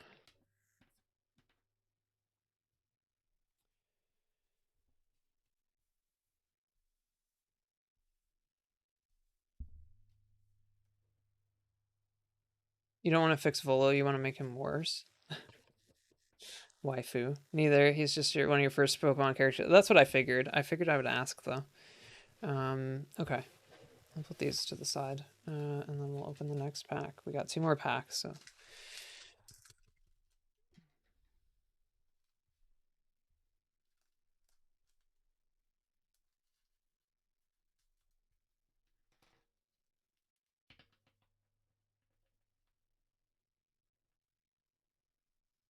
I think I just gotta like bite the bullet and just open the packs the way people normally do. Okay. So a code card. 1, 2, 3, 4. Well, no energy guess there, unless people want to guess. Okay, so we got fire energy. Ooh, this braviary card's really nice. I like that a lot. Lucky ice pop, very interesting. Crystal ice cave, or crystal cave. Gossifleur, Fletchling. That's very cute. Scraggy. I really like the dark background. That's probably my favorite like card background. Hippopotas, Timpole, Reverse Hollow Salamence. I like that art, and the Reverse Hollow is really cool. And Tropius.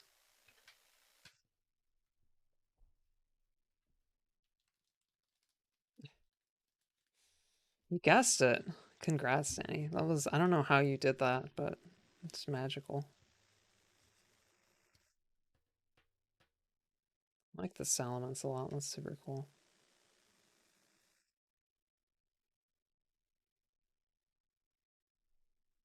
Silver Tempest box was really good. Did you get a Lugia? Because I really want the Lugia. I mean, there's multiple Lugia, but I'll take any of them. Did you get a booster box or an ATB? Golden Lugia. Oh my gosh, that's amazing. Congrats on that. That's super cool. Super cool.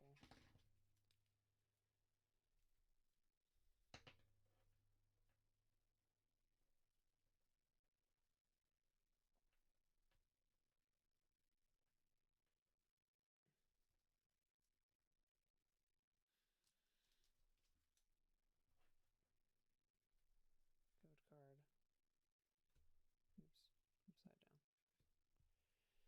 1, 2, 3, 4. And let me just make sure these are in the right. Okay. Guess energies. Dark energy. Okay.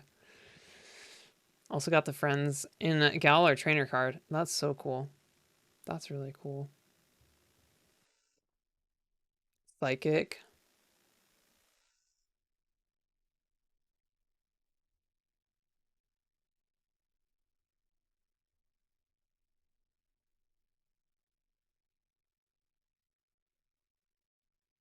Okay, we got two guesses. I'm gonna reveal it. It's Punchy. So we got Punchy Energy, Rescue Carrier, Booster Shake,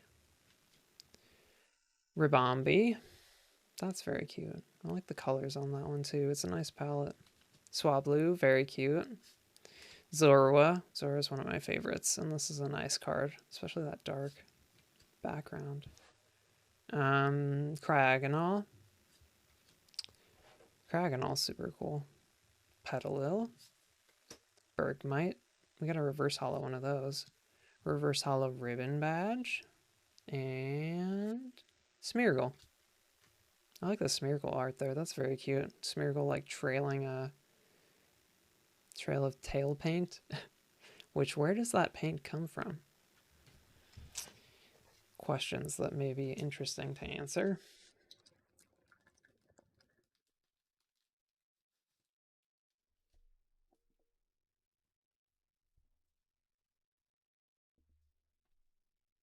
Cards in that set tell a story of Smeargle painting all over the place. Oh, that's cool. That's really cool.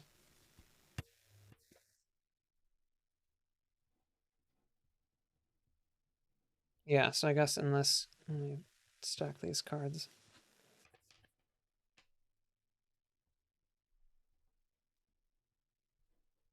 We got the Ribbon Badge, Salamence, and Lantern. Oh, and Earth and Steelstone. Wait. Does that make sense? Am I missing cards? Because we opened 3 packs, didn't we? Wait. What? That was an Evolving Skies pack. And did I open 2 or 3? I opened 3, right? I opened 2 Evolving Skies instead of Silver Tempest. Let's open the Silver Tempest. I can't believe nobody caught that. I owe people cards. I just, like, haven't... People didn't respond when I offered to open them. So let me actually open some Silver Tempest here. I owe the event at least 2 packs of cards, so I'm gonna give myself the permission to open them, which is a bad idea, but... Just assumed it was on purpose? Okay. Definitely not on purpose, but... I can see why you would have assumed that. These are probably in the wrong order now.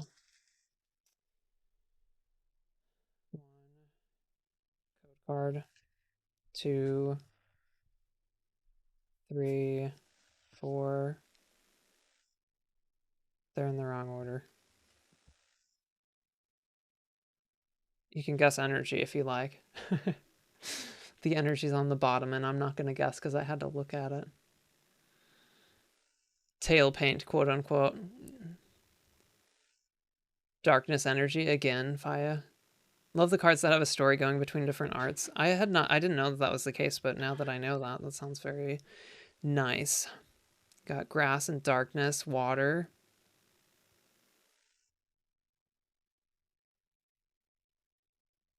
Yeah, I love dark types too. V-Star, even though you know it can't be. We got fire energy. So fire energy, Fletchender, which is on brand for fire energy. Altaria. I like this card for sure. I don't know if we got a different reverse hollow or if that's the same art, but we definitely got an Altaria. It feels like 2 cards for some reason, but it's not. Brandon, Dratini. That's very cute. It looks very small.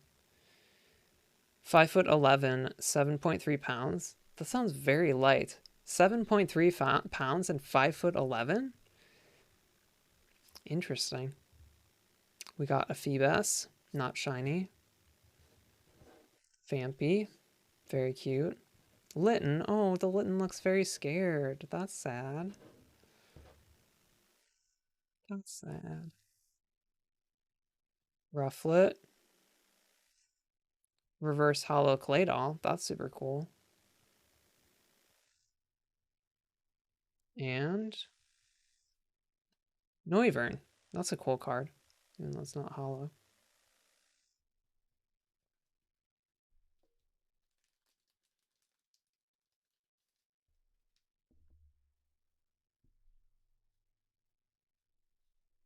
This is the wrong sleeve. Or no, that's the right one, never mind. Love the Sleepy Feebas. Yeah, Sleepy Feebas is really cute.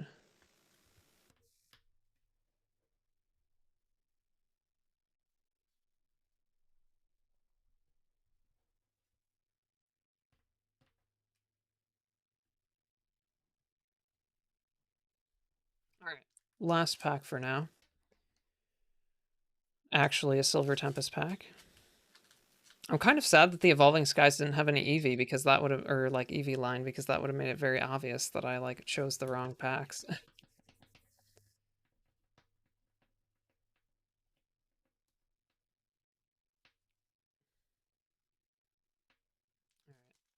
I'm gonna bite the bullet on the next pack and actually open it properly. Code card 1, 2, 3, 4. 3 times the charm, dark. 5. Something went wrong there.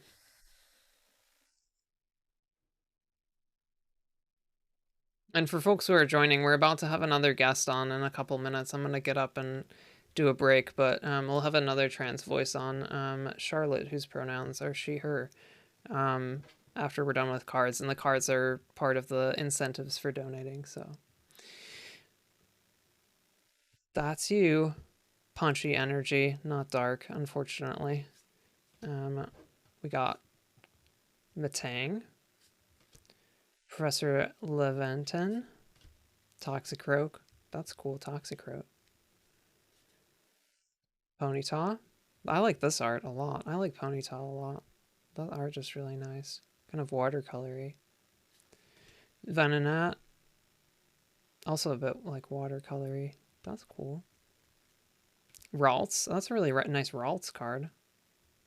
I like the art there. Did it in the wrong chat. Shout out to 19XX, who's a part of the event. And does a lot of multi-system hunting. Oh, that's a cool Pikachu. I mean, they're acknowledging the Pikachu clone aspect here, aren't they? That's cool. Part of the event does a lot of multi-system hunting and is currently doing a, unless somebody got it, a shiny race with Sploosh and Glav for Lugia. So drop a follow with 19XX if you can. Melodic. And these are in the wrong order. But this melodic card is amazing. I love this. So cool. So we got a reverse hollow after this, or I guess just Fion. But the melodic is really nice card. Hard to see with the lighting. I should probably I should probably change the lighting, I guess, when I'm doing these. But really nice card here. Centering is a little bit off. It needs to go more that direction, but trainer galleys are in the reverse.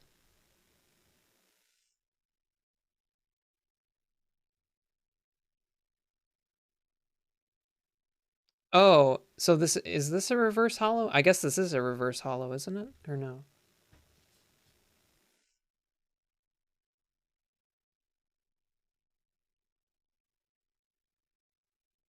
Character rare from the trainer gallery. That's a character rare. Okay, cool.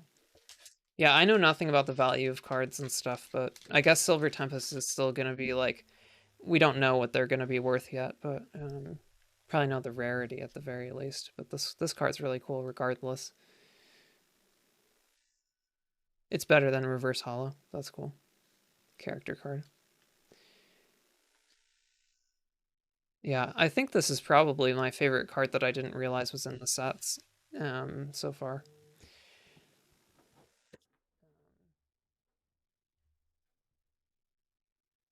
What are my other favorite pulls that we got? The Salamence is cool from recently, but I'm smitten with the Articuno and the Frostlass, I think. And Clink is cool just because we've been spending some time with Clink. And this Lycanroc is also cool, but I don't have a lot of association with Lycanroc, so.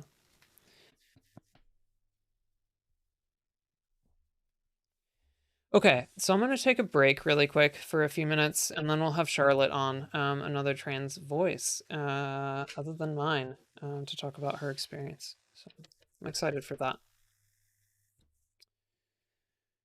There's 30 ranging from character cards, Vs, V maxes, and FA trainers. Oh, in this one set, or in general, like in all of the sets recently. Oh, in this set, there's 30. Wow, that's not. I mean, I love that card, so I'd be excited to get more of those.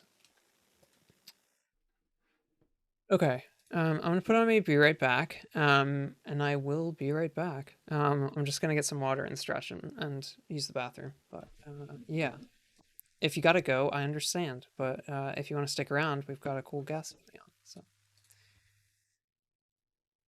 wow, 30 in each of those? That's crazy. That's crazy.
Thanks to Kira for running all these battle royales for us.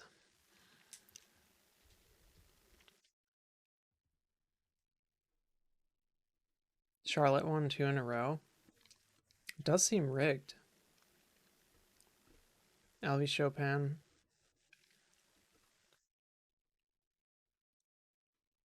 Oh, and you're so sleepy, but you have an hour and 20 minutes left of work.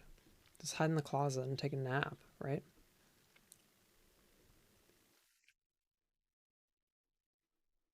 I'm actually back, so let me do this while I read this. There goes all your luck for the rest of the month. Yeah, your shiny luck's gonna be gone.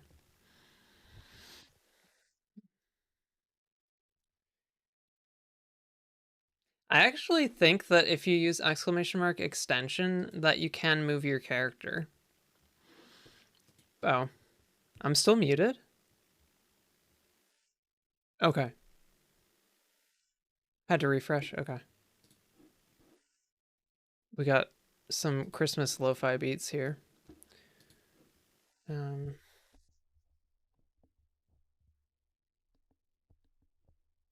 Okay.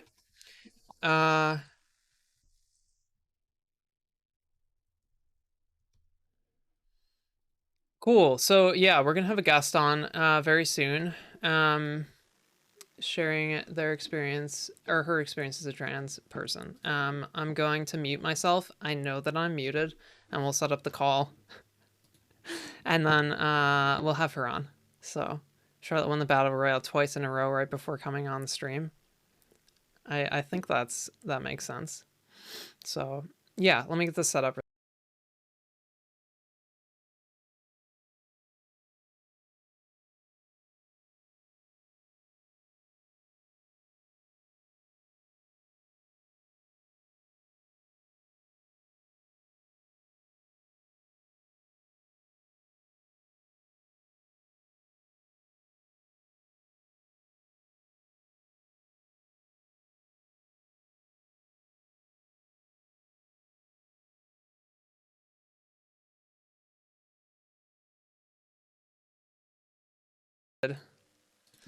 Okay, do you want to introduce yourself to the stream? And we'll check levels while you do that. Yeah, sure. Hi, everyone. I'm Charlotte. My pronouns are she, her. I enjoy Pokemon and shiny hunting, although I kind of have just gotten into shiny hunting in like September. But I've been pretty fixated on it ever since. That's super cool. Yeah, it's definitely something that like is not for everyone, but some people get drawn into it, and that's super cool. Glad to have you as part of the community and stuff. Okay, volume's good to you, Owen. Anybody else? Okay, Kira says good. Awesome. Okay, let's maybe we can start with some Pokemon stuff. That seems to have gone well. I don't know if you have Totally. I assume you have the questions up, but Yeah, no, I wrote out some. oh, you wrote out some responses stuff. to them. Okay, cool. Yeah, just because I'm like, Yeah, I forget it's good to get things organized very and stuff. easily. Okay. Yeah. Just so I'm not like stumbling over my words constantly. I at least have something I can look at Totally. and remember. Yeah. Okay. Well, what role has Pokemon played in your life in general? Oh man, it was probably my first video game that I played, Pokemon Sapphire, back when I was like 5. Um, and I played through gens 3, 4, 5. I played 6 when it came out, but after that I sort of fell off. I never played Gen 7 until this year. I picked up some of the games. Yeah, I had just fallen off of Pokemon for a little bit, but yeah, now I'm back. Nice. Yeah. So, what's your favorite gen? If you maybe that's a hard question, but it also sometimes an easy one. No, I mean probably Gen 3 just for pure nostalgia. Okay. Just because that's where I started. I love the like graphics. I love the sprites. I love the Hoenn region. So Totally. yeah. Although Gen 6 is probably my favorite one to shiny hunt in. Okay. Because of SOS and stuff. Let me handle the raid and then we can get back to this. Oh yeah, sorry. Yeah, no problem. Yeah, Sarcastic Jacob, thank you so much for this raid. Mundane Arcane, welcome in. David Baker, welcome in. yeah, thanks for the shout out to Sarcastic Jacob. Please check them out and drop a follow if you are inclined. And Holy Deaf Gaming, thank you so much for the second raid, which I might suspect was coordinated. Claire the Rattata and Maris13 and Holy Deaf Gaming, you may or may not have started a raid to you. Thanks so much, folks, for the follows and these things. Thank you so much. I am the host for our Trans Awareness Week Pokemon event, and we have been raising money for the Marsha P. Johnson Institute, who supports Black trans people in ways that I am that I find very satisfying, including direct payments to folks, getting money into people's hands because they know best what they need. So somehow we've reached a number that I regretted putting in the Tiltify when I had nobody involved except for me. This is an event that I had in the back of my head 3 months ago when I started before I started streaming, and I got to affiliate in that was when I guess that's when I had affiliate, and then 3 months later we're here, and this is an event that has 25 streamers involved, and we are shiny hunting for a week. This is day 4. I have not found anything, but we have had plenty of shinies so far, which has been super cool, including me at EasyLay, who found a roaming Raikou in Crystal, which is pretty impressive. So we have a number of rewards, which !donate will show you. And then a bunch of streamers involved, which are !Trans Awareness Weekers. There are 2 links there, tiny.1/Trans Awareness Week 2022.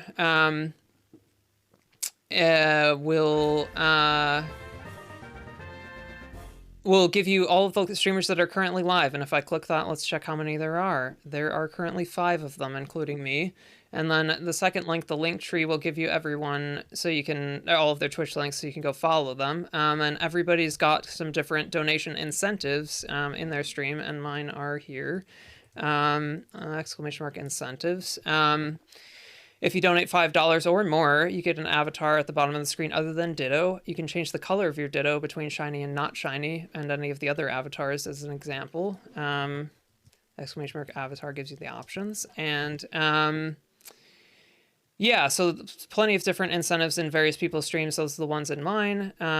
Shiny hunting target examples, by all means, not an exhaustive list. But yeah, day 4, it's been incredible. We've had trans and gender expansive folks on to talk about their experience, 3 of them, and we currently have one on right now. Her name is Charlotte, and she is the 4th, and her pronouns are she, her, and I'm very excited to talk to her and learn more about her experience.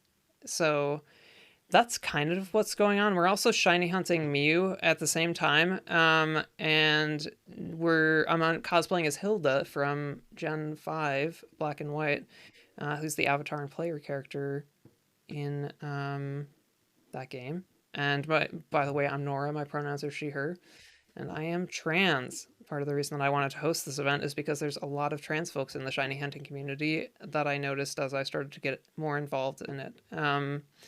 And we'll also be doing the 60 next Togepi in the next couple of days, either tomorrow or... What is today? Today is Sunday, so tomorrow, Monday, or Tuesday. We'll be doing the 60 next Togepi. We got 16 shiny starters in the run-up to it, which was a lot of fun because the starter resets are quick, so we were doing 48 Pokemon every 20 seconds. Yeah, that's kind of what's going on. Let me read chat, and then we'll get back to our interview with Charlotte. Thank you so much for those raids, and the... I think there was one more raid, but I'm not sure.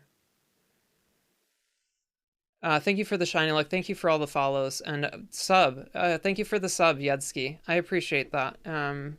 Was that a gift sub or was that was your Prime sub? Thank you for using your Prime sub here. I very much appreciate it. And your Prime sub is something that could not go anywhere else when it comes to but you chose to use it here in my stream to subscribe, and I really appreciate that. If folks want to support me right now, the way to do that would be to donate to the Marsha P. Johnson Institute rather than subbing, aside from Prime subs, I guess, which was my point there. Aside, like, subs and bits, I would rather you... I'm donating all of it to the Marsha P. Johnson Institute, but Twitch takes half, and I would rather all of it go to the Marsha P. Johnson Institute. So if you're looking to support me right now, that's where I would like the money to go. And yeah, again, we've reached our goal, which is insane to me, on day 4, raising $40.96, which you might know the reason that we chose that number, or I chose that number a long time ago. Okay, let me actually catch up on chat. Welcome in, y'all. Sarcastic Jacob, Claire, Maris, Holy Deaf Gaming, thank you for the raid. Sarcastic Jacob, thank you for the raid as well. Yedsky, thank you for the shiny luck. And again, the sub. Enjoy your emote sub badge, ad-free viewing experience, and increased channel point rate. Mia is how you found me. That's awesome. That's awesome. I'm really glad. Mia's awesome, and yeah, you should definitely check her out. She has generously been involved in the event, so yeah, thanks so much, y'all, and thanks for listening to my incredibly long monologue. But I feel like it was supposed to get shorter after we got to Trans Awareness Week, but apparently it's gotten longer because we've got so much going on. So thank you so much, and if folks want to stick around, we're gonna resume our interview with Charlotte that just started. So hello, Charlotte, if you're still there. Hi, yeah, I'm still here. Okay. Yeah. Felicity, Yedsky's welcome. actually my partner. So. Oh, okay. Yeah. Yeah. Nice. You said, was it Callisti? Yeah. You said Callisti was? No, Yedsky. Oh, Yedsky. Yedsky. Okay, got yes. it. Okay. Love you, babe. Yeah, thanks. Okay. We were talking about how Gen 6 is your favorite to shiny hunt in. Yeah. I think really for horde hunts, I love. Okay. Yeah. It's just you get high numbers very fast. So it's just like, yeah. And thank you so much, Yedsky, for the $10 donation to the Marsha P. Johnson Institute and putting us our $10 over our goal. So we are officially over odds, as they say, in the best way possible. If you would like to change your avatar at the bottom of the screen, let me know what option you would like, and I'll change that silently as we go through this. Go ahead. Yeah, so Gen 6 I really like horde hunting. I like the friend safari that I sort of have just started hunting in. It's like, yeah, I don't do a lot of full odds hunting just because I find it to be a little too tedious. I like to see the shinies, so yeah, you know, whatever gets me to see the most shinies the fastest, I like. Totally. That's awesome. I definitely appreciate that. It is about what's the most fun. I have no judgment for folks who, as you've heard before, have no judgment for folks who like want to hunt with whatever odds. So I just appreciate that folks have fun with shinies. Yeah, like there definitely are going to be some full odds hunts that I will do. Yeah. Just because I want like the unique experience of doing it in like a specific game or something. But in general, like I want to have a living like shiny dex eventually. So I want to just got started with shiny hunting the rest of my life and already have this ambition. I love it. I like collecting things. Yeah, same. Yeah. Cool. Favorite Pokemon? What is your favorite? So my favorite Pokemon is Seedot. Seedot. So yeah, cool. my first Pokemon game is Pokemon Sapphire. Like I said, and Seedot's not available in Sapphire, and there's just something about that, like not being able to get that Pokemon that just drew me to it, and it's just so cute. I just love it. Yeah, it is quite adorable. What's your favorite sprite for C dot? Ooh, actually, I'll have to look at those. I like the Gen 4 and 5 ones of them like looking up. Okay. Uh yeah, I am glad that the 3D model is not terrible for C dot. Yeah, I agree with that. It is, yeah. It's definitely I think not, doesn't lose it's one of the anything. better translated I agree. ones. Yeah, for sure. Yeah. Super cool. By the way, do you do you have the stream up and are you reading chat as well? Um, Uh yeah, I had Discord up at first because I didn't want to get confused. okay. But I'm pulling stream up so I can Okay. look around. Yeah. Okay. I'm just checking. I mean, you don't have to, but it's just so for my information so I know like whether you're Yeah, reading chat I'm and stuff watching as now. well. Okay, cool. Yeah. Nice. Teef, thank you for being here and you're I guess you're watching an ad maybe? Let me know if you're not, but anyway, we'll check back in on that. I'll just chat.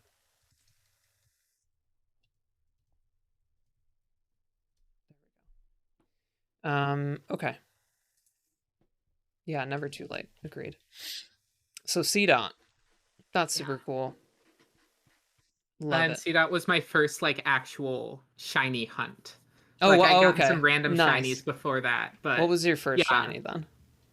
So my first shiny was a Tangela in Soul Silver. Um I think I had just learned that like shiny Pokemon even existed like a few days before finding it. So I think it's like entirely possible that I encountered a shiny like as a kid and just didn't realize that it was a thing. But That's you know, the first one amazing. that I caught was a Tangela. That's super cool. Yeah, Um, that's awesome. yeah, although I don't have it anymore because Oh that no. save was under my dead name. And I Oh, didn't really want to keep you that nuked it. around, but Yeah, I'm planning to reclaim it at some point. that sounds great. I like that Yeah. for sure. I Um, did take pictures of the summary screen before I deleted the oh, file, so I perfect. still Yeah, have all the like stats. yeah. Um, So you so can yeah, compare it to the new one you get.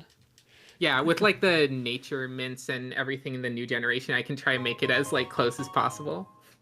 Yeah, that's super cool. I like that a lot. Yeah. Definitely a nice way to reclaim these kind of things. Are you gonna get Scarlet Violet? Yeah, definitely. I think I'm leaning towards Scarlet right now. Okay. And do you have a Since I starter like picked out? the past stuff. I haven't looked at any of the like leaks. Um, So that you're waiting to see the what the starters look like before you pick them, or no, it's mostly just like version exclusive. I'm like 99% to getting Scarlet at this okay, point. okay. So you're still Um, deciding. Okay. but yeah, I'm pretty sure it's gonna be Scarlet. I don't think there's anything that could really change my mind at this point, but I'm keeping the option open. Um. Cool. Yeah, and just I didn't mean for the question mark for thanks for the follow. I meant an exclamation mark, but somehow I ended up with a question mark, even though they're way across each other. Um. Favorite Pokemon so far in Scarlet is Smoliv. Is that true? Oh, This is what yes, Yetsky is that is saying. true. Nice. Yeah, no, I love Smoliv small. is I mean, I very just really cute. love grass types. So like Dot, Tangela, Smoliv. Yeah, Yeah. that's super cute. Cool. So you're pretty excited for Scarlet Violet. Oh yeah, I'm super excited. Nice. Like there's some things that I'm concerned about. I don't really like the like auto battling thing Yeah. that they're introducing. Mm-hmm. Um, and yeah, so there's some things that I'm concerned about, but overall, you know, it's a Pokemon game. It should Yeah. be fine. Yeah, totally. They always have some interesting ideas, quote unquote, Uh-huh. that you have to either enjoy or you have to look past. Yeah. For sure.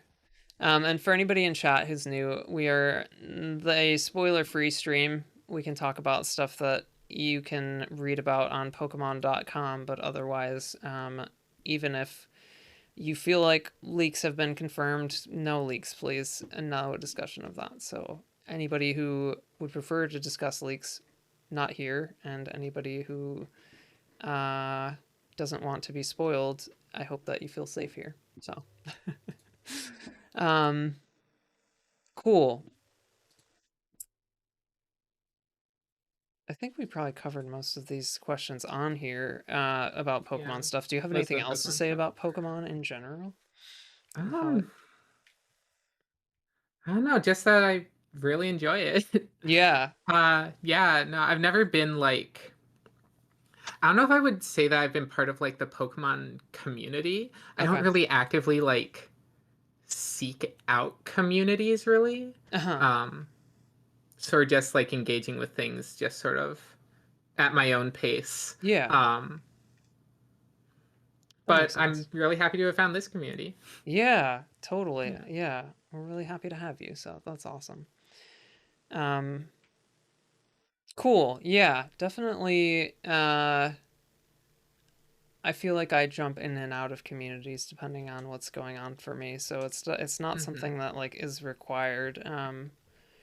Yeah. For sure, I've definitely had the experience of like joining communities because of an interest or something that's going on in my life and then moving on from it. And sometimes that can be Hmm. like a sad thing, but in other ways, sometimes it's just like, yeah, I guess bittersweet in a way. So, Yeah, I always feel like I just can't keep up with stuff when it comes mm-hmm. to that. Yeah. I don't know. I feel like I end up just sort of getting left behind and things just move too quickly for me to fully like engage with them in the way I want to. In terms of like how a community, where a community goes, or Yeah, I don't know how to describe it exactly, but I don't know. It was something that sort of killed off my interest in Magic the Gathering, which I okay, kind of just stopped playing this year mm-hmm. because I don't know, just like when, new sets come out, Yeah, everyone's going crazy about all the new cards and stuff. And, when Magic's not my only interest, I sort of fall behind in that and I feel like I can't keep up in their conversations. I feel like it sort of just pushes me out a little bit. yeah, that makes sense. Yeah. Definitely, like if you're kind of like not done with the old thing and everybody's focused on the new, then it can feel isolating, I guess. Yeah, exactly. Yeah. Yeah. Sort of similarly, for Pokemon Scarlet and Violet, this is going to be like the first Pokemon games I'm actually getting on Release release. day. That's Yeah, like crazy. I was always at least a few months, if not a few years, behind on all the other ones, even as a Yeah. kid. Yeah. So Yeah. are you excited about that part of it? Or I you feel am like you're excited. not Well, done? what I'm Okay. really excited about is I finally get to do the like events that Yeah. that happen, like the timed events. Totally. Yeah. Yeah. Do you play Pogo or no? Pokemon Go. I Yeah, no, I do. Okay. I sort of just got back into it. I played it a lot around like when it came out and then fell off. Yeah. Um it's just I only do it as free to play. And Totally. so, it can be Yeah. a bit harder to gather all the things you need to have the full experience in that. 100%. So it's yeah, it's more just like a side thing if I want something to do when I go out. I don't really focus on it as like a core Pokemon thing. Totally. Totally. I think the reason that I'm asking that is because of the event side of that. And I guess like some of the community events maybe you've been a part of. Yeah, I know that if I tried to care about the community events, I would just get way too sucked into it. And so I just need to, not care about it at all in order Yeah. to sort of keep a healthy relationship with that game. Yeah, definitely. Definitely. You could Hmm. end up spending a bunch of money and like obsessing about the collecting and missing those events and stuff. There's definitely Yeah. some events where it's like I like the Mew event. I know it's like pretty hard to get the Mew shiny from that event, but definitely like Hmm. wish that I had that event to be able to do that. Yeah. So um cool. We can switch over to trans things if you'd like. Totally. Yeah, let's do it.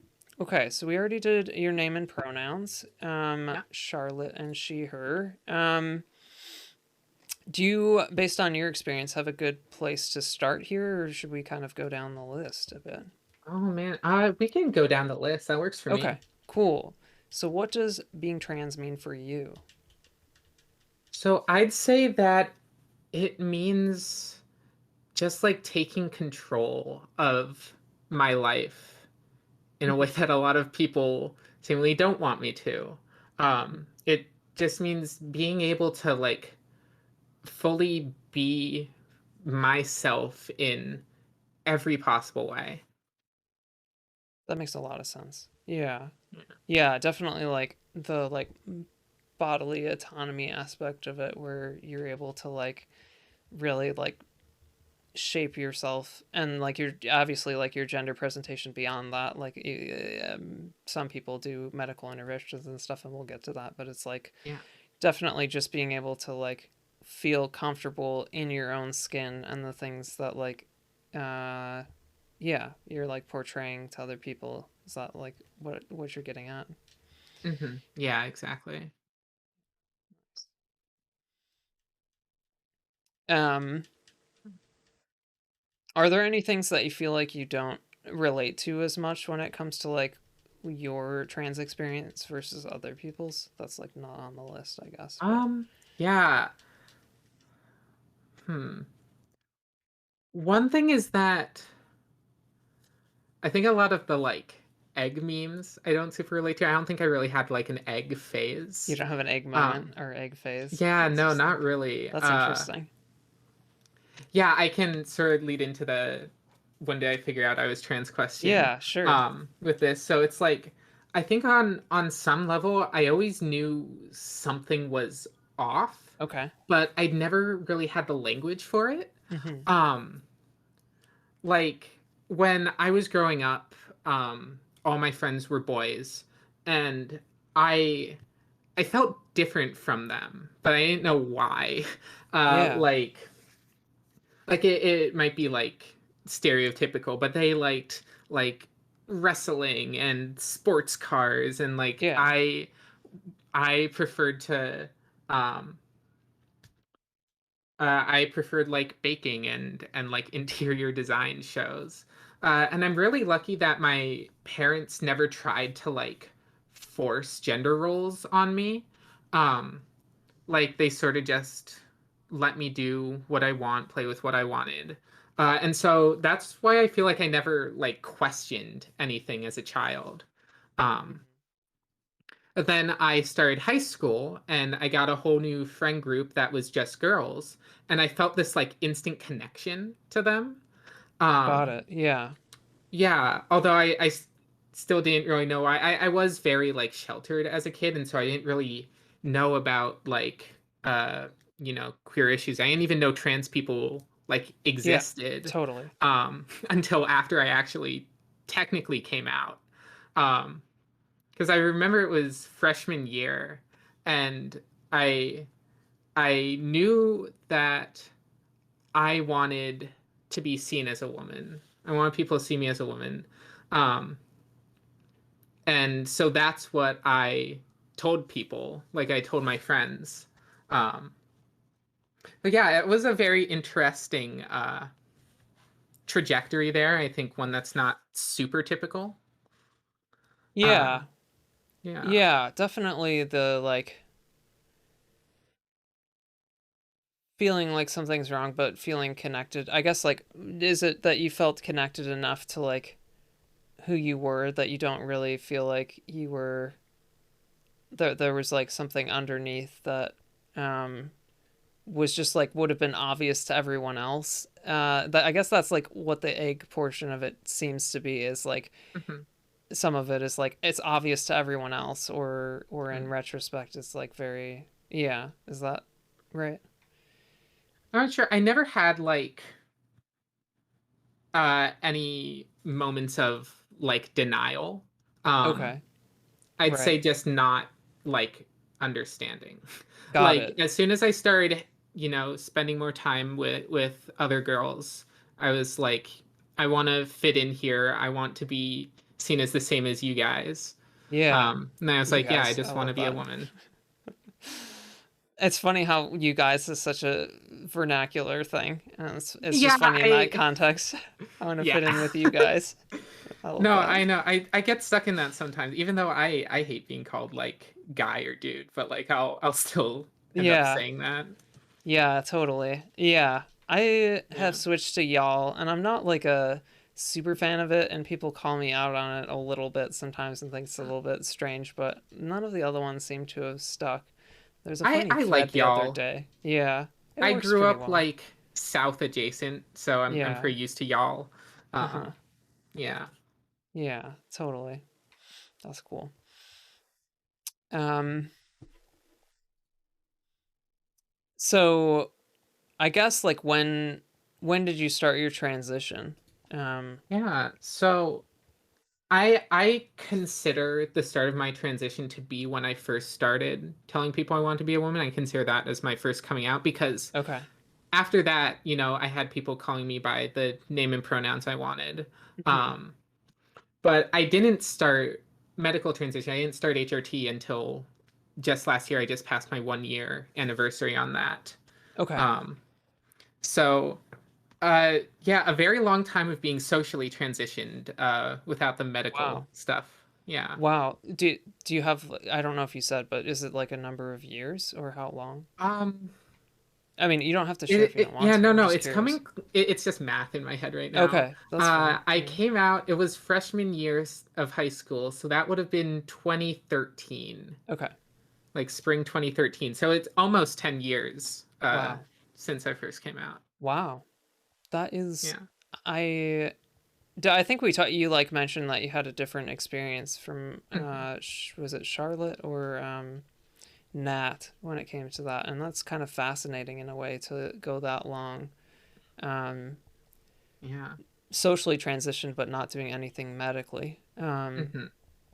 And is that like access or like lack of dysphoria, or what's kind of the thought Yeah, I'd say it's kind of a process? combination of that.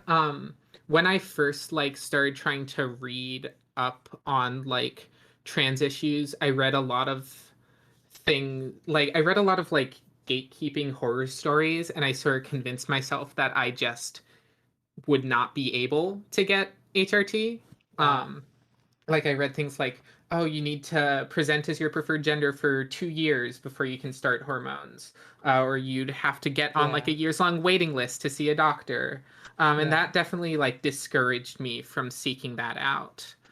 Uh, And at the but time you were thinking of, or you were like reading about that and like going through that like thought process, were you in the US?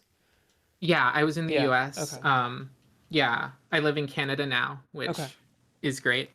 Yeah. Um, yeah, so those kinds of stories, and like it was a very different landscape, in 2013 when it comes Totally. to trans issues.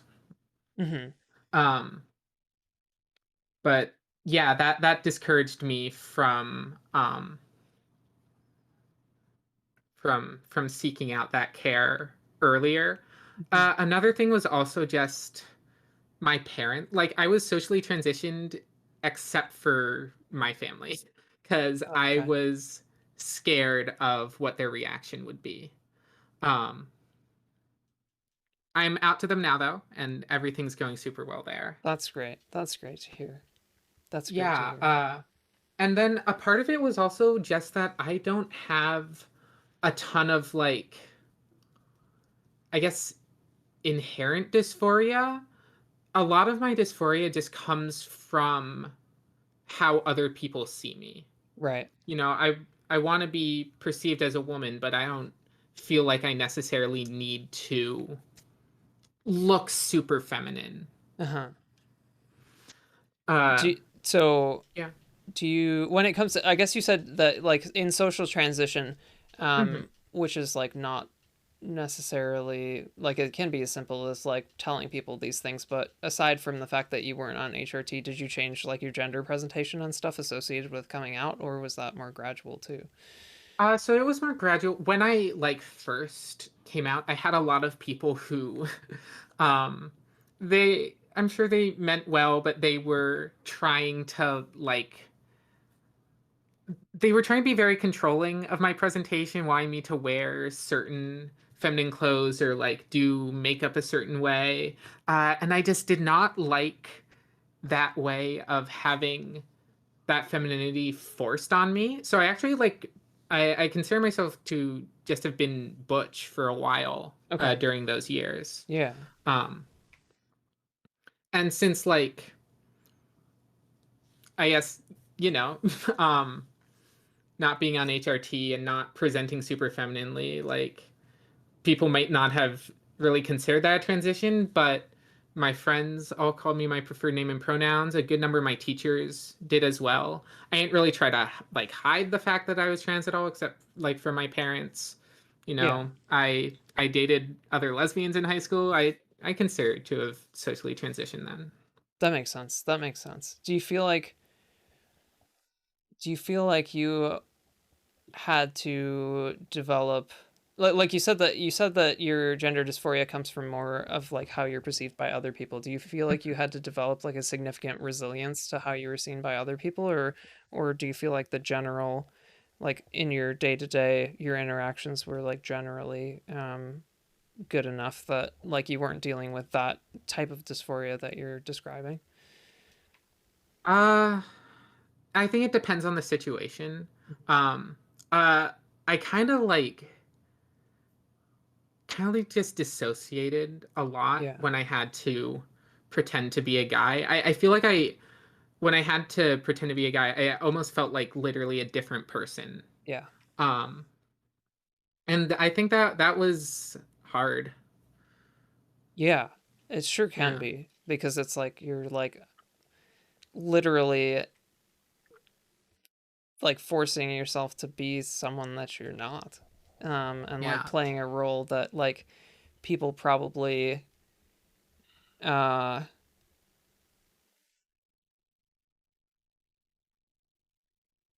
reinforced in some way, or just like they Mhm. validated you in a way that was probably uncomfortable. Is that right? Or Yeah, definitely. okay. Yeah, that's really rough. Definitely like I have felt pretty in control of switching presentations when I've had to, and I felt Mhm. okay with it. But definitely, yeah, like that kind of like I have felt that at times, which so I definitely relate to that, which is yeah, it's helpful to know that it's like a more universal experience in that way. Yeah, it's like it's almost just like a double life. Yeah, yeah, definitely feels like that sometimes. It's like Yeah. sometimes it's like d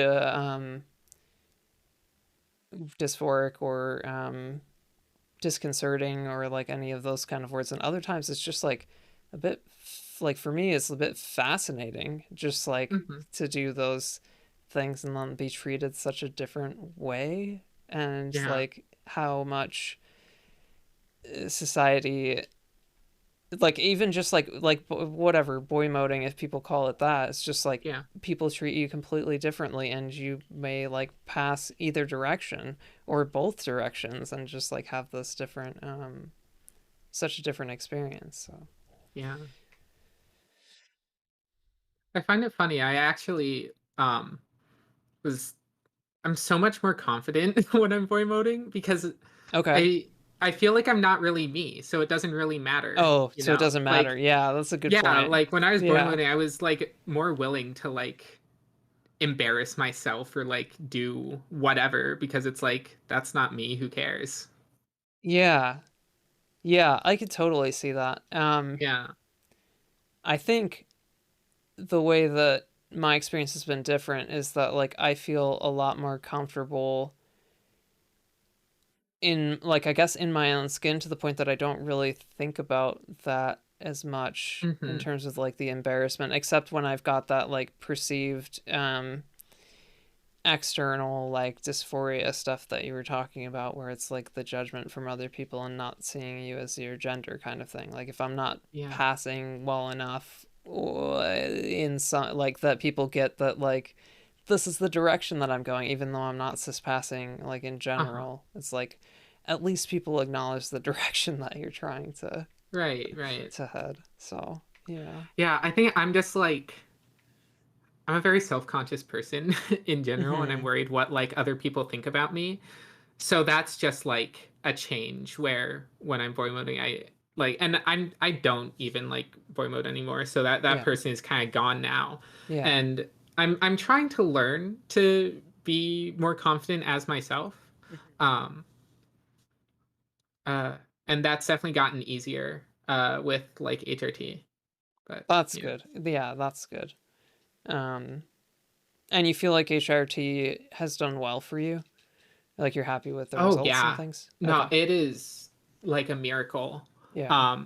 I you were talking about like complications earlier, and I had Yeah.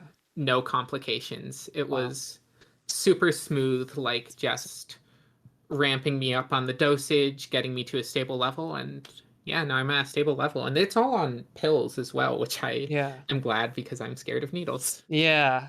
Yeah. Definitely like for me the pills, the reason the pills are a problem is because of like the ADHD aspect that I've got going on and just like the stress of taking pills at the right time, like my ADHD medication, Yeah. that's enough stress for me. And like I've been through so many of them that it's like this is the one that works and I'm just gonna make it work, even though it's hard sometimes to remember to take it. But like the HRT stuff would give me way too much stress. It's just like the That amount makes of like sense. mood changes and stuff that can happen if like like forget a dose for a period of Oh, time or whatever. totally. It's just like can't risk that kind of thing. So Yeah, I got myself a pill calendar, which has been yeah, super useful for me. totally. Um, but like even if I sort of like forget and I take a dose like 4 hours later than I'm supposed to, I haven't noticed anything like super negative going on.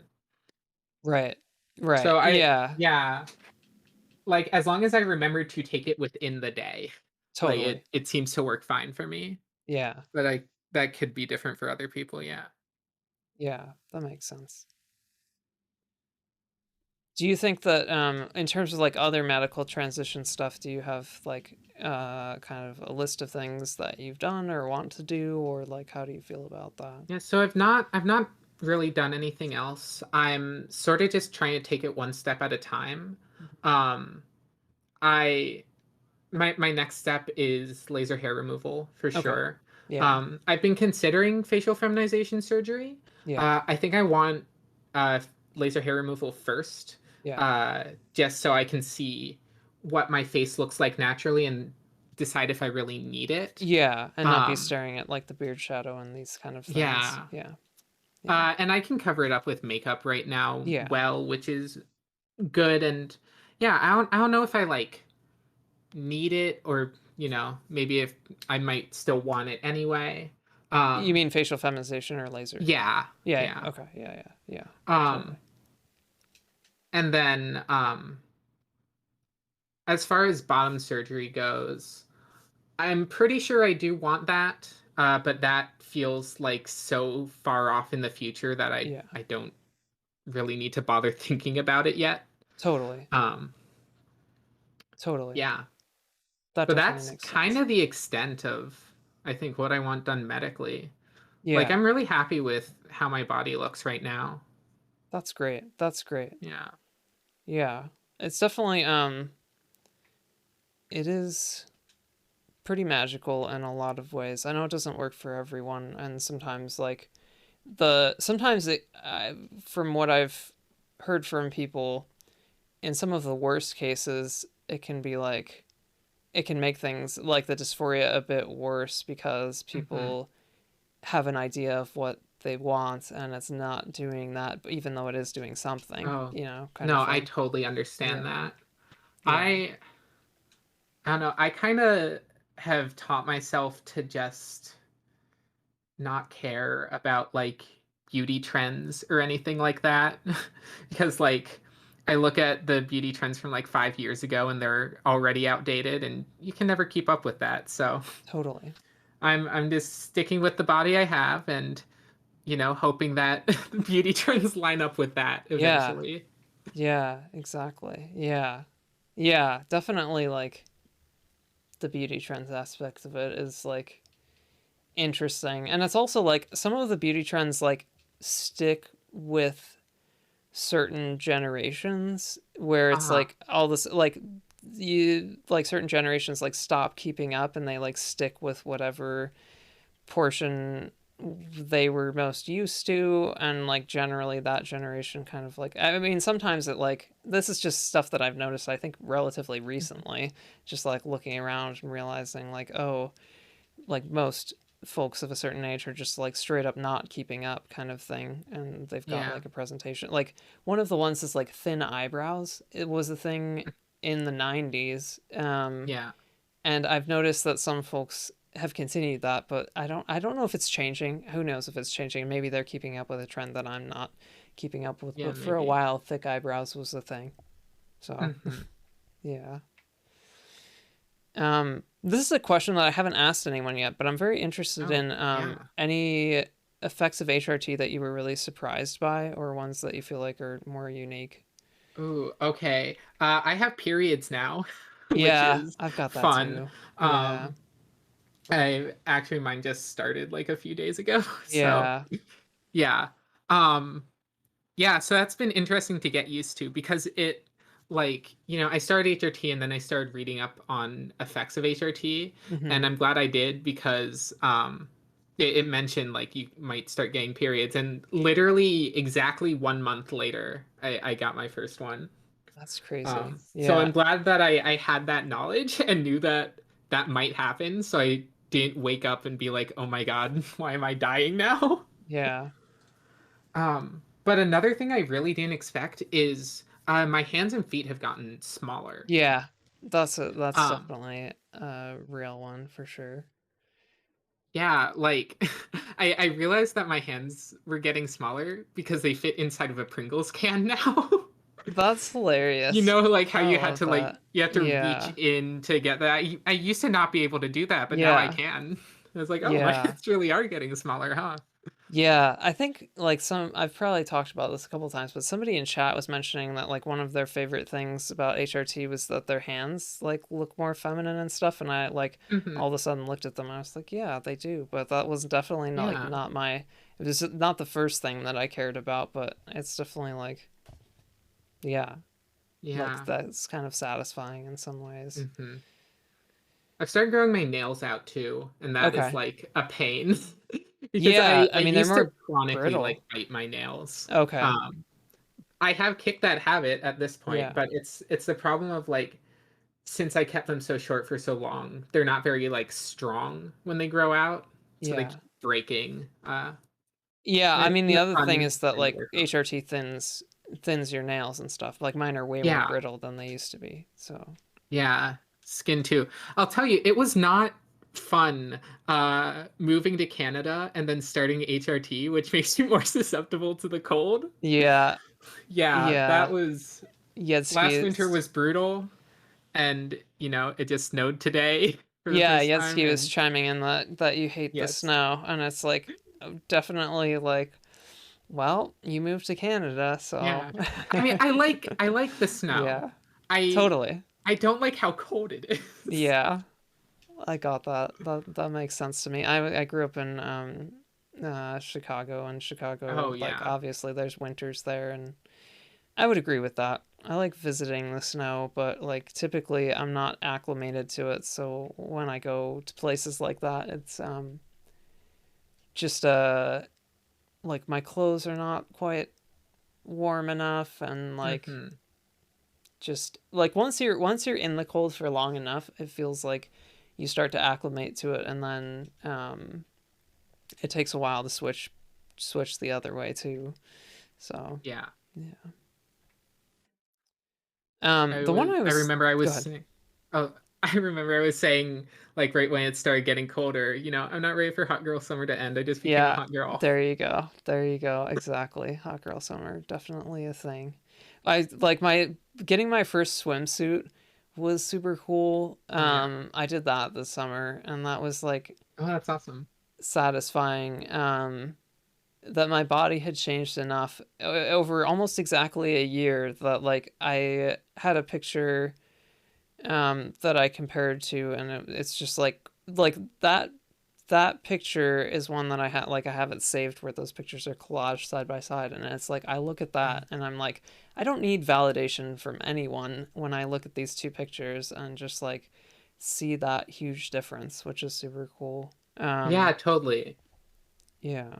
I have a lot of pictures of myself saved. I don't have a lot of pictures like pre HRT just because I did Yeah, not I mean, I didn't really take a like lot of it. pictures that way either. Yeah.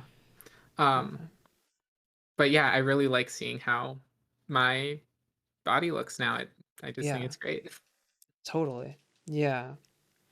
I think that part of the reason that I asked the question about like weird changes is like there's like a few that I noticed. Like my eye color is different is one that I noticed the other day, is like different Really? parts of Hold my on, I'm eyes are about to different check my eye colors. color. Yeah. Yeah, like there's this website that maybe you've seen before that I'll pull up for folks, and I can send the link in chat to this like second puberty what to expect when you're expecting boobs. That Oh, have a that's lot of like amazing. interesting examples here, like reduction in general body odor and change in smell and stuff, and definitely like I noticed that's that been for a sure. thing. Skin softening, becoming thinner, Yeah. reduction of skin oils and stuff, like face is drier, thinner, softer fingernails, etc. Emotional expansion.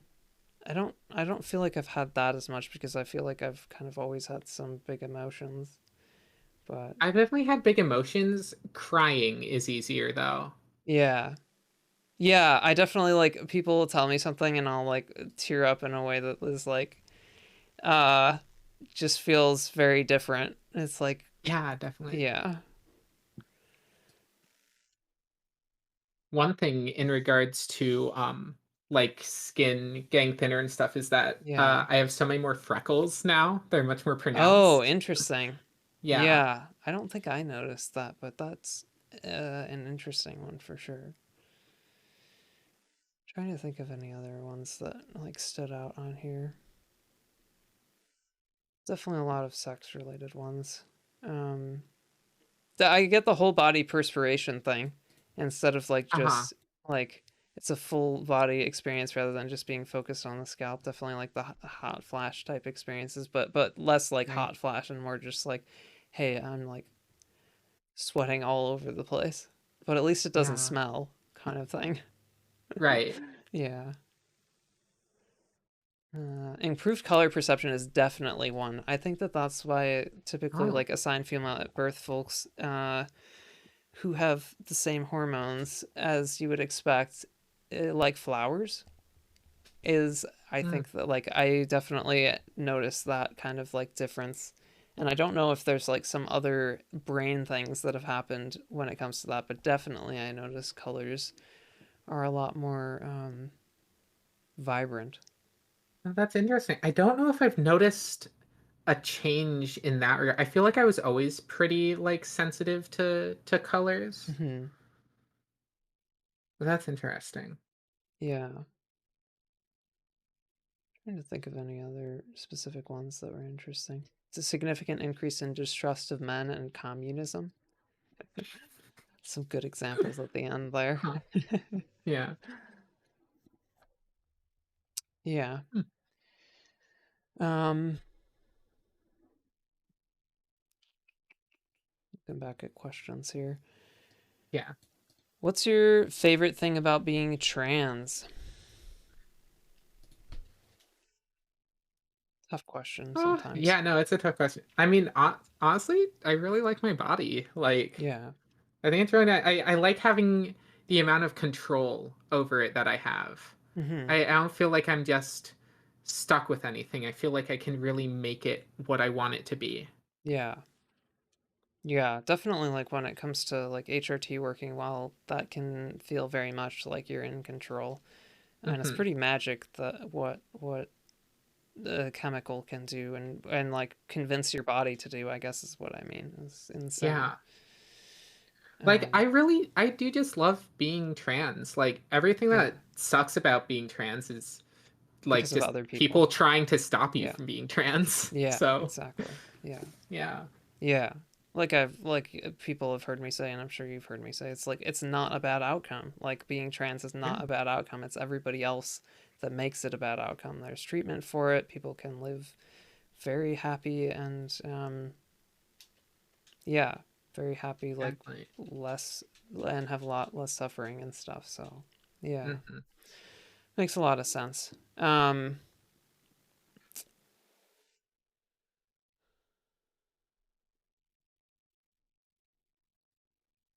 Let's see. I'm thinking about whether it makes sense to jump around. We can keep going down. What's been, or Yeah. what do you wish more people knew about the trans experience?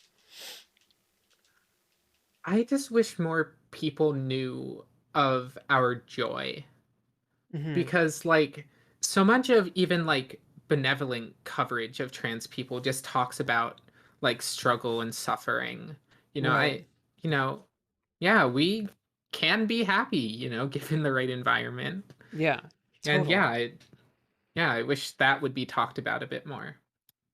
Yeah, for sure. For sure. I mean, like, I feel like even like cis folks, if they're open minded, like if you just look at trans Twitter, it's just like an endless supply of like amazing jokes and memes that are like self directed, that are just like people kind of are able to like look at themselves through that lens just because they're so comfortable in that way and like experience the like highs of that. And kind of like if you leave us alone enough, then it's not a problem in terms like we don't need extra help to have that joy. And I mean, like from other people, aside Yeah. from obviously like treatment that you're looking for. Yeah, Like don't exactly. necessarily need like special environments is the point, I guess. Like just like kind Yeah, of like like let so us many be. people, sorry. Go ahead. No, go ahead. No, like so many people complain about like trans people being like too vocal about like trans rights and stuff. And it's like, well, if you just leave us alone, Yeah. we don't have We don't anything have to to like talk about it. complain about. Yeah. Yeah. You don't have to hear anything. Like, we'll shut up if you just like Yeah, let us be, kind of thing. Yeah. We don't really. Yeah. Definitely. Um. Let me just get this Mew, and then I'll look at the question sheet again. Unless you want to yeah, pick totally. pick the next one. You know what? I don't even remember which ones we Okay. covered and which ones we Yeah. haven't. We've jumped So yeah, around a little bit for sure. We've talked a little bit like about some of the struggles, I guess. Are there any other yeah. struggles that you want to highlight and stuff? Mm, I think a lot of it was just feeling afraid, like in regards to especially my parents. Yeah. Um, I had a friend convince me to come out to my parents before I was ready, and that I think was a mistake. Yeah. Because they told me like, oh, you should, write them a letter and give it to them. And so I did that, but I was so stressed out over it that I would not like I gave them the letter and basically just ran away and like I would not Yeah. talk to them about it. Um and that like that sort of pushed back of us having any sort of talk for like years. Wow. Um Yeah. since I think I was like 15 when I did that. Mm-hmm. And the next time I decided to try bringing it up with them was when I was about to go away to college because that's when I decided I wanted to really start presenting as femme full time. Mm-hmm. Um So did uh, they in yeah, that like letter and experience, did you ask them to like change name and pronouns or it's been a while, but yeah, I think I remember that oh, being pretty much the okay. gist of the letter was Yeah. that like I am a girl. I want to Yeah. be called she, her pronouns in this name. Did Um, they respect that or no, because okay. I wouldn't talk to them Yeah. about it. Yeah, yeah. We sort of just kind of pretended it didn't happen for Yeah. a while. Yeah. Um, and then when I decided to have that talk with them, it did not go well. Um, because it was like they brought up a lot of stuff like, oh, what are we gonna, tell the rest of the family, and like just instilling a lot of doubt, which, yeah, kind of like, it didn't stop me from presenting femme when I went to college, Hmm. but it did keep me from really expressing myself around them. Yeah. um it's good now though, because I, moved away, started HRT, and they came to visit for my birthday a Oh couple wow. months ago. Hmm. And I was presenting femme full time in front of them, and I think like it's something they're getting used to, but it's going well. I see a You good kind future of see ahead in that they that. understand and stuff. Yeah. That's good. And that were they respecting your name and pronouns during that time, or? Yeah, they were. Okay, great. That's It good. was kind of awkward, like in between the last talk and them visiting. It's like they sort of avoided using like my name or pronouns for me at any point, which is sort of like, I guess, a decent middle ground in that they Yeah, weren't like guess so. actively Yeah, dead naming me. yeah, But yeah. yeah. Totally. That makes sense. Um, I guess the topic that like I want to hear your thoughts on it too, but like in terms of like advice for other folks, um, the point about that like you brought up because it happened and had a like significant impact is like don't let anyone rush you to do these things. Like Exactly. it's definitely like you need to take your time and set yourself up to be able to make the decisions and understand what you want and need, independent of other Yeah. people, because this is your life to live, and like people can put significant pressure on, and that Mhm. is not fair and it's not right. So I guess like the like don't force don't let people force you to do something you're not ready to do, kind of thing. I don't know if you have Yeah. like an elaboration on that or more like nuanced No, yeah. perspective. Like, especially because this person who was pressuring me to do that was not trans, or at least they didn't like openly identify that way at that time. Mm-hmm. um so it feels like they were like a very like very aggressive ally trying to do good, like, oh, you need to, put yourself out there, you need to be fully out, with like not really considering the consequences of that for like an actual trans person. So yeah, I would Yeah. definitely say like follow your own instincts about when the time is right to do the things that you want to do. Yeah. Yeah. 100%. It can be very difficult, but it's really important. I think it's extremely important because, like you said, I mean, it's a pretty extreme um, trajectory that you went down because of that like Yeah. the impact that that person had. Oh my Yeah. gosh. Okay, I gotta stop for a second. Sure. For Starry Goggles. Starry Goggles, chatters. If I may, you may have, or if I may have your attention, it is time. You would like to thank Sploosh slash Selvin for rating Nora and introducing you to the stream, and thank Kira for being awesome, but mostly highlight my message. You would like to thank the Academy. Thank you so much, Starry Goggles. That's very nice of you to say. And yeah, congratulations on uh congratulations and thank you for being here for long enough that you saved up your enough channel points to be able to highlight your message. I very much appreciate it. It's not an insignificant amount of time.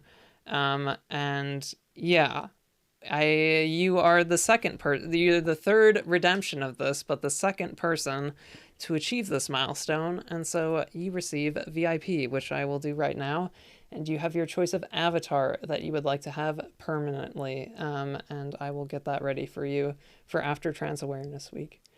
So let me know which Pokemon you would like to have as a permanent avatar. It's very satisfying. I love this redemption. I stole I'm part of saving it up for from it. another stream. What's that? I'm saving up for You're it. saving up for it? Nice. Yeah. Nice. Okay. There is your VIP Starry Goggles. Check out your diamond badge and let's see if it pops up.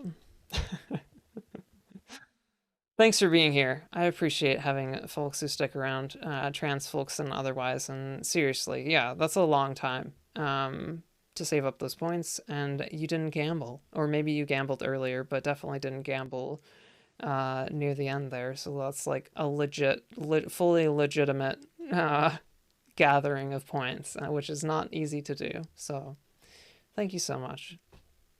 There's your diamond badge. And yeah, let me know what Pokemon you want. If you want to whisper it to me or just let me know now, I'll write it down. Of course, of course. No problem.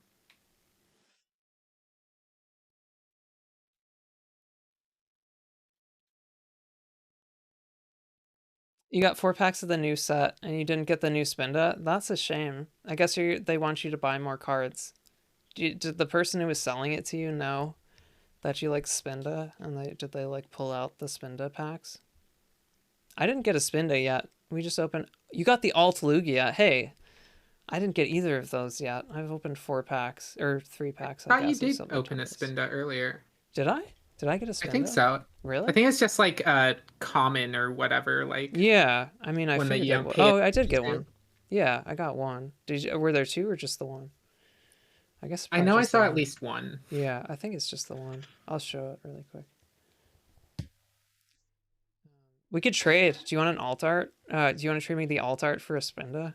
I feel like the answer is probably a resounding no, but it is a cool card. Never. That's what I figured. Thought I'd ask because that's what I wanted, and I'm not so attached to Spinda, unfortunately. And Benito, always thank the Academy. I agree.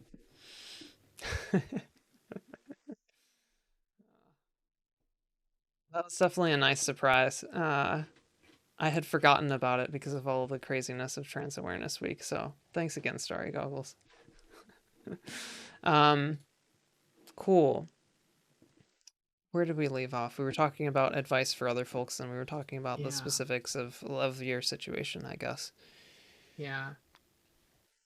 Some other advice I have for people who are questioning their gender. Yeah. Nothing that you do or try is like permanent. Mm-hmm. Like, change your name, change your pronouns, like even start hormones if you want to. Nothing's like completely permanent. Yeah. Yeah, and like finding a safe space to do that can make it more comfortable, where it's like we've talked Definitely. about like online communities can be very like where you're very anonymous, or even if you're like only slightly anonymous, like maybe you don't know the person IRL but you're like friends with them as online friends, or like support groups and things. Like support groups for trans folks are like in my experience have been very welcoming, and like people come there like fully like dressed fully masc or fully femme, and that is like in accordance with their assigned gender at birth, and they're like, I don't know my pronouns and I'm just like, just starting this journey. And there are folks who like pretty much everyone there had either been in that situation at one point or would have appreciated being able to like have a support group where they could have been in that situation. So folks tend to be very understanding, and that can be like a very powerful thing. And again, like Charlotte's saying, none of it is permanent, and it may feel like that, especially if you're like sharing these things with people that when you're not sure, that very well, or who are very close to you, and you're not sure about them, and you don't know how they're going to react, and maybe you just like want the privacy. So yeah, like I landed on my correct gender like immediately, so I didn't do a lot of experimenting in terms of that. But my sexuality definitely has been a roller coaster during high school. Yeah, No, I had pretty much every identity at some point, just trying out the different labels Nice. and seeing what works best. Yeah. Yeah, definitely Hmm. that's like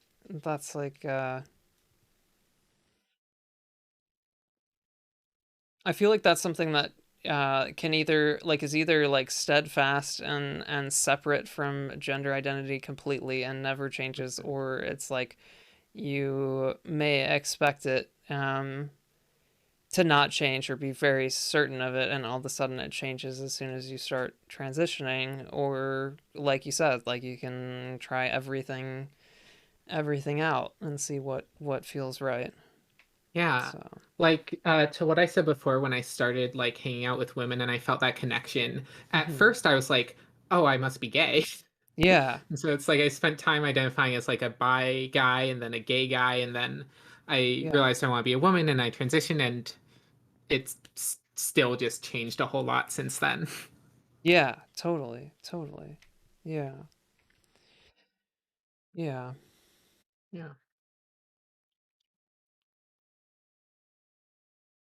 And definitely like I mean the other side, like the sexuality aspect of it can also be much more vulnerable for folks, I think, and because like Hmm. sexuality is inherently more vulnerable because it involves like another person, or Right.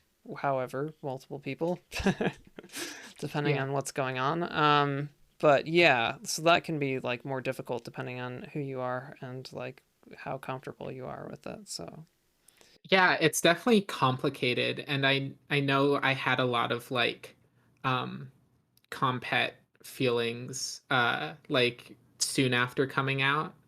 hmm. Um because it was also like in that time when I was reading about all the medical gatekeeping, it was like, oh, you have to like be into men and you have to want to Yeah, be like a submissive trad wife, like in order to get medical care. It's like, yeah, well, I guess that's what I gotta be.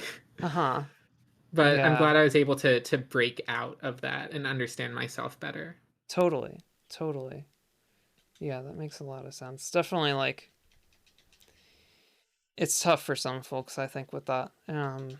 So it's good that you've found your way when it comes to that kind of thing. Maybe you're not done with your journey, but you seem to be comfortable having explored it, Yeah. which is great. I'm comfortable in the knowledge that anything might change and that's okay. Like currently I identify as a lesbian and that might end up changing one day, but I'm okay with that. Yeah, yeah, yeah. That's definitely like a good um, attitude to have towards any of this, because it can mean that it can make you more comfortable with the exploration aspect of gender identity too. I mean, as well, Hmm. because it's like just embracing the process of exploration can be very powerful. And that like you said, like nothing's permanent. Try things and see what works. And if you like end up, back at the start of I am cis and identify as my assigned gender at birth and it adopts nothing from any of the exploration, that's one thing. But maybe you'll find something that like helps you feel more authentically you, even if you like Hmm. identify with your assigned gender at birth at the end of it all. I So have so much respect for cis people who like put in the work to sort of yeah, explore their gender and explore their feelings and yeah, find out that they're still cis. yeah, Like totally, it takes a lot totally. of courage to do that. Yeah, yeah. Especially like you're like bucking a lot of societal pressure and like trends and stuff, and doing something like different that not a lot of people do. Like a lot of times, like gender is unexamined. It's similar to like sexuality, depending on societal pressures or just like trying to keep your life uncomplicated or anxiety or whatever it is. So, Yeah. And then I also had a piece of advice for people who are already out. hmm. Um, so that you don't owe cis people anything. You don't owe them your dead name if they ask for it. You don't owe them pre-transition photos. You don't owe them, masculinity or femininity or whatever they try to demand from you. Right. That's a really good piece of advice. That's definitely like, yeah. Yeah, Yeah. like feeling like you're in control of yourself and what you share with people, and like feeling pressure to do that is Mhm. like a it's something that's like false in a lot of ways that can be very damaging to you, and so like protecting yourself in that way is very important. I really like that. Yeah. Really like that. It's like I had mentioned it before that you know, when I first came out, a lot of my cis friends wanted to push a certain kind of femininity on me Right. that I just did not feel comfortable with. Hmm. So I just was butch for years until I started feeling more comfortable enough to explore femininity on my own terms. And I am much more feminine now. Um, I started getting into makeup recently, which I really Hmm. enjoy. Yeah. Uh, but yeah, being able to explore it on my own terms was much better than what people were trying to force on me before. Right. For sure. That makes a lot of sense. Yeah.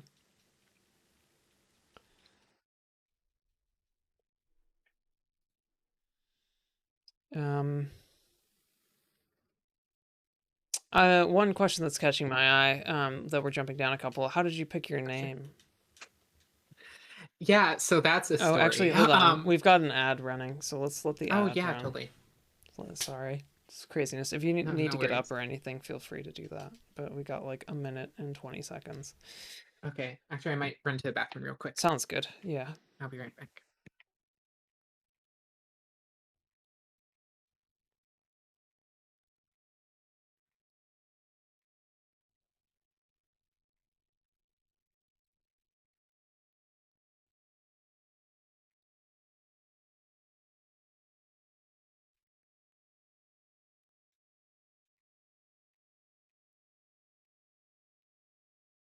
How are folks doing in chat?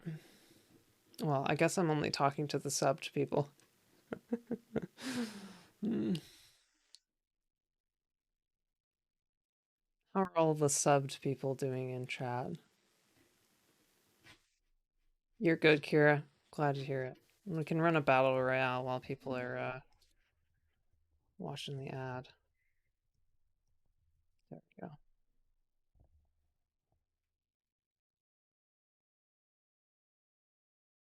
We don't do requests here.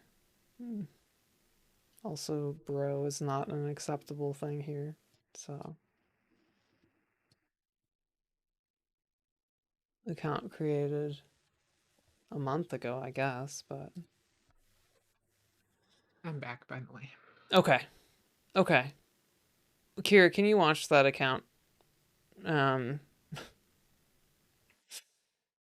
I prefer not to ban folks, but thank you. What was I gonna say? Oh, we were talking about name. Yeah, how did you pick your Yeah, name? yeah. So that's okay. So, like I had said before, when I first came out, I did not really know about trans stuff, and I thought it was like the rule that you had to go with a feminine version of your like dead name. um, so I did that at first, but my dead name did not take very well to being feminized. Okay. Um, so I didn't like it very much, but I had a friend who was pushing me to use it, so I was like, okay. Um, but eventually I stopped using that name and instead went with the feminized version of my middle name, Oh, nice. which is Charlotte. Yeah. But I like the name. Um, and I found out soon after that that is actually my great grandmother's name. Oh, wow. So that's a nice connection there. Yeah. That's really nice. Um, it Did was you funny. I go didn't find it. Sorry. did you go through a bunch of names? I mean, you can finish the No, it thought. was literally just It was feminized first just name that. and then Okay. feminized middle name. Yeah. That's pretty cool. It is a pretty name. I agree with Kira there. Yeah. Yeah. No, yeah, I got lucky on the second try. I Yeah. like it. Yeah, Um, for sure. and there are definitely other names that like I would have considered if I knew I had the option for it, but I am happy with where I landed. That's cool. Um, and then my middle name I chose because it was the name of my grandma's dog who I liked. Nice. That's super cute. I like that. Yeah. So you've legally changed your name at this point, or is it still chosen? No, not Okay, legally. okay. And that is, I don't know if I'm going to be able to do that for a while because, You're not a Canadian citizen. yeah, as an immigrant, I don't know what like the rules are in Yeah. regards to that. Like, if I travel back to the US and have it done there, I don't know what happens to my like documents here, like my visa or whatever. It's wildly complicated. Yeah. Yeah, so I'm probably going to wait until I at least get permanent residency here before I start really exploring that. Mm-hmm. Um, but like I think it's okay so far. Like my work uses my legal name or not legal name, my Yeah. preferred name. Chosen name. Um, so like there's there's some annoyances, especially when I was applying to jobs. Oh They would yeah. say like write your legal name. Um, Yeah. so that was a pain. But I found a job that uses my preferred name, and that seems to be going super smoothly. So I'm That's happy with great. that. That's great. And you feel like when you say super smoothly, there's like really not everybody kind of respects it, and you're pretty happy Yeah, with I that. have Okay. like I have yet to see my legal name appear in any of the Wow. like paperwork or anything, That's like great. other than bank statement or whatever, where it's like Yeah. legally required to be a Yeah. legal name. Yeah. Legally required for you to get paid. Yeah, exactly. But yeah, no, everyone that Yeah. I've spoken with has been super respectful. That's awesome. That's really Yeah. awesome. It's really important because people spend a lot of time at work, whether you're working part time or full time. It's a serious amount of time. So, Yeah. yeah.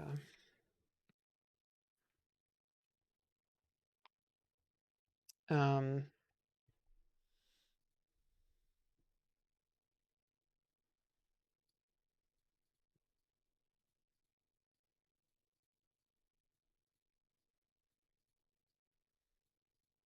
I think we've touched on most of the questions in the like general section. If you still have Yeah. that up, I guess except the last one.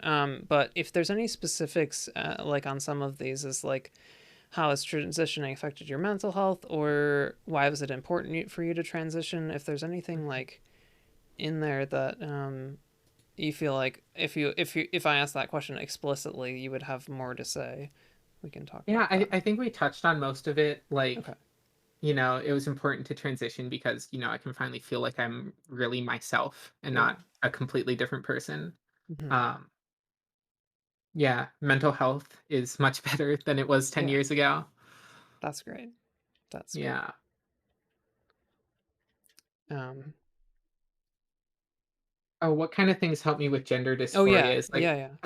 I've mentioned I don't have a lot of dysphoria, but one thing that has like helped me is just remembering the good moments. Um, so I've made a habit of like taking pictures whenever I'm feeling good about myself, and I can go back to those Yeah. uh, and remember that even if things aren't feeling great right now, they did before and they will again. Yeah, for sure. Yeah, that was a statement that I think has been echoed at least once, but yeah, definitely like the taking pictures aspect of it. I think like some people struggle with that, and I am interested to hear more from folks about that, or anybody who has like struggled with it to begin with and then like come around to it. But like I have found that very powerful, where it's like in the like most, or like even in like mildly euphoric moments, to take pictures can be very powerful combatant to the times where it's like I am feeling not good right now about these things, and looking back Yeah. and being like, wow, like, here's some The moments photo where it was oh, sorry. positive. Yeah. Go ahead. Yeah.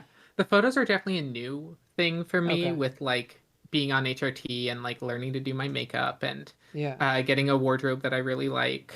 Um, so it is definitely a newer thing that I don't think would have worked super well in some of the earlier years. Yeah. But it is something that works now. That's great. That's great. And yeah, definitely like the number of pictures that I have is basically like a step change in a way. Um, Mm-hmm. Coincidentally, there was like a bunch of like positive things that were happening um, with enough consistency, and gender dysphoria was in the background enough that I have a collection of photos from the past like 2 or 3 years that I can like go back and look at. That's great. But the rest of like the definitely like I take a lot more pictures these days, and sometimes I don't feel the need to. Like I have enough on my and like that can also be a bit of a it's a good and bad because it's nice to have the like record of it, but also Huh. at the same time it's just like I'm not really feeling dysphoria, and when I am, I just look at the pictures that I've got already, and Yeah. definitely need to remember to take pictures in those moments. I feel like Yeah. Usually if I'm just like if I look in the mirror and be like, "Oh, I look pretty good today." I'll yeah, just like take a quick picture there. yeah, that Stuff like makes a lot of that. sense. Yeah, for sure. Um, in terms of like coming out, I guess like maybe like you came out, I mean, you've probably come out a bunch of times, but when it Yeah. comes to like coming out, any times that stand out or like reactions from people that Yeah. are notable? So the most recent like waves of coming out I've done has been to my like extended family since Okay. I'm ready to like be myself around them Mm-hmm. more. And so I came out to my cousin who called me just a few days ago.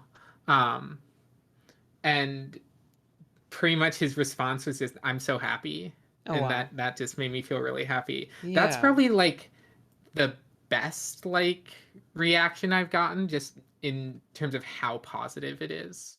Yeah. Yeah. I've definitely had not so great reactions. Yeah. I mean that's like a really powerful thing. It's just like I guess like I don't know exactly where that sentiment came from specifically in this case, but it feels like the Yeah. sentiment is just like people being excited for you being you and like being able to like do that out in the open and things, and that's a Yeah. pretty powerful thing for sure. Where they feel investment in your happiness rather than in any version of you, kind of thing. Hmm. Yeah, no, I wasn't exactly sure what reaction I was expecting from him since we're not like super close. Yeah. Um, but it definitely made me feel good. Yeah, for sure.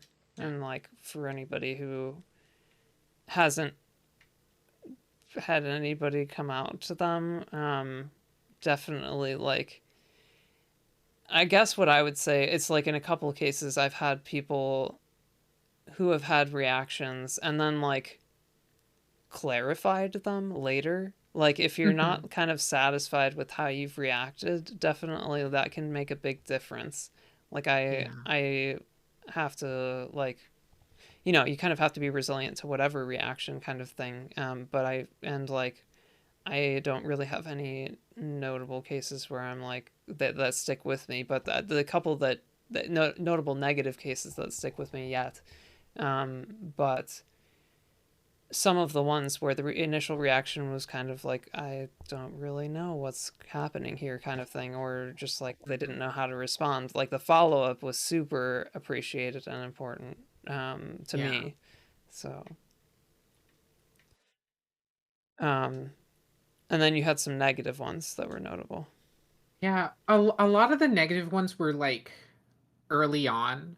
Um, I don't I don't think I was ever reacted to with like outright hostility, but when I was first coming out to like some of my friends and I was telling them like, "Oh, I want to be a woman," um, some of them were like, "Oh, why would you ever want to be a woman? Like, Yeah. don't you know that women are treated badly?"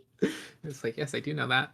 Um, I'd have one person. This one's actually kind of funny. It's like, one of my friends who I came out to at the time is like, well, I want to like this was a person who was assigned female at birth, and they were like, Yeah. "Oh, I want to be a man sometimes," so like whatever, and then they later came out as trans as well. That's So a thinking classic back like on that egg is thing. funny. Like there's your egg meme, right? In Yeah, that's definitely an egg thing. totally normal cis things. Yeah, Wanting to be a man sometimes desperately yeah, as an assigned female um, at birth person. yeah. Like I don't think I've ever had anything super hostile to me, like Okay. like just like an actual coming out, but like there have been, I don't know how to phrase it exactly, but like people I have been around who have been negative to me being trans, but like I, explicitly come out to them. Hmm. Um, yeah. Yeah, so I guess that like touches a bit on the like are there times that you felt unsafe, and I guess when we say unsafe it's like emotionally, physically, like all these things. I Um Yes, very yeah. much. Yeah. Yeah. Yeah, no, it's especially like as a woman, um and I feel like at this point in my life I pass pretty well Hmm. day to day, at least when I'm wearing a mask. Yeah. So sometimes it can be scary when you just don't know what the person's intentions are. Yeah. Like, pretty much every time I go out, I'll have like a man staring at me or looking me up and down or something like that. Yeah. Um, and a lot of the times you can't really tell whether it's like Checking you they out. haven't Yeah. clocked me and they like are just into me, Yeah. or like they have clocked me and are angry about that, Yeah. or like the worst, they have clocked me and they're into that. Yeah. Totally. um yeah, so it's just like that sort of overlap definitely makes situations scary. Yeah, 100%. Definitely.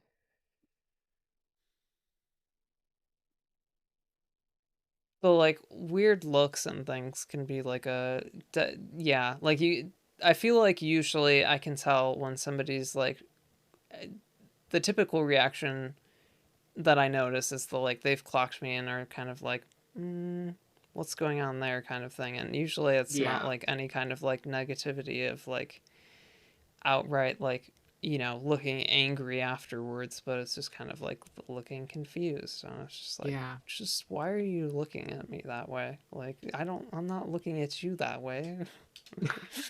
yeah, no, that's fair. Yeah. And Um, like maybe sometimes it's even like another trans person who's excited to yeah. see another Yeah. trans person in public, and it's like it's just the scary thing of not knowing the intention, because it could be good but it also Yeah. could not be. Yeah, there's definitely like times where it's like the I've talked about this a couple times, but like I mentioned it today, walking into the pharmacy when I was having trouble like basically like had run out of patches, and I was like, when am I going to get new patches? And the pharmacist that when I called couldn't answer the question, and like I clocked the person as trans, but she like I wanted to jump across the counter and hug her after she wanted to Yeah. help me. It's just like, is this acceptable or not? Also, like I had that reaction at GameStop too. To like Uh-huh. that was I think the first time that like I was like, like you can just kind of tell. Like in that case, I think I could tell that the person was having a bad day, and it was just like, Okay. I just want to be like, I'm like boy moding. I just want to be like, hey, but it's awkward sometimes to know what to do. Yeah. No, it sucks because like sometimes I will clock a trans person in public, and I want more trans friends and I Yeah. want to be hi, but I don't want to be like I clocked you, because I know Yeah. that that's very uncomfortable. I would not want someone necessarily doing that to me. Yeah. Um, but yeah, it's tough. Yeah, I've heard the classic, like I've heard this from multiple people. It's like the hey, I like your hair kind of thing. Being like a like covert like Yeah. please talk to me, I'm queer kind of business. Yeah. I Yeah. definitely want to be more out there like that, but I am pretty shy at the moment. Yeah. Definitely is tough. Like I mean, it's like part of this is just like meeting people as an adult, you know, like separate Right. from transness in any way. Like transness is just like being around people who understand all of it, and if Hmm. they don't, then they're willing to understand it or like respect it 1,000%, if Yeah. even if they don't understand it, kind of thing. So definitely, I get the like wanting more trans friends kind of thing. Huh. Um, did we cover most of the like unsafe stuff, or did you have another example? Um, oh, I mean, I have Probably a too ton of many. examples I Yeah, could go into, but I yeah, think we've covered the gist covers of the it. gist of it. Okay, cool. Um,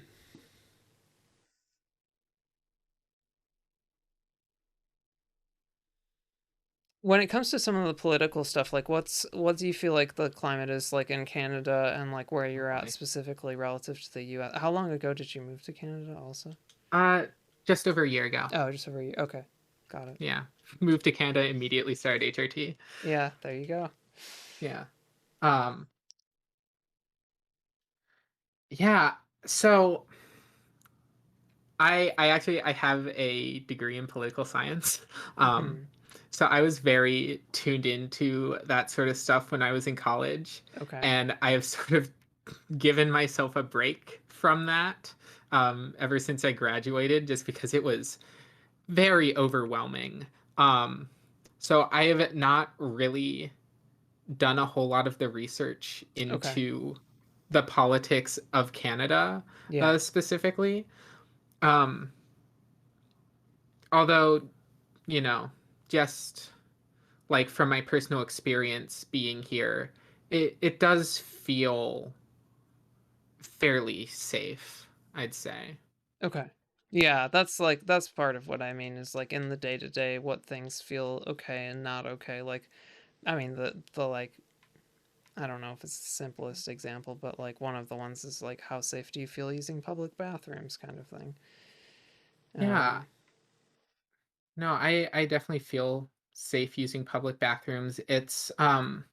I feel like a lot of it is it's really just like where you are. Like if I was in rural Canada, I feel like I would be feeling less safe than I do living in a city.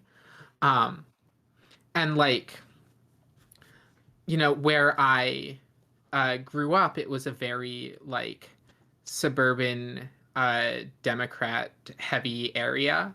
And so I felt a lot safer there compared to I went to a very rural college. okay. And while the college itself was good, everything around it was just like terrifying.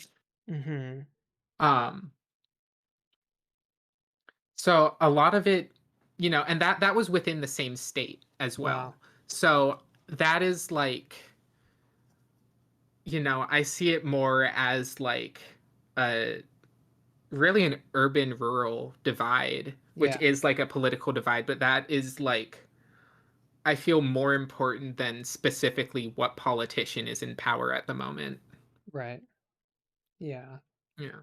I mean really the sentiment in those different areas is what influences politics ultimately Right. because like people aren't going to get elected if they have unpopular views unless I mean like Yeah.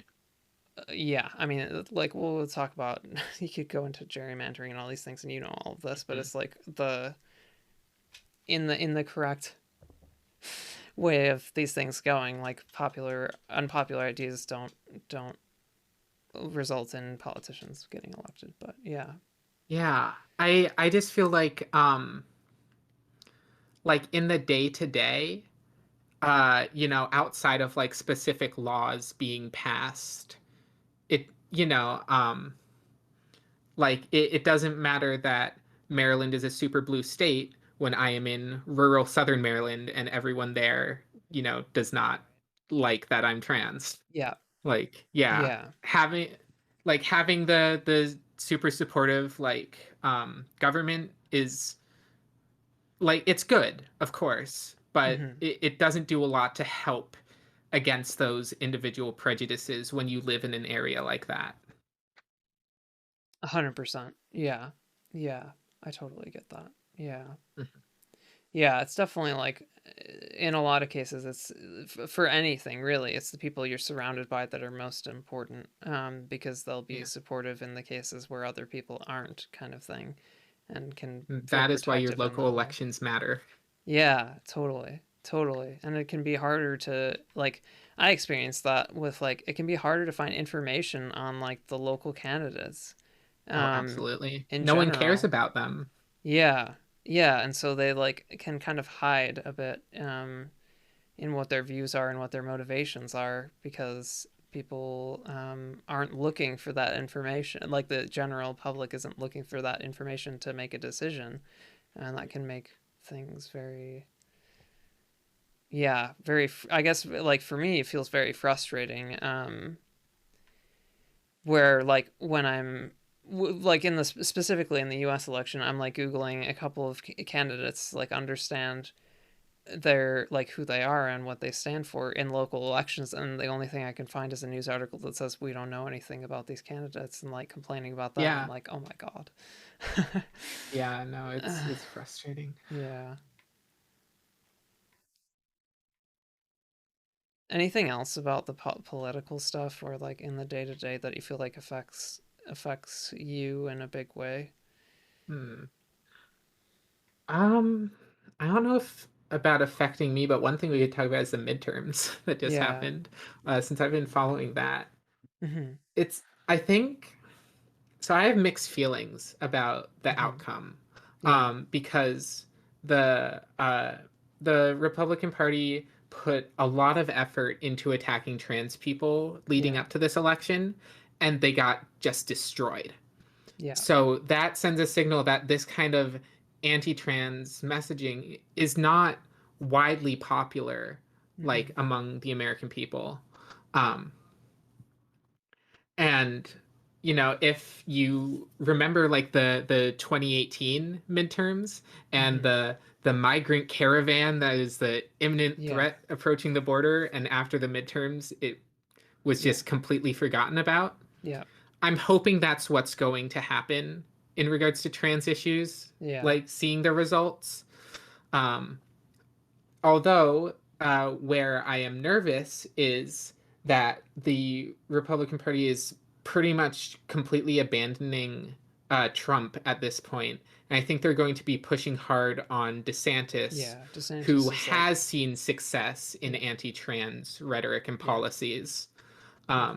So that's where my worry is at the moment. Yeah, DeSantis like has been described a couple of places as like a smarter Donald Trump, and like Definitely.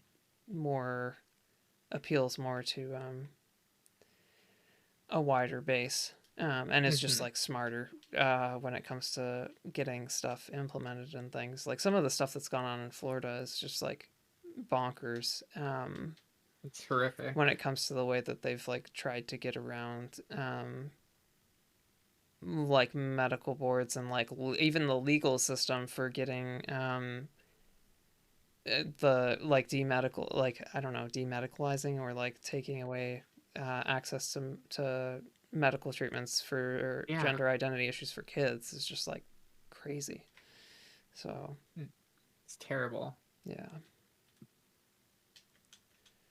definitely has share similar concerns there.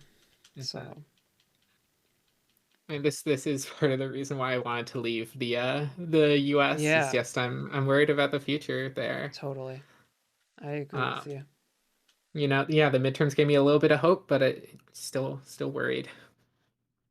Yeah, 100%. I think the way that I feel about it is that there were some positive things that happened, but not Hmm. enough that it feels like anything has really like tipped the scales. Like the scales aren't tipped. There's still going to be a bunch of problems and a lot of fights and stuff, and Yeah. like it's just that the battle wasn't lost here. Hmm. So, Yeah.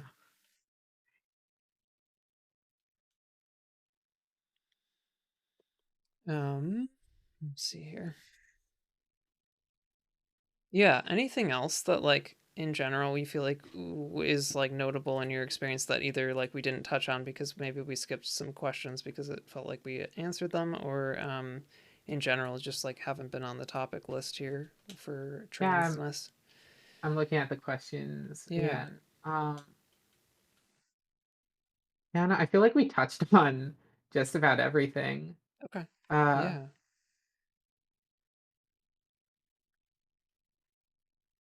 Yeah, just trying to make sure that like I mean those questions like I wrote them like stream of consciousness and just kind of yeah, like as I thought of them, and I know that like my thoughts on what to ask definitely are impacted by my experience and what I understand. So I'm just like wondering mainly that like is there anything in your life that you feel like wasn't covered in this? And it sounds like not, but just like if you want to yeah. No, I reshare. think I've gone through most of Okay. my life story.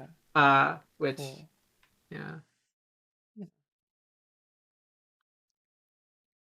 yeah. No, it's one thing I've been like sort of thinking about recently is like just in the way that I transitioned, it almost doesn't feel like I transitioned, if that makes sense. Like, There I was feel no like I grew, specific point or yeah, like I grew up with this like genderless childhood, and then mm, pretty much as soon as I hit puberty, I started identifying as a woman. mm-hmm. Um, yeah, it doesn't feel like there was any one moment. It sort of just feels like, I went through puberty and discovered my identity, which I think is the case with a lot of people, Yeah. even if that doesn't mean like being trans. Yeah. Yeah, it's like Yeah, coming into your identity, and maybe it's like it's more likely than not is that you're cis, but yeah. yeah. So I don't know. I haven't put a whole lot of thought into that, but it's just something Yeah. that's sort of been on my mind Totally. recently. Yeah. Yeah. Yeah, definitely like it feeling like there wasn't like like socially transitioning without medically transitioning and having and not having a lot of dysphoria except by like external um pressure or judgment or whatever definitely sounds like it aligns with what you're describing, and it's very interesting that Yeah. like I don't think that I've really encountered that before, so it does feel like a relatively unique experience to me, although I'm sure that there's like plenty of people who it's been Mhm. similar, just haven't met any. Yeah, like the my thoughts on my gender and stuff has changed a lot over the past year when I was just thinking about it, because I used to think of myself as like, oh, I was just closeted in high school. But Hmm. that's not really true because, I had all my friends calling me by the right name and pronouns. And I think it's just more accurate to describe myself as just being a butch woman at that time. Yeah, Um, that makes a lot of sense. yeah. And that making sense of that has like really opened up my thinking, and it made me feel a lot better about not getting like HRT sooner. Um like I used to have a lot of regret, like, oh, I Okay. should have, done this Yeah. so many years ago, but I don't really regret the experiences I had, Hmm. doing that.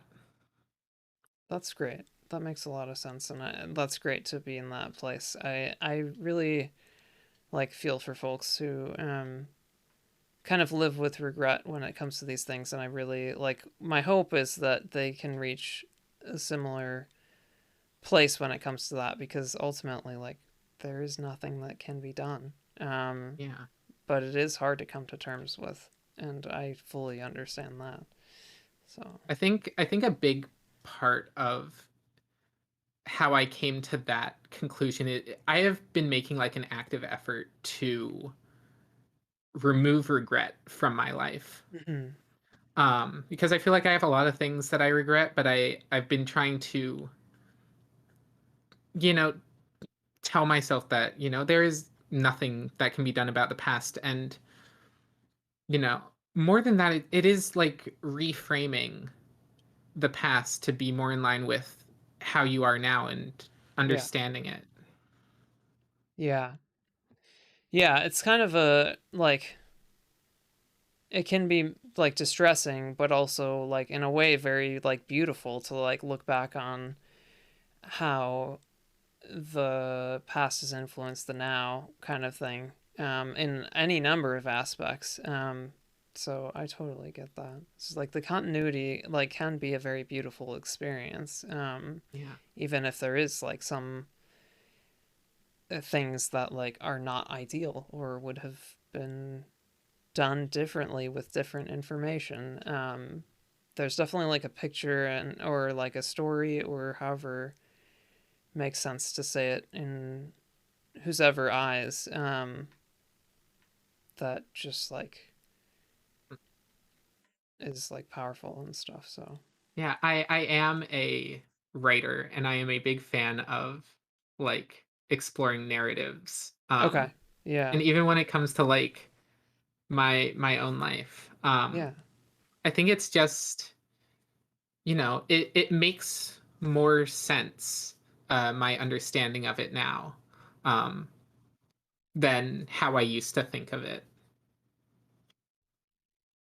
yeah. That make yeah. I mean, it's like dealing with like background dysphoria. Well, like depending on how you, just as an example, I guess like background Yeah, dysphoria or like things that you didn't understand at the time and that meaning something different. yeah. Um, Because it's like as soon as I started thinking that way, like so much in like my childhood just made more sense. right. Like having more feminine interests. Like I used to think I was more just along the lines of like, oh, I'm not like the other guys. um, Totally. that sort of thing. But then I realized like, no, I just am not a guy at all. Yeah. 100%. Yeah, exactly. Yeah. Yeah, that makes a lot of sense. What was I gonna say? I am like fading a little bit because I've been streaming for a while. Oh, totally. Yeah. So no like serious pressure on this. I just want to like make sure that everything is kind of like wrapped up nicely and stuff. Yeah. Any like thoughts that you have for folks or anything that you'd like to share, in addition, to what we've talked about? There is actually one thing Okay, that wasn't great. touched on. Yeah. Something like a part of my identity is that just recently I realized that I am non-binary, so I Okay. identify as a non-binary trans woman.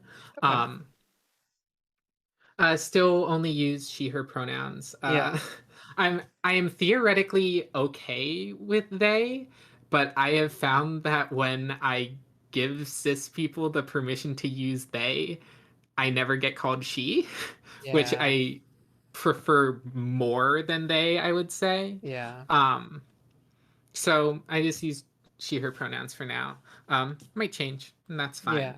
Uh, but yeah, it's just sort of like, you know, do I always feel like a woman? No, not always. And I Mhm. used to think that that was like dysphoria, Yeah. but I realized that it's not really dysphoria.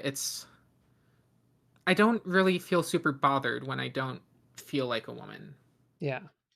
Because it's like sometimes I don't feel like a woman, but I know I am not a man. Yeah, um, exactly. Yeah. yeah. Yeah. But then there are also times where I do feel like a woman, and so that's yeah, Yeah. non-binary trans woman. Yeah, definitely sounds like that. Like, I mean, the way you're describing it makes sense to me. So the being Yeah, confident in that identity sounds really cool. So, yeah. yeah. It is Yeah, like a more recent discovery for me. sure. Yeah. Yeah, definitely like if I were born cis female assigned gender at birth, or I guess like female assigned at birth, I would probably be like slightly non-binary kind of thing. I don't know that I would Yeah, use they them pronouns, but like that is kind of like what would have been in a way. So I definitely like identify with that some as well.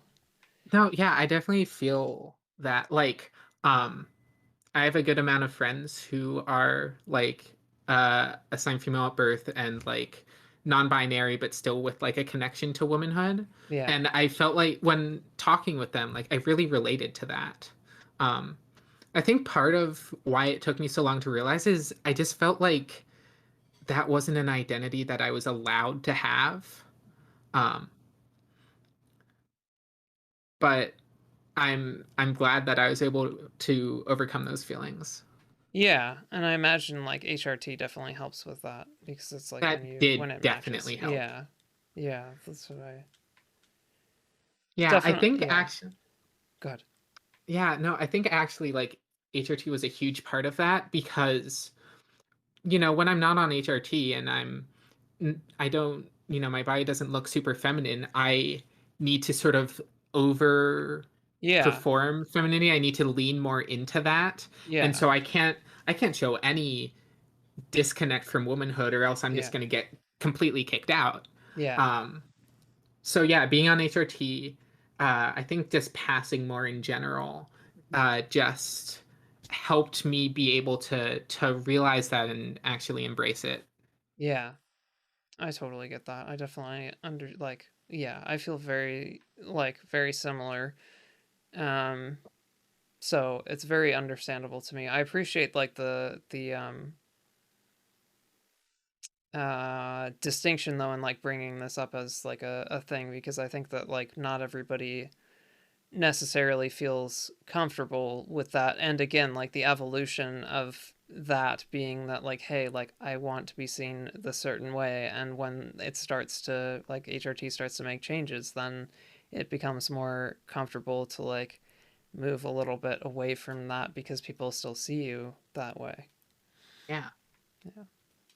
And like I've become a lot more comfortable even like uh wearing clothes that I have from before I Oh, transitioned. yeah. Like, It's hilarious to me. Like one of the things that like sorry to interject, it's just like an yeah. overwhelming feeling that like putting on some of my old clothes, like they look hilarious now, and in some Yeah. cases it's like just like it looks like I'm wearing my boyfriend's stuff, and that's just so Yeah. satisfying. No, yeah, I completely feel that. Yeah. Yeah, what were you gonna say? Sorry. Um, can't remember. I think it Yeah. was just like, yeah, no, just wearing the old clothes and like Yeah. seeing how those clothes sit on Yeah. my, I guess, new body with HRT. It like you can see the difference, and I really like that. Yeah. Yeah. It's a really powerful feeling. Um that I wish for everybody for sure. Yeah.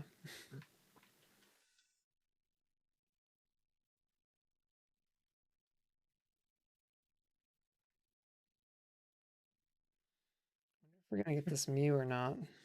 Need to decide what I'm doing I tomorrow. Whether I'm gonna yeah, switch or not. Let's I see. I hope you do, but Yeah. I don't expect it to be Yeah, I don't honest. either. I think this is like a hunt that's gonna go over odds and stuff, so I'm not like Yeah. super I'll keep the counter number and we'll revisit it kind of thing, but either tomorrow or Tuesday we're gonna switch to Togepi and we'll see what Yeah. happens there. Because I want to do that hunt for this week too. I'm probably gonna switch my hunt as well. Okay. I hit 2,500 encounters on my Hatterene hunt, Nice. um, which is getting close to double odds with the shiny charm. Okay. Um, so yeah, it's going a bit long, and I have this one thing that I really want to get done for Trans Awareness Week. What is that? But it might take a bit. I want to keep it secret for now. Okay. Okay. I want to hear it when Um, you're ready to share. So that yeah, sounds really I cool. I'm excited. hopefully like I will say that I need 12 shinies for it. Okay. Um, but I should have a quick method for hunting them. Okay. I'll say that I can do chain fishing in Gen Nice. 6 to Okay. get the ones I need. Okay. Um, I'm sure that someone so in chat will guess this, but I have no they might. idea still. Yeah, I have no idea still. So I want to have the surprise. So don't share. Yeah. Don't spoil it, please, All right, I chat. won't spoil it. No. Well, I mean, chat. Don't Oh, spoil it. chat. Not Yeah. you. Yeah. Yeah, but that's one that I definitely want to get done before Trans Awareness Week. So I'll probably switch to doing that and then probably return to Hatterene Yeah. afterwards. Sounds really cool. Nice. Yeah, it's been really awesome to chat and have you on here and learn more about your experience and stuff. I really appreciated it. It's like, yeah, I again, like 4 for 4. Like I don't expect any of the interviews to go like poorly or anything, but it's just like it's so cool to learn about some of the folks who are part of this community that's developed around this event and stuff. Yeah. Yeah. No, Yeah. it's been so much fun. Yeah. I I was very nervous coming into You were this. nervous? Okay. I was super nervous. Like I don't stream really. I don't have a lot of Yeah. experience talking to like large audiences. Yeah. Um, I mean, I think I would like to stream one day Yeah. though. Uh, Yeah. I mean, it's definitely not for everyone, but you can get like inklings of like why you might like it. So that's interesting. yeah, Yeah. but I've enjoyed this so far. So That's cool. Yeah, that's great. yeah. So were you like, did the nervousness go down with seeing a few interviews first, or you think it's just like in your nature when it comes to? I think it's just in my nature to Yeah, always be yeah, nervous yeah, before yeah, yeah. anything that's sort of big like this. Totally. Um, Yeah. I just pretend but that like chat isn't real, but it's that's just like fair. Yeah. I don't know. I mean I definitely know a few of the people in here that I've like met as like part of like this whole thing as like streamers that I know and stuff.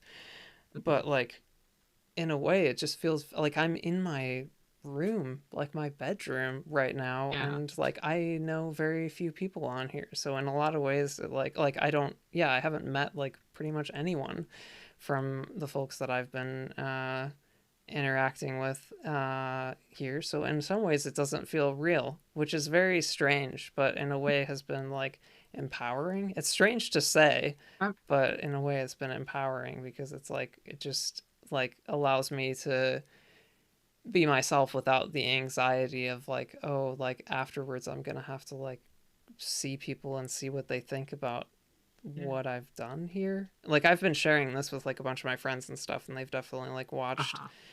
um sometimes as like I've been streaming in the run up to this event and also this event, and now I just feel comfortable with that because like I have spent so much time here, and I've said this a million times, but I watch my VODs back, so I know exactly like Hmm. I perceive myself and understand like what I like about that and what I don't when it comes to how I come across. So I just like I know what it looks like in a way, and that's really helped my confidence when it comes to Yeah. it. So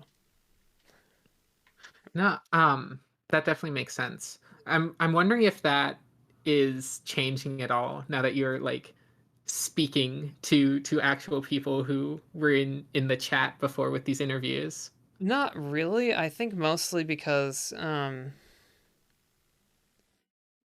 I mean the like view that I expressed about like chat not being real kind of thing Mhm. has changed, and like I Yeah. feel more comfortable with it, but like initially that's kind of how it felt. It's like Yeah. I know that there's real people behind every like I mean most, but let's just say all of the like chatters. Um Yeah. so initially that like it was hard to grasp that, but like grown like way more comfortable with it now, and I Mhm. don't really feel like I it feels like I'm actually like talking to real people in that way. Yeah. So yeah. Yeah, so Right. this has been really comfortable. It's strange, but it's really Mhm. comfortable. Like Twitch is a very strange thing to begin with, and I've said this a bunch of Yeah. times, but it's like this is not a normal like the like what we're doing now is much more normal, but like Mhm. streamer to chat is just like not a normal thing that would happen in caveman times in any way, really. Maybe there's like some kind of like example of that, but it's just like yeah.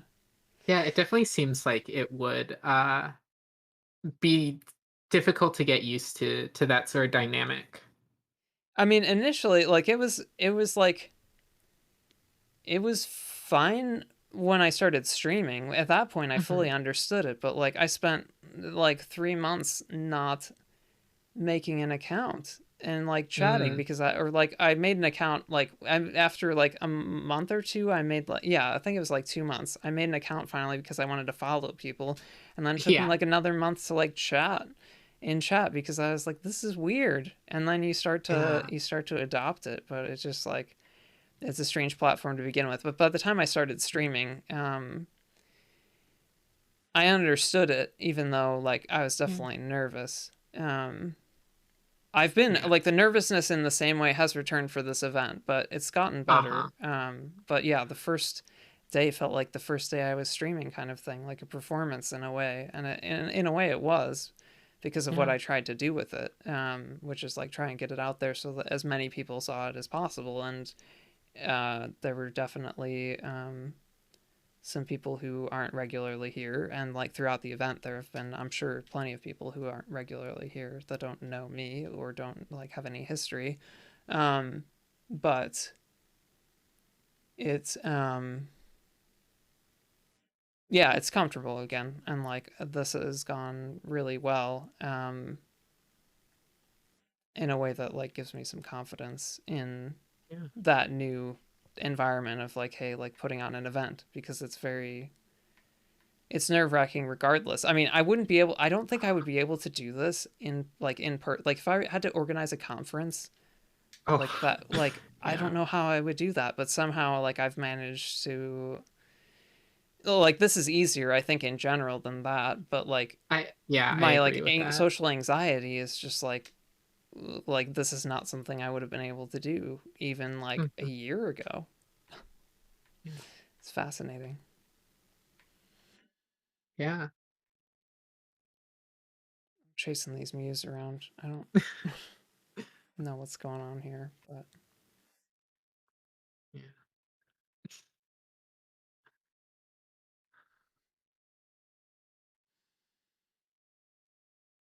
let's just check who's streaming right now and see if there's anybody from the event. Totally. Yeah, no, I've been here for like 2 hours. I'm good to hop off at any point.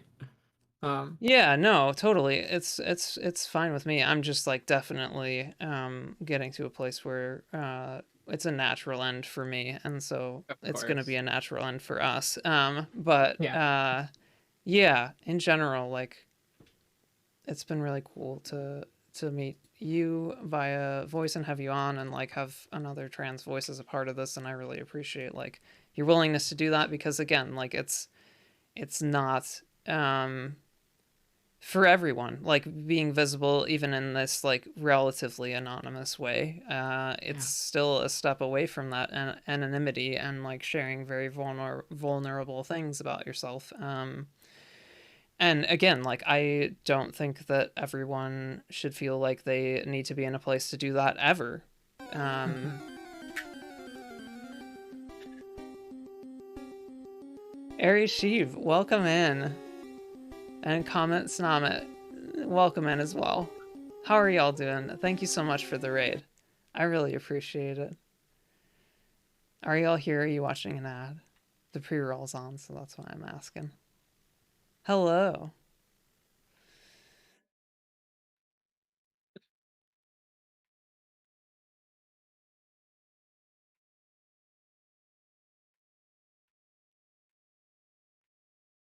It's always awkward when I don't know like what's happening in their stream delays and stuff. It's always like, oh, I Yeah. don't know.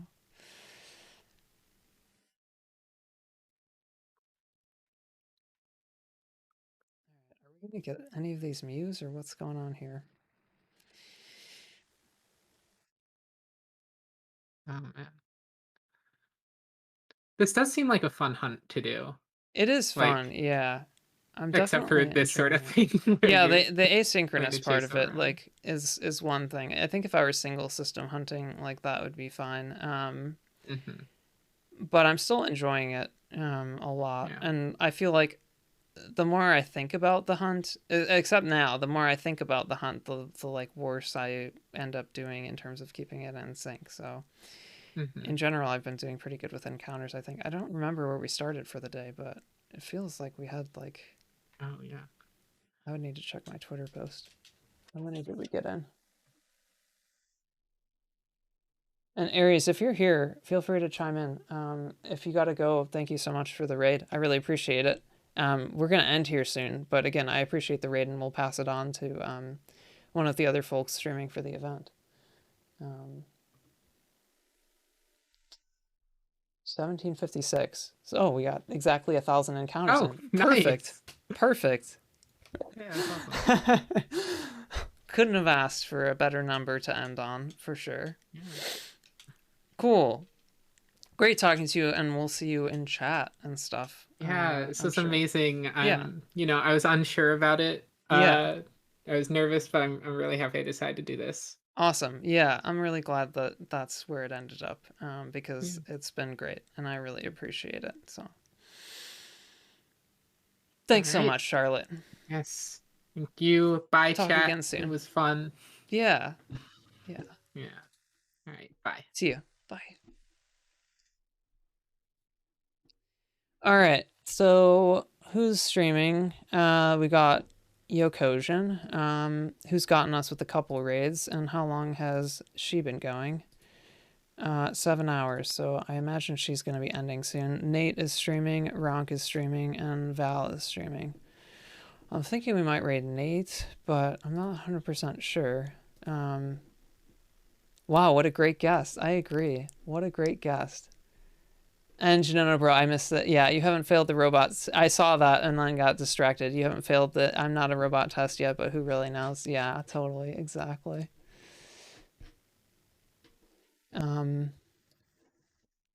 Nate has been going for 2 hours. I don't know how long he typically goes. Feels like longer than that, but I have a feeling Yokojin's might be looking to raid us at some point, but we're not doing that today. Ronk has been going for a while. I think Nate is the one that we're going to raid. So let me /raid Nate. Poke-Fruits. Thank you so much for folks who stuck around the whole time or part of the time or were in and out.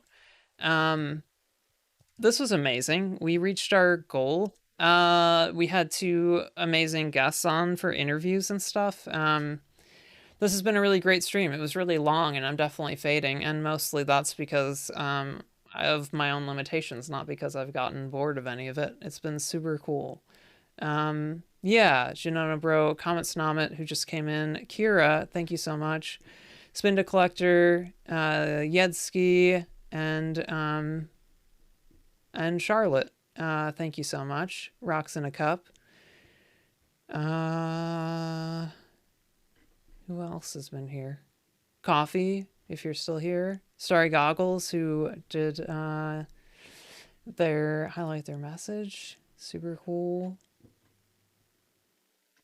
I think that that's most people have chimed in a while, but yeah, we're gonna raid Nate. Nate's really cool, doing multi-system hunting and is hunting if he didn't find it. Ditto for the event, and has been participating as a streamer for us, and I really appreciate that. Everybody who's participated in any way, from a lurker who stopped by for a very short time to people who are streaming for the event and anywhere in between. I thank you so much. This has been amazing, and I will see y'all later.